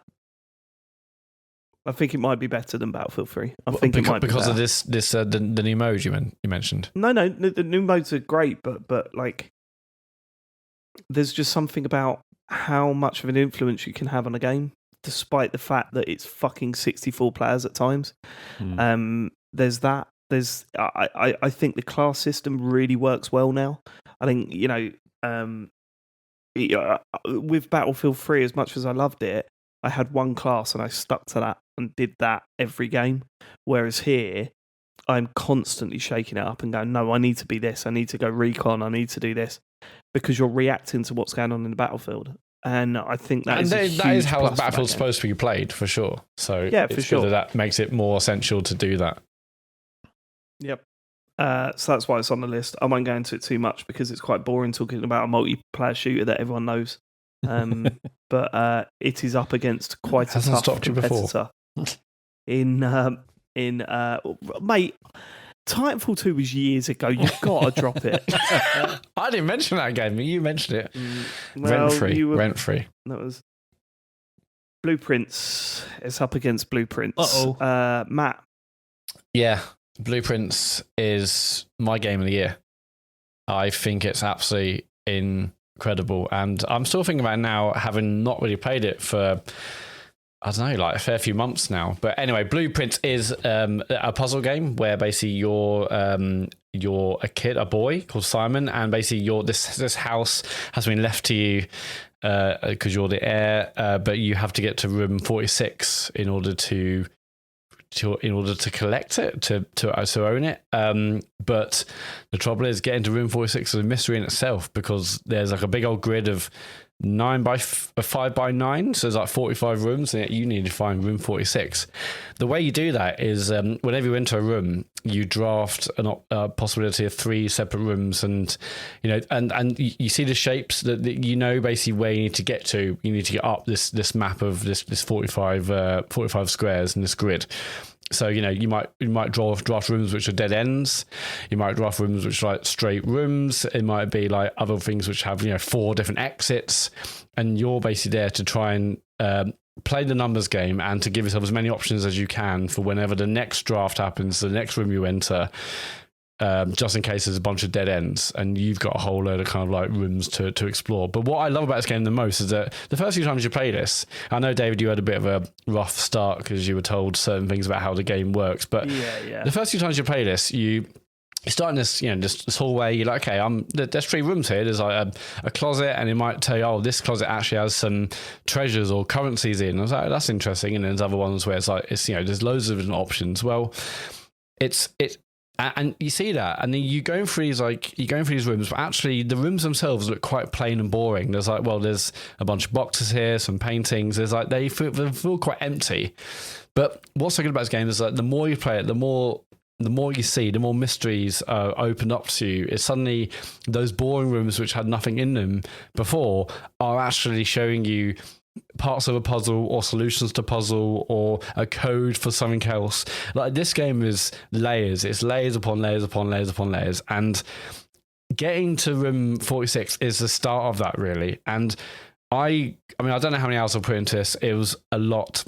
And the amount of notes I took on my phone, the amount of pictures and pictures I took was ridiculous. Apple doesn't do like an iOS, like Apple Photos wrapped. But if it did, it would just be pictures of me playing Blueprints. That'd basically. Be fucking creepy.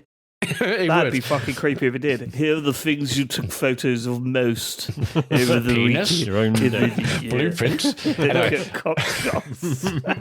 Yeah, like with every room you draft, it could be like you could maybe get like a key to open up more locked doors. It could be currencies or treasures. Also, just like puzzles. There are like some great puzzles, simple puzzles at first. Like there's a dartboard puzzle and another thing involving crystals, and even they get more complicated and more complex. So even when you're seeing the same ones, there is a point where you're like, I've done the dart puzzle a lot, but then it adds another level of complexity. But just the possibilities of what room we can get next is exciting enough. Like, and it actually, you want to see a new room. It's like, well, how does this new room connect or help with another puzzle or help me get to room 46? And I got to room 46, and then naturally there were more things, more layers. I started doing that, but I just stopped because I had other things to play. I had a life to live. Because at that point I was just obsessed with this. All I was doing, well, I'm barely alive.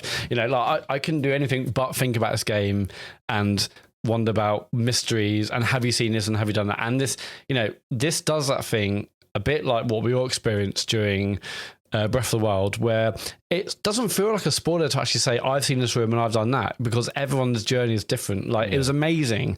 Some of the things I love about games the most is when you can talk to other people about how their experience was. And I played this, I think most of us here, other than James, probably played it when it first came out, but then 2 of my friends played it at different parts of the year, and they were sending me pictures and, oh, have you seen this? Have you done that? Like, I've seen this. Have you done? And I'm like, I haven't seen that. But like, that's what's just so exciting and fun about it. It can't be forgotten about how much of a social game this is. When you came over to mine while we were playing, that was great, yeah. and you were like, I was like, oh, so what? What was? I think something goes on when you pet the dogs. There's something going on with it, and you were like, What do you mean dogs? Yeah, I didn't know there was a dog here. And then you saw some of the rooms that I'd opened up, and you were like, I've not even seen this. What the fuck is this? What is going on here? But then also we sat down together and we come across a puzzle and we went, let's work this out. And we did it together. And I was like, I wish we played this more in the same room. It's a great social game. Like, either people in the same room watching or talking to friends about how they did certain things or what they had seen. And it's just like, even now, having got to room 46 and seen, okay, I know what the second kind of, I guess it's end game. It probably isn't end game. No, in this game, honestly. No, it's just another layer of the onion, isn't it? Yeah, I've seen the next layer of like, here's the things you need to do. And like, okay, I stopped at times. I had things, as I said, to do. But like, there are probably so many layers, and like, it's so rare to see a game or have a game where, I finished and there's some end game stuff. No, like, I feel like the end game stuff is barely the beginning. Like, I haven't Googled it. I'm sure there are people that may have maybe seen everything, but it feels like the kind of game where there will be mysteries of this forever because there's so many. And like, I don't know how it's even built or written, designed. Like, it's just ridiculous how many things you can see and do, and how those things you see and do then either like change the context of things you've seen before or make you think, oh my God, hang on. I've just seen that like 15 hours ago. I saw a dog or this or that. I'm like, holy shit, that means that. And it's like, even simple things like very early on, you may, and this changes for everyone, you may get like a set of car keys. You're like, a car? What?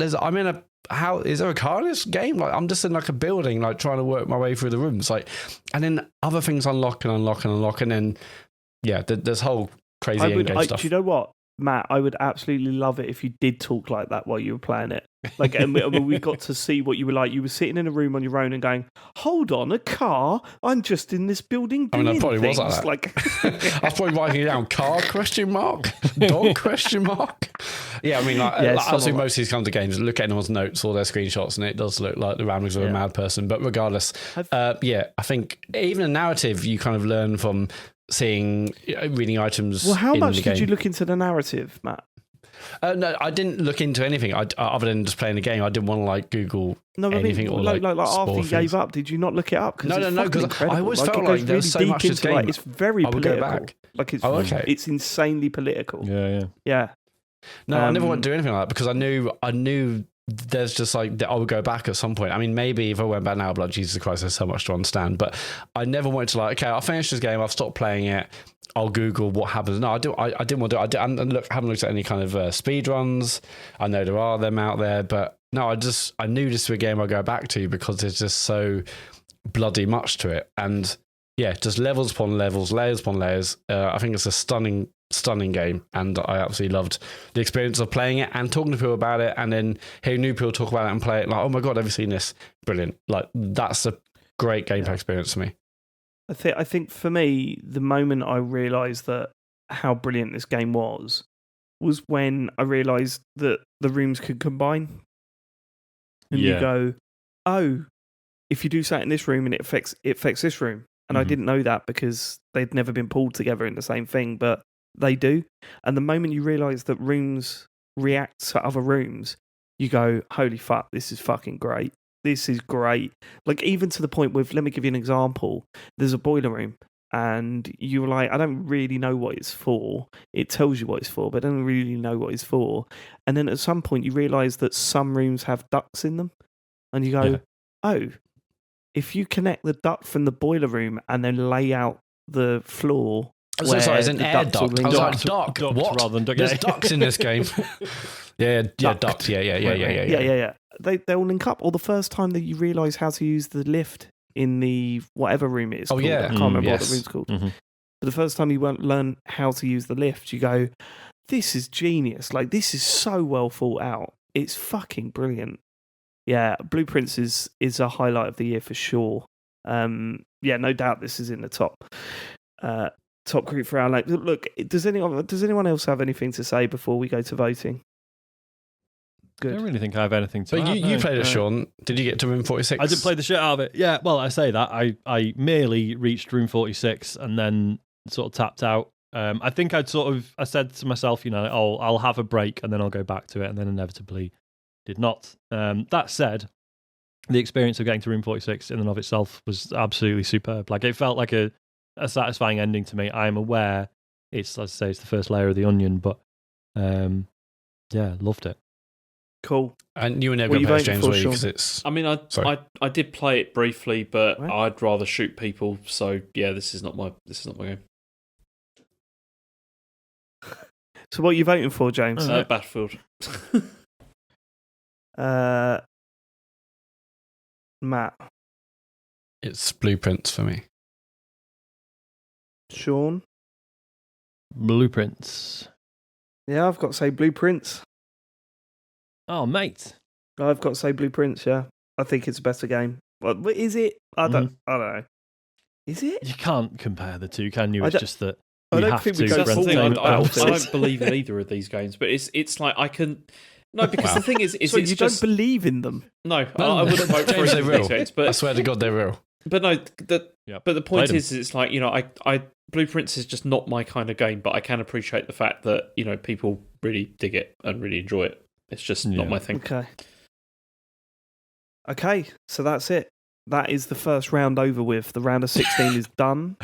I love this every year. That's round nearly one. 4 hours in. Yeah.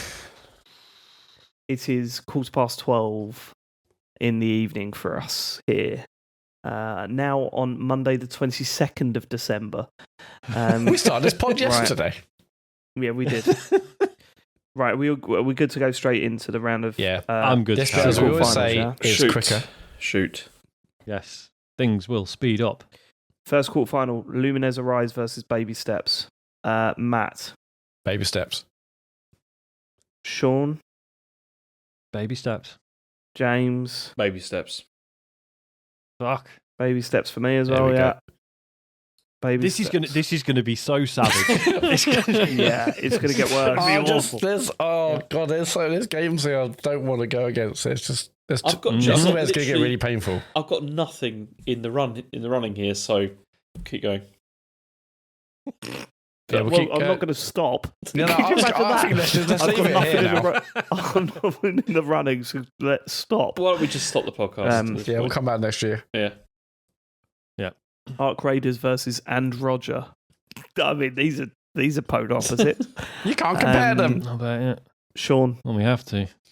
Arc Raiders. I'm going to go Arc Raiders. James. I was going to go and Roger. And Matt. And Roger. Deadlock. The reason I've gone Arc Raiders, I think it's a bigger release for the year. I think And Roger was brilliant. I don't think it's... Oh, no. Maybe... I don't know. We can't judge on how big they are culturally. I mean, that can be an aspect, sure, but... Yeah, well, you played and loved And Roger. The argument I had about KCD2 over Expedition 33 sort of applies here. I think And Roger was a bigger game for the show this year, but only because we all played it. Like had we played Arc Raiders, if it had come out it would be non-stop. Quiet period, I think it would have been non-stop. Yeah. But we didn't. I think I'm going to stay with Arc Raiders. Yeah, but we can't judge on what may have been. Like, we didn't all play it. We didn't. I mean, it's no. But that's not the game's fault. No, but it's just the way it worked out. I mean, this is not the game's fault, and we've covered this before. But like, it's part of me is like, oh man, I wish it was 4-player. Like, I think we would have jumped on for the stream easily. That is a fact. The free players. Oh man, I've got it. You know, but Matt, you cannot. It's annoying knock a fucking game down. It is you can't knock a game down because it isn't the amount of people No. that you want to play. I'm just saying that's probably a reason why we didn't all jump on. Had it been a 4-player, reason, yeah.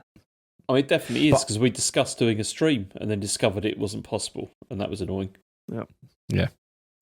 So yes, I know Arc Raiders is culturally very big in general, and Sean certainly had a great time on it, and I'm sure we all would had we all played it, but we didn't, and I think we all really gravitated. And my problem with And Roger is that it was a bit obvious what it was about. Like that gut punch did not happen for me because I instantly went, yeah, it's about. Oh shit! I'll bleep that. Yeah, we'll have to bleep that. Yeah. Spoil I mean, I think we already. No, I think we should bleep it show. anyway. Okay. Yeah. Okay. Yeah, I should bleep that. That's we'll bleep it. Yeah. We'll keep that in, but we'll bleep it. Anyway, it's about something. Carl will bleep it. I guess there was not a massive mystery, but the way it articulated that through gameplay and through narrative was really which is great, well but done. there's only so much respect I can put into that compared to a game that sort of took over the fucking world that you haven't this played. year. Yeah, that's fair enough. Yeah, that's fair. I mean, yes, I'm not denying the cultural significance of Arc Raiders this year for sure, but I think the thing we're missing here is that And Roger made me sad, and Arc Raiders is a laugh. Yeah. So, but the thing of that Arc Raiders, 2020, Sean. I prefer to be sad, Sean, than happy. So we know James. Oh God, yeah, fuck that up, haven't I? We know James. Imagine saying I prefer to be sad. Like, what wild. I'm sorry, I can't help it. Go on. We will go on. I thought I was getting close to the bone with the keep driving chat, but this is really gone a whole other level of deep now. James, are you interested in swapping or no? I could be persuaded, yeah. I mean, I really enjoyed enjoyed is probably not the right word, but I did engage with that like massively. But it's not one of the games on my list as being like I really, really want this to go through to the final or whatever. Whereas Arc Raiders is? Nah, but you know. No, that weren't the question. Like, right, okay. I feel the same about Am Roger. I think it was good. I think we've spoken about it. I can't see it advancing from here, and that's why I voted the other way. But I love the way you do that, David. It's really good. Cheers, man. What? No, the way you phrase stuff, so it's like you're making it sound so reasonable, and so like this is the way we're supposed to be going. It's really good. Yeah.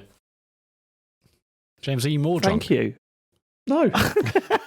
James, can you start drinking again? This is annoying. I stopped quite a long time ago, but yeah. Get back on it. No, I can't. I feel sick.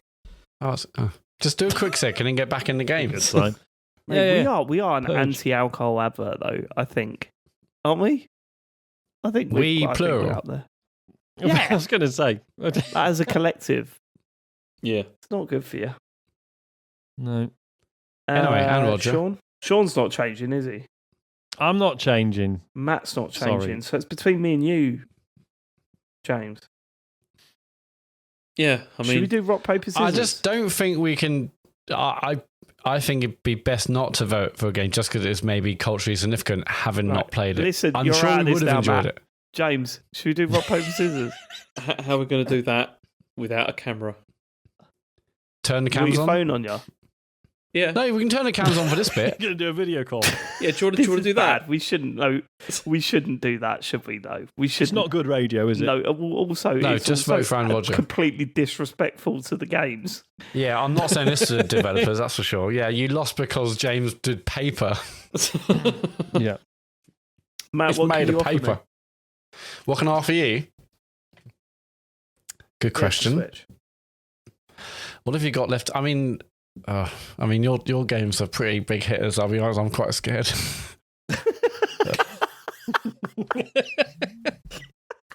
I'm scared to scroll up my document and see those two games to come down. I don't like it. What can I offer you? Just a big old hug when I see you next. I get them anyway. anyway. Anyway, surely. No, it's not the same. I'll give you a really big one this time. We are huggers. You're always going to be a big one. A bigger one. I'll give you two. Always going to be a big one. Bloody hell. Give you a bigger one. No, I mean, I don't know what I can offer you. Other than, I think it's fairer to vote for a game you played, you enjoyed, and forgetting the AI. Also, Arc Raiders, so it says, guys, it uses AI. We've been over this. I'm sorry, but it uses AI, and I think that's shit. But it gives me faith in humanity, Matt. It's shit, Sean. I think we can all agree on that. I would love it if we got an email from the Am Roger dev team saying, no, we are 100% AI over here. Don't worry about it. Yeah, we love it.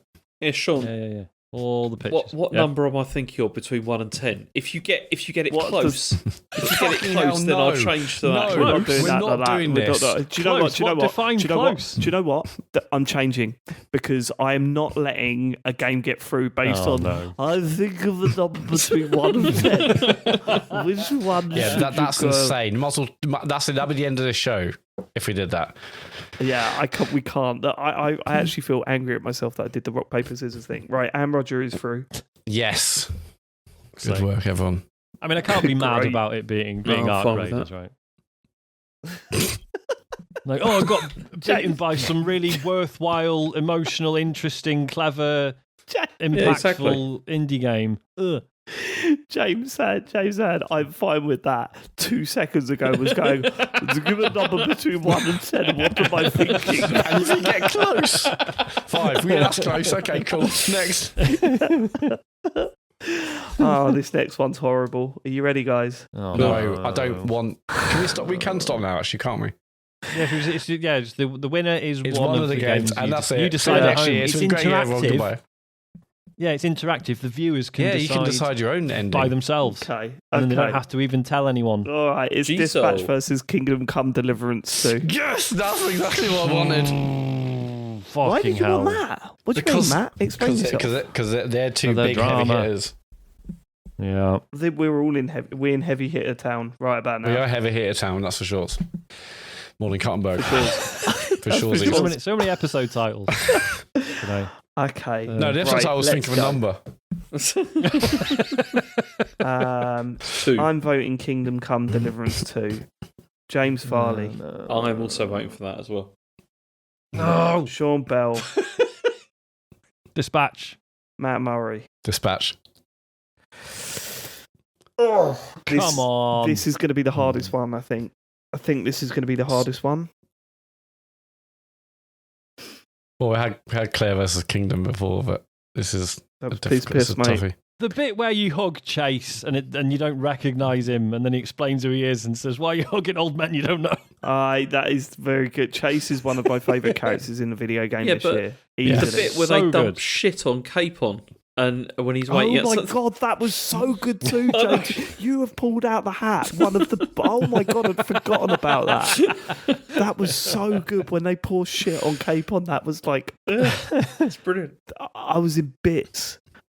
I prefer more sort of highbrow humour, really. But Sean, what number am I thinking? Why are you hugging old men you don't know? I don't think that's highbrow, Yeah. Sean. it's intellectual, Dave. Dispatch is excellent. It's don't know easily if one of the there's- best games of the year. Yeah, it's fantastic. Yeah. It's I not don't on the think same it's- level. I don't think. I don't think it's on the same level either. It's going for different things. Fucking, I tell you what, For though, sure. they're both. These are the two best written games this year, without a shadow of a doubt. Unless you think Death Stranding's up there too. I didn't play it, but Dispatch and KCD2, two of the best written games. It's a I've played different in kind recent Yeah, I of was going good to say, writing. I love Death Stranding, but I would never think, the writing. But yeah, I mean, there are other good examples for sure. I'm putting on that one. Yeah, this is tough. Well, what worries me is that I don't know how I'm going to convince you guys to change. Because I don't think you're going What to can be you in a offer me? position to change. What can I offer you? A big hug when I see you, Matt, is... Get out, ready?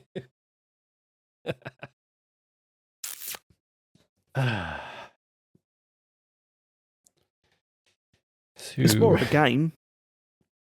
That's the best I've Oh got. my god! I mean, that's ridiculous. That's Are we- true. we're though. going down That is those levels? fair. It's absolutely fair. Yeah. Well, this is a game they're set out to do. Like other games are more I'd say or less mechanics. Dispatch is much more of like an interactive film, really, than a game experience. right. Has that been an issue in But the that past? doesn't Have matter. No, I it mean, doesn't. it's not been an issue. in Look, the I'm past. Yeah, grasping we at straws, definitely- okay? But Yeah, bad ones. Shit both of straws. these games are mine. I'd be happy if either of them went through. KCD2 is probably game of the year. Yep. It's up there. Is it? yeah, Is it though?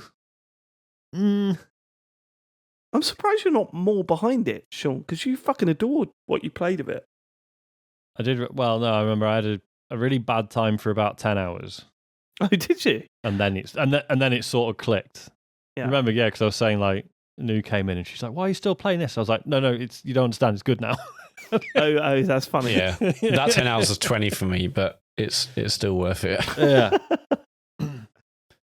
But then consider this: the entire running length of Dispatch being brilliant is the time it takes for Kingdom Come Deliverance 2 Yeah, to but get you good. can't. Yeah, that's you interesting. can't- I don't think you can compare it though, like in that way.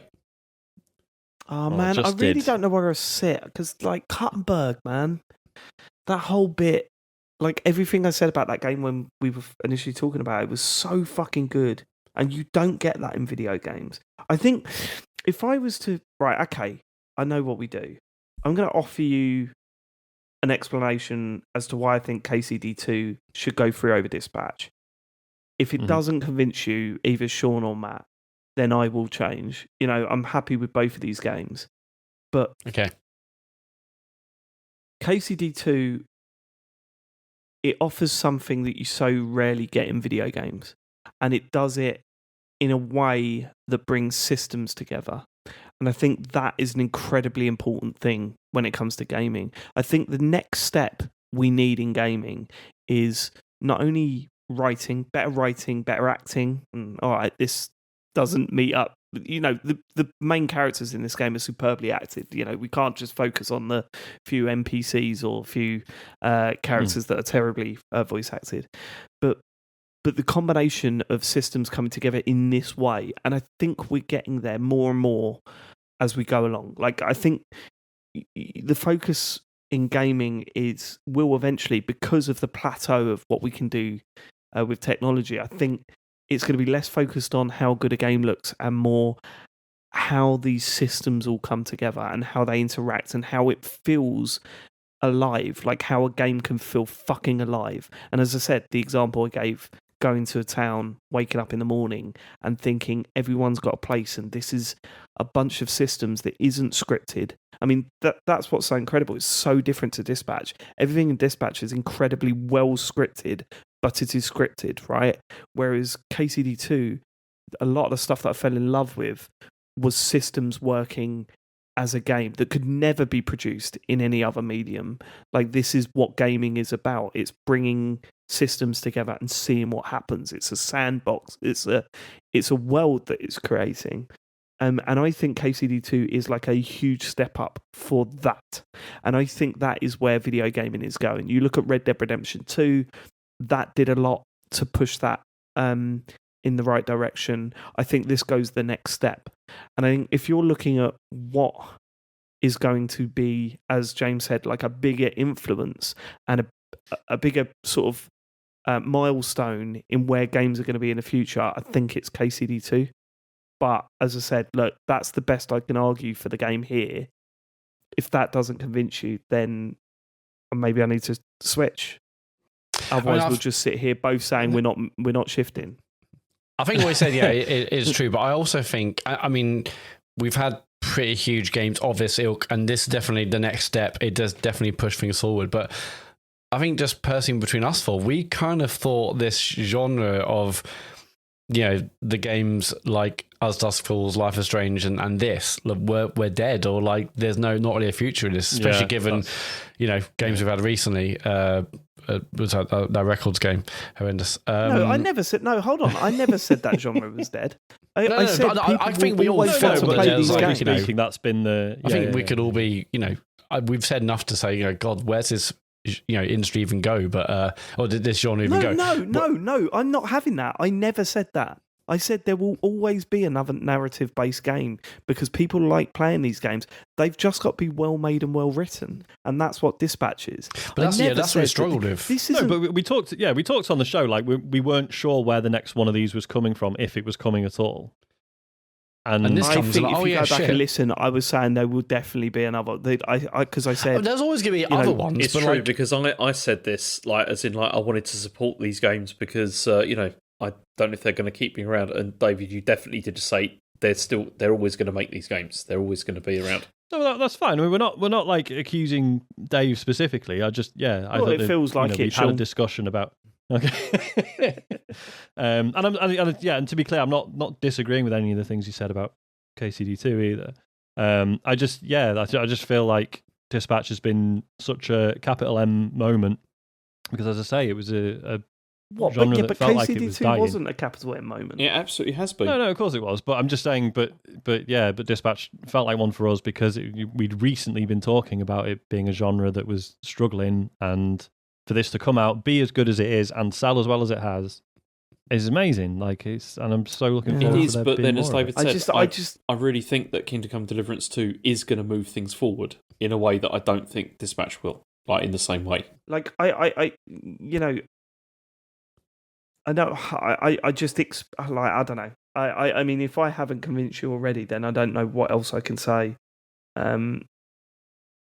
don't know what else I can say. I am slightly concerned that the both of you are more worried about KCD2 walking it. That's what I'm worried about. I don't think it has walked it though. I think there's been plenty of opposition. It's had a tough thing, but I'm worried that the two of you are thinking, well, if it gets through, it's going to win, and maybe you're not on board with that. How accurate am I with that, Sean? I don't think it should win overall. No, I certainly KCD2. expected. Yeah. I think there are too many elements of it that just did not work for me at all. Like it genuinely shoots for the broken moon, though. stuff. That's like the difference. Like it shoots for the moon, and you're going to have some rough edges around that when you're trying something so ambitious. I guess, but when it's really integral stuff like the combat and the stealth. Yeah, and the stuff. combat's not great. But then I could argue that the dispatch stuff is not brilliant. It's not the best part of that game, is it? I see. I did enjoy the dispatch stuff. I didn't like the hacking stuff. Hacking was. Yeah, the hacking but then also was a bit weird. The dispatch stuff is kind of superfluous as well. Like it doesn't matter in the same way that. Whoa, it's not superfluous at all. No, I think it's important. It affects loads of story stuff. It does. But then also, I know, but there's also parts of that where it's pretty intentional that you're supposed to fail as well. Like it's not like the core to the experience in the same way that you get that with Kindergarten Deliverance 2, I don't think. Well, I mean, it's delivering a narrative experience, and if the game's making you fail at certain points, it's to show you something or teach you something called develop a relationship in a certain way. I think that's I think it might be easier to pass that off as just like a silly little bit they've got to add in terms of adding some gameplay to the experience. But I don't think it's superfluous at all. I think like plenty of like the lore and relationship stuff was developed in those parts and seeing how people work together and there's bits where like they're all pissed off with each other and you're like, no, we've got to work on this, guys. I thought it was really, really well done. Okay, all right, listen, right, sucks. Okay, so I've said everything I need to say. Sean, are you changing? No. Matt, are you changing? No. I think this is bullshit. I think this is an attempt to get KCD2 out. I totally agree. I mean, I don't know. I don't know how you. No, 100%. I enjoyed Dispatch more. Like, I think it's a better game. Yeah, but that's because you have. You think Dispatch is a better game? Yes. That's crazy. Yes. Like, it's actually crazy. Yeah, I'd say that's crazy as well, James. Okay.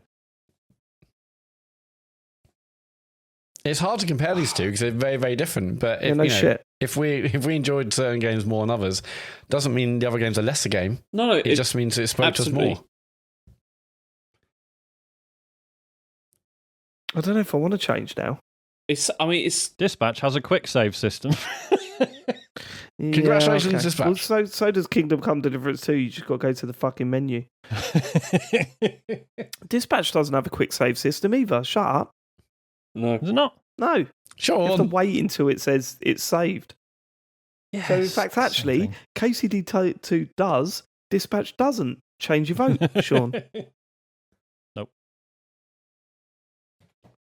It's just hard. Just think about like the possibilities of what there are going to be for for future like RPGs and stuff from what's been like pioneered with Kingdom Come Deliverance 2, and it depresses me that you. Okay, James, on that, do you think Bethesda is actually going to change how they make games because of this game? Probably not, because they're idiots. No, they're not either. CD Projekt Red, other people will, and that's the point. Yeah, I mean, Bethesda was one of the largest developers making these kinds of games. I can't see how inspiration was actually going to be on the industry. No. James is not saying that they will. He's saying that if they release a game in their usual style, you're going to compare it to this and go, fucking hell, you are so far behind. Yeah. The problem is we're dealing with two people that don't play these style of games, right? And that's... Wait, what? Well, I don't play RPGs? No. Sean the Avowed like the Fallout, specifically the Fallout games. You fucking hate Fallout for some reason. And I don't hate Fallout. I hate Bethesda games. Right, okay, there we go.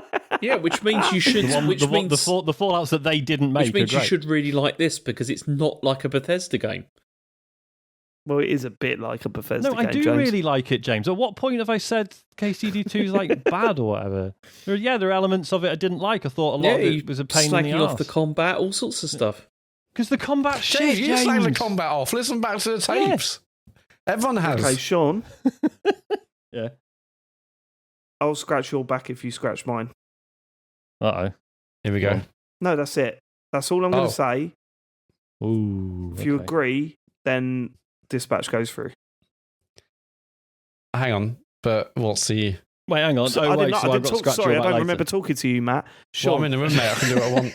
We're in a private room. Yeah, you didn't say over here, so I don't think you can were, you mute actually. him? Oh, I'm editing. I can just mute you during this bit. Well, Go that would be on. really unprofessional if you did that. Sorry, I mean, Carl, can you edit him? Just completely recut the whole thing so KCD2 wins. If I do you this solid, will you do me a solid? Hang on, what? I'm trying to think That's what an you awful mean. I ramification think of I this. know. That's an awful risk. It is a risk. Are you implying you're going to vote for Death Stranding 2, David? No, the other way around, I think.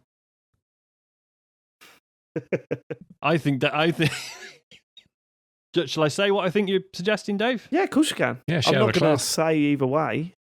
Okay, I think Dave's saying he'll switch now if I turn on Death Stranding 2 when it goes up against Dispatch. Interesting.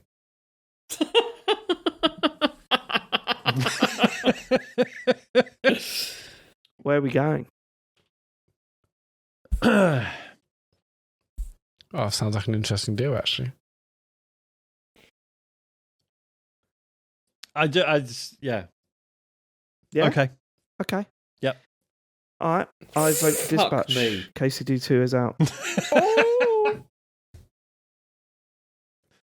Do we normally do that on mic? I don't think we have before, have we? That was I like an think we open have. deal. It's a public deal. I've just got Open corruption. one of the best games of the year, like the best game of the year has gone out. It is absolutely mental. That is mental. Actually, James, I'm It with is you. mental. That is mental. It is mental. This is wrong. up there almost with like Red Dead Redemption 2, honestly. This It is is, yeah, you're Look at absolutely me right. back. You're absolutely right, James. I'm totally on your side there. That is mental, but they weren't moving, and I've got a deal out of it. Death Stranding 2 versus Blueprints is the final quarterfinal. Sean, Oh fuck. Blueprints. Matt, Blueprints. James. I mean, Death Stranding 2. I'm going Blueprints. Blueprints is in the semis. That's Savage. surprisingly quick. Are we okay Yeah. to continue?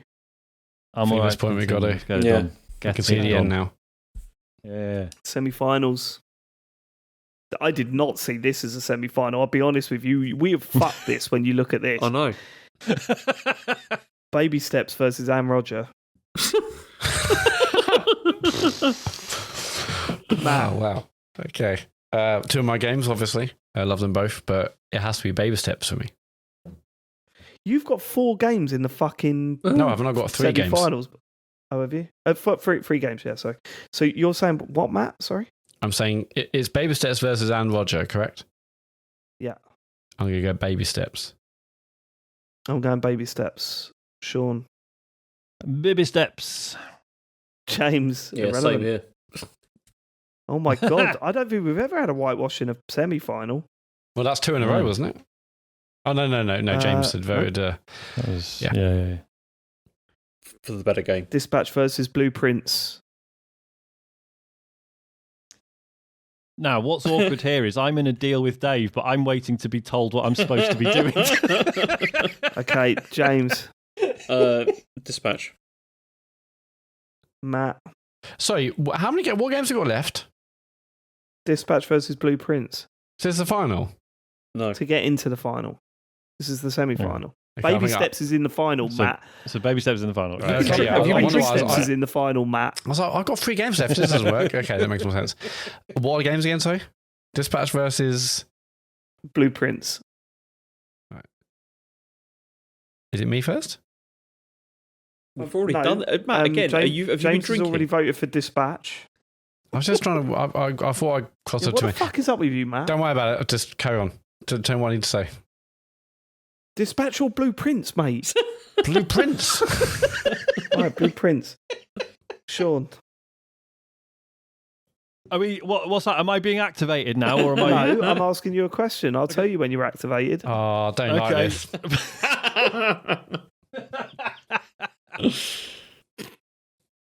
I'm gonna say Blueprints. I'm going Blueprints. Blueprints in the Shit. final. Fucking Right, hell. I need a wee All before of we that. do the What final. the fuck was that? We sacrificed Kingdom Come Deliverance 2 for this. Whoa. James, I'm with you. I'm with you. It pisses me off is so that they daft. sacrificed KCD2. Yeah, but I know what it is. It was game playing. There's no reason why they would vote for. Like they just wanted to get KCD2 out because it's the obvious choice. Like that's what does my right. I'm going for a piss. I'm going for a piss, and then we do the final. Time. This is a mental final out of all these games. I will say that right now. I didn't think either of these would get in the final. Well, one of them maybe. At all.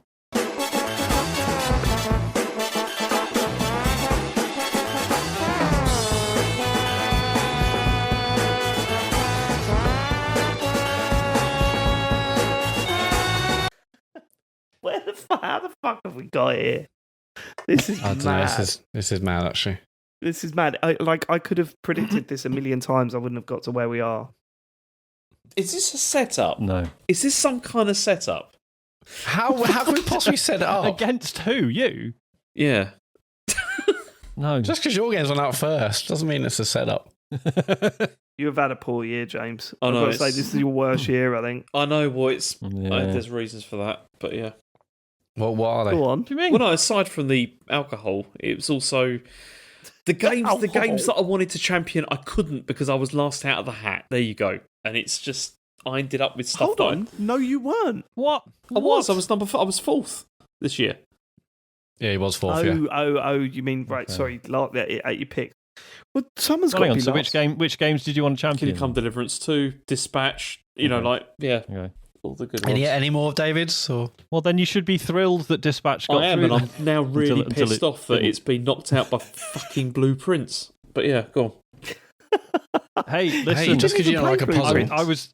I was waiting to be activated. And Well, that's it's been been all always right, to be David. activated. What the fuck was that for? You're about to be, you idiots. He's playing 4D chess here. Okay, right, so we're at the final. It's Baby Steps versus Blueprints for Game of the Year 2025. TCGS Game of the Year 2025. I don't know about anyone else. I feel like I can relax now because Really, I'm still really tense. I don't know, because I think I'm good with either, and I feel like all the horrible whittling down has taken place. Yeah, the No, quarters were rough. I genuinely feel that you and Matt were scared about KCD2, and you're happy now that that's not going to be our Game of the Year. That's the feeling I get. Is there a bit of that going on, Sean? Well, as I said, like I didn't think it should win overall. So yeah, of course, there's an element of relief that it's out and running. Yeah, We've been but that doesn't mean there was like cynical game playing going on. I just didn't think it should win. No, we wouldn't do that. I think we've been played here. But I've still got an activation button right next to me. Yeah, someone's gonna laugh. And I'm very interested in pressing it. Well, we're all interested in knowing what's going to happen when you press it. Matt, what are you voting for? So these are both my games, which is I am nice terrible luxury. for you.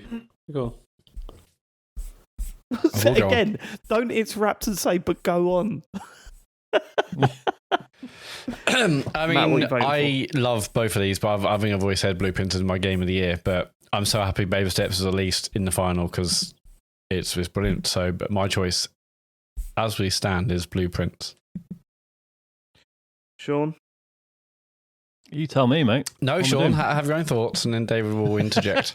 No, I've got my own thoughts, but I owe Dave. I will interject if I need to interject. Okay. I'm going to go Blueprint.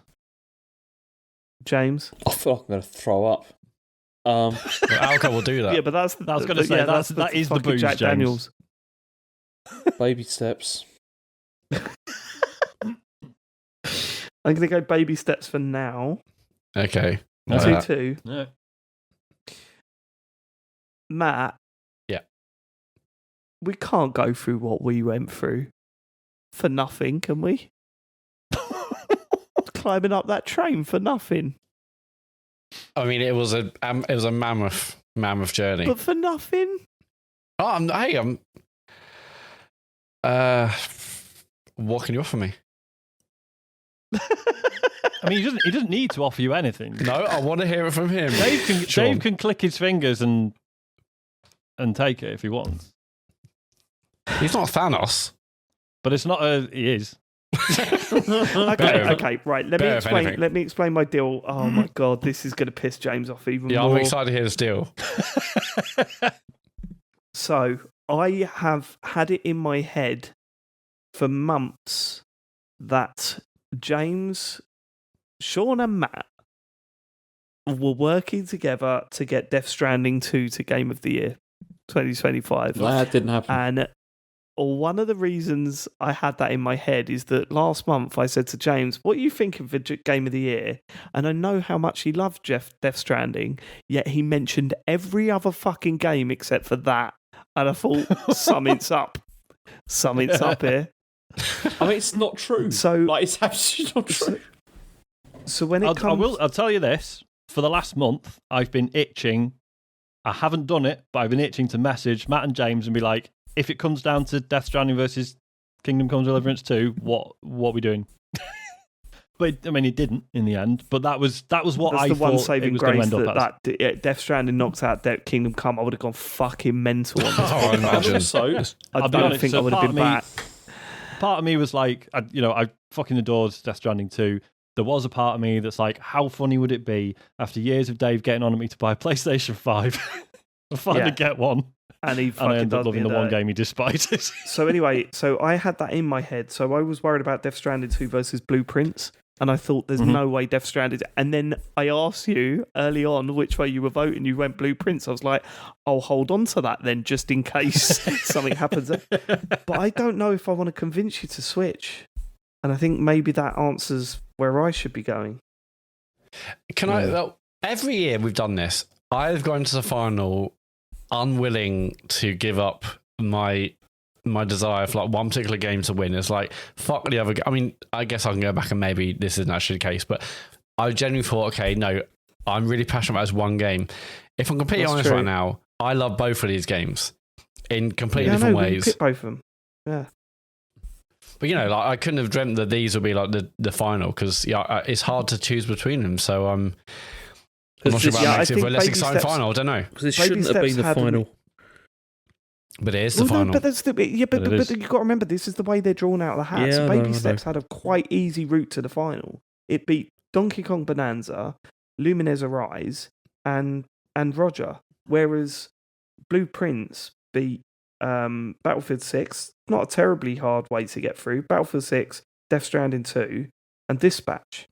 But then you look at KCD2. KCD2 went up against Expedition 33 and Dispatch. Like that is, that's a mad couple of games for that game to come. That's a tough side of the draw, isn't it? And that's why this format is the way it is, and we end up with fucking Trackmania winning one year. It's good game. Look, are we just giving this to Blueprints now? Right? That's what's happening? No. I think there's a discussion to be had. It's currently deadlock, right? Yes. James wants to go to bed. He can't say we're an hour ahead now. Oh, and Matt's happy now because we've just crossed the moment that this becomes the longest ever Game of the Year show. No, I was thinking, I know because we'll have to cut stuff out. So I'll take the breaks. Got 25 minutes of filling. Oh shit! Okay, so Blueprints is my game of the year, but Baby Steps, I feel more emotionally connected to that game. As I said earlier, the highs, the lows make the highs incredible. We're getting down to it. I worry that we're going to be the Blueprints as our game of the year. Aren't we different? Not Blueprints, Baby Steps. Baby Steps, yeah. Like, if we vote Baby Steps, is it going to be like, okay, TCGS, all right? No, because we've all enjoyed exactly, it. Sean. That's exactly. Yeah, I know, but there is part of me, and we shouldn't worry about this, but I do worry that we're like the moment we start worrying about what they think, we've lost, all right, lost the game. Let's just go for the indie darling. Right. Go on, let's just do that instead. Oh, these are both indie games, James. Hold on, they're both indie darlings, James. Yeah, but one's more of an indie darling than the other, let's be honest. No, I don't think it is. Let's be honest with you. What was that accent? It doesn't more indie darling if you are honest with yourself. Anyway, so it's 2-2. Yeah. Yeah. I'm also worried that my MacBook's going to crash because we've been recording so long. Too much audio. Too much content, baby. Right, so me and Sean, the Baby Steps? No, me and James. No, me and David Blueprints. No, I'm Baby Steps. Oh, you're Baby Steps, sorry. So there's three of us. There we go, we're done. There you go, it's Baby Steps. I don't think it is. Wait, was that always the case? Have we just been arguing for no reason? No, James is just pissed and saying I shit. think Don't worry about it. Right, okay. Let's do the vote again. I think I've failed you. Said Blueprint. You said Blueprints, yeah. Sean said Blueprints. And yeah, me and and you James said Baby Steps. Okay. I don't know. Okay. I don't know if it's the right. I don't know if it's the right thing. I don't know. But Baby Steps was fucking amazing. It deserves to have gone far today. Is it our game of the year? I don't think it is our game of the year. I wouldn't have had Blueprints as my game of the year for this.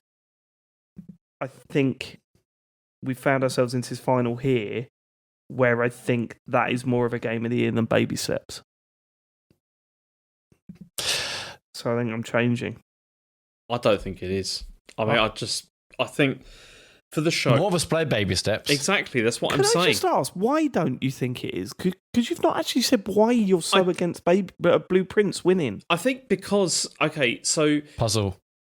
You don't like puzzles? Yeah, obviously I'm not keen on the game myself, right? But then also it's the fact that if I think about all the conversations we've had over the year, like all the games that we played and everything, like even Baby Steps has had far more of an impact on the show than Blueprints did, which kind of came and went. And I don't know, man. I think you just tuned out of the Blueprints chat, James. Blueprints was fucking mad. It was a couple of weeks about it that you talked about it, but Baby Steps, I think we talked for a lot longer. It was way more than that.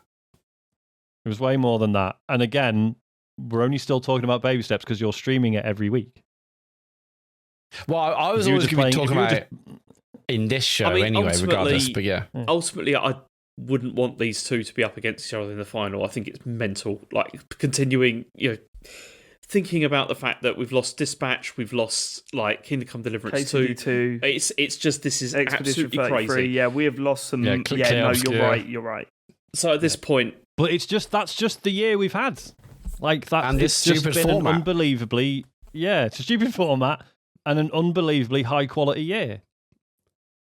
The good games that didn't even make it into the 16 is insane. Yeah, I'm not sore about either of these winning at all. No, but I want to make sure it's the right one. I'm not sure what right one means. All I can say is... Look, we can tell from the way the discussion is going what this is going to be, so why don't we just finish it? I don't think we can. I think we're all on the edge, aren't we? We're all teetering. We could all change apart from you because you don't like puzzles. I thought Matt was going to switch at one point.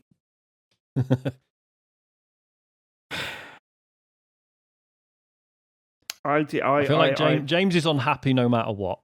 Yeah, so James is locked in. James is locked in on Baby Steps, right? I'd be happy with Baby Steps because I think it was a really interesting game, and I really enjoyed it. Okay, so far. So there's a lock basically on Baby Steps for one vote because James will never go Blueprints. Yeah. Now it's for the others to work out how we work. So I'm potential swap. Matt's a potential swap. Yeah. Sean, are you a lock? He's a lock.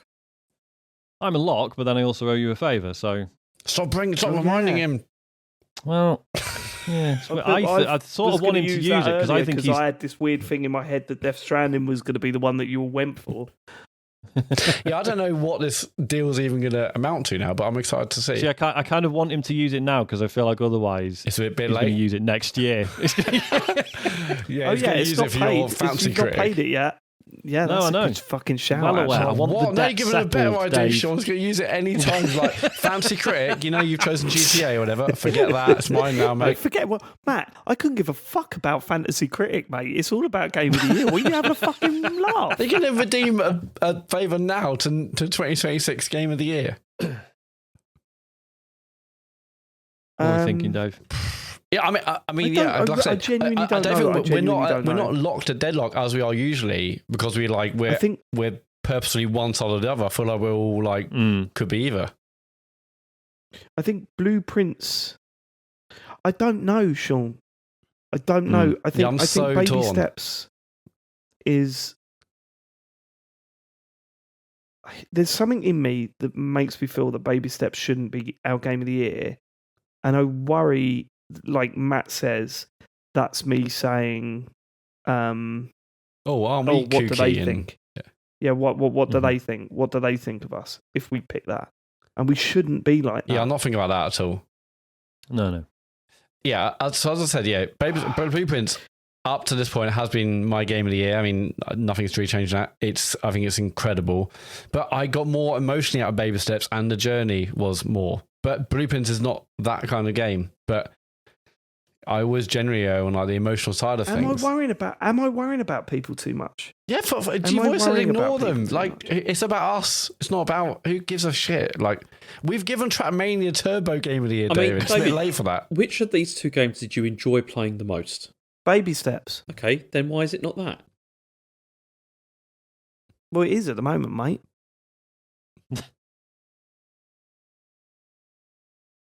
Yeah, you got a deadlock, remember? Yeah. But this is the thing. I think that's the answer, but then I don't know if I'm willing to pull the trigger over that. If the only thing blocking you is worrying about other people thinking, "Oh, aren't we mad?" Then screw that. If that's your favourite out of two, then that's your favourite. Like if people haven't grasped that our Game of the Year show is nonsense. Yes, that's kind of the whole point. Don't say that. Don't say it that one. It's actually less nonsense than anything because it's actually games. I mean, apart from like the matchups, this is the games we actually think and care about. Like it's not like I don't know. I feel like it means more in certain aspects depending on who you talk to. Okay. All right. Okay. Sean. Yep. Change your vote. All right. Per our agreement, I am switching to Baby Steps. Hang on, so what's the count now? Is that 3-1? 3-1, yeah. It's 3-1, yeah. Baby Steps wins. And I am all right with that. I'm fine with it. How the fuck has Baby Steps won? I know. I don't know. Beating out Dispatch. This is. Baby Steps barely has played beaten it, Kingdom James. Come Deliverance too. Wow. James, yeah. Baby Steps has beaten Kingdom Come Deliverance. I know. It's just. I know. Do you know what's going to be even funnier? Is I'm going to be like, yeah, do you know what? I should give Baby Steps another go, actually. So, Game of the Year, I'm going to play it for 5 minutes and go, nah. No, but okay. When I listen back to these things, I always forget to give wherever the winner is. We rarely kind of give it its dues at the end. It's almost like, okay, that's the winner. Fuck you, everyone. See you next year. Like always not. Yeah. Well, and also there's so weird though, Matt. There's also usually a massive argument, and we're like, most usually me massively like, oh fuck, whatever, just like get on with it. But like, I feel like Baby Steps is a special game. And I know it's very easy to look at it and think it's bollocks, it's physics, it's that, it's silly, it's like a guy walking around like a onesie or baby girl, whatever it is. But it did something to me emotionally, which I did not expect from a fucking walking game. What the fuck has Baby Steps won? It's been the best year of gaming for years. Like, how How the fuck has Baby Steps won this? What is the matter with us? Maybe we should change the format. Yeah, it needs an amendment. I don't Maybe know. we should just go. Seeded games, like Yeah. Yeah, well, This is qualifying insane. rounds and. Oh my word! But a worthy winner, I think. Blueprints, Worthy incredible. winner, yeah. Baby Steps, incredible in a different way. And Yeah. if you're listening to this and you think like that game looks like bullshit, play it, give it its time, and I feel like you get something out of it. That was Baby Steps. Ladies and gentlemen, the TCGS Game of the Year for 2025 is Baby Steps. I did not see this coming. Nor did I, and I But I think genuinely anyone loved listening it. to this show, But like, Would've part done of me is that. like, that is funny and unexpected. But also, I'm not like, no, that shouldn't be game of the. Do you know what I mean? No, I fucking loved it. I mean, I absolutely Yeah. adored it. And when Charlie wakes Yeah. up tomorrow and I tell him that Baby Steps won Game of the Year, he will love it too because he watched a fair chunk of that game and adored it when he fell over. The man fell over, which happens a lot in that That's game. it. If you've, It does. but it's deeper than Um, that. It's not just man falling over; it's man climbing. no, and no, it really did feel like I achieved something in that game. I loved it. And you're right. I think the thing that changed my mind was James turned around to me and said, "What game did you prefer playing?" And the answer was Baby Steps. Yeah. Easy. Like it wasn't even close. Like you're right, James. That I mean, obviously it's not my game of the year. KCD2 is my game of the year, but yeah, I prefer playing Baby Steps over Blueprints as much as I liked Blueprints. Okay, that's it for us in 2025. I got to say thank you so much for the support throughout the year. I don't know if you're going to support us next year based on what's just taken place. Yeah, that's it now. But we love you all. Like we love doing this podcast, and we love We do. having you on board with us because we do have the best listeners. Like we do. It's been so humbling seeing how many people support us, how many people get in touch via our contact form, and how many people are into the show. It blows us away that we just seem to be getting bigger and bigger, and we still see people that have been listening from the start, around in the community. We love doing this show, and this is the highlight of our year, obviously. And to have you on board at this point is just amazing. Thank you so much for the support that you've given us. We've had so much going on in our personal lives this year, and the TCGS is the constant for us. Yeah. And there's nothing better than sitting down with these three lads and chatting bollocks about video games and ending up with Baby Steps as our game of the year. Yeah, it's been a crazy year for games. Like, what a year It has. for it. And yeah, the pod has kept us all going. Really excited for next year. Like, we really desperately want to do another live show where we're going to get our butts in 10th gear. anniversary, mate. Yeah, 10th anniversary of TCGS next year. That's ridiculous, isn't it? Episode 500 coming up. Yeah, That nuts. as well. Something else to forget to deal with. But yeah, I mean, like, it's been a busy year for all of us, personally and professionally and pod-wise. But as David said, like, the pod's the thing that keeps us going. And every Monday, it doesn't matter if we're like knackered or depressed or this or that. Like, we all feel better after the pod, and I know it helps other people. It definitely helps us. And so, thank you, everyone, for like, even silly stuff like engaging on socials or sharing stuff, telling a friend, reviewing us on whatever.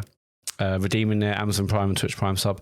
It's all good, and we feel really honoured that we get an audience and listenership that can do this for us. So thank you once again. We will catch you in the new year. We hope you have a lovely Christmas and a happy new year from myself, Sean, Matt, and James. We will catch you later. Thanks for living it. Goodbye, everybody. Good night. Goodbye. Kingdom Come Deliverance 2. Good night. Baby steps, Yeah. baby fucking steps, man. Baby steps. Baby steps.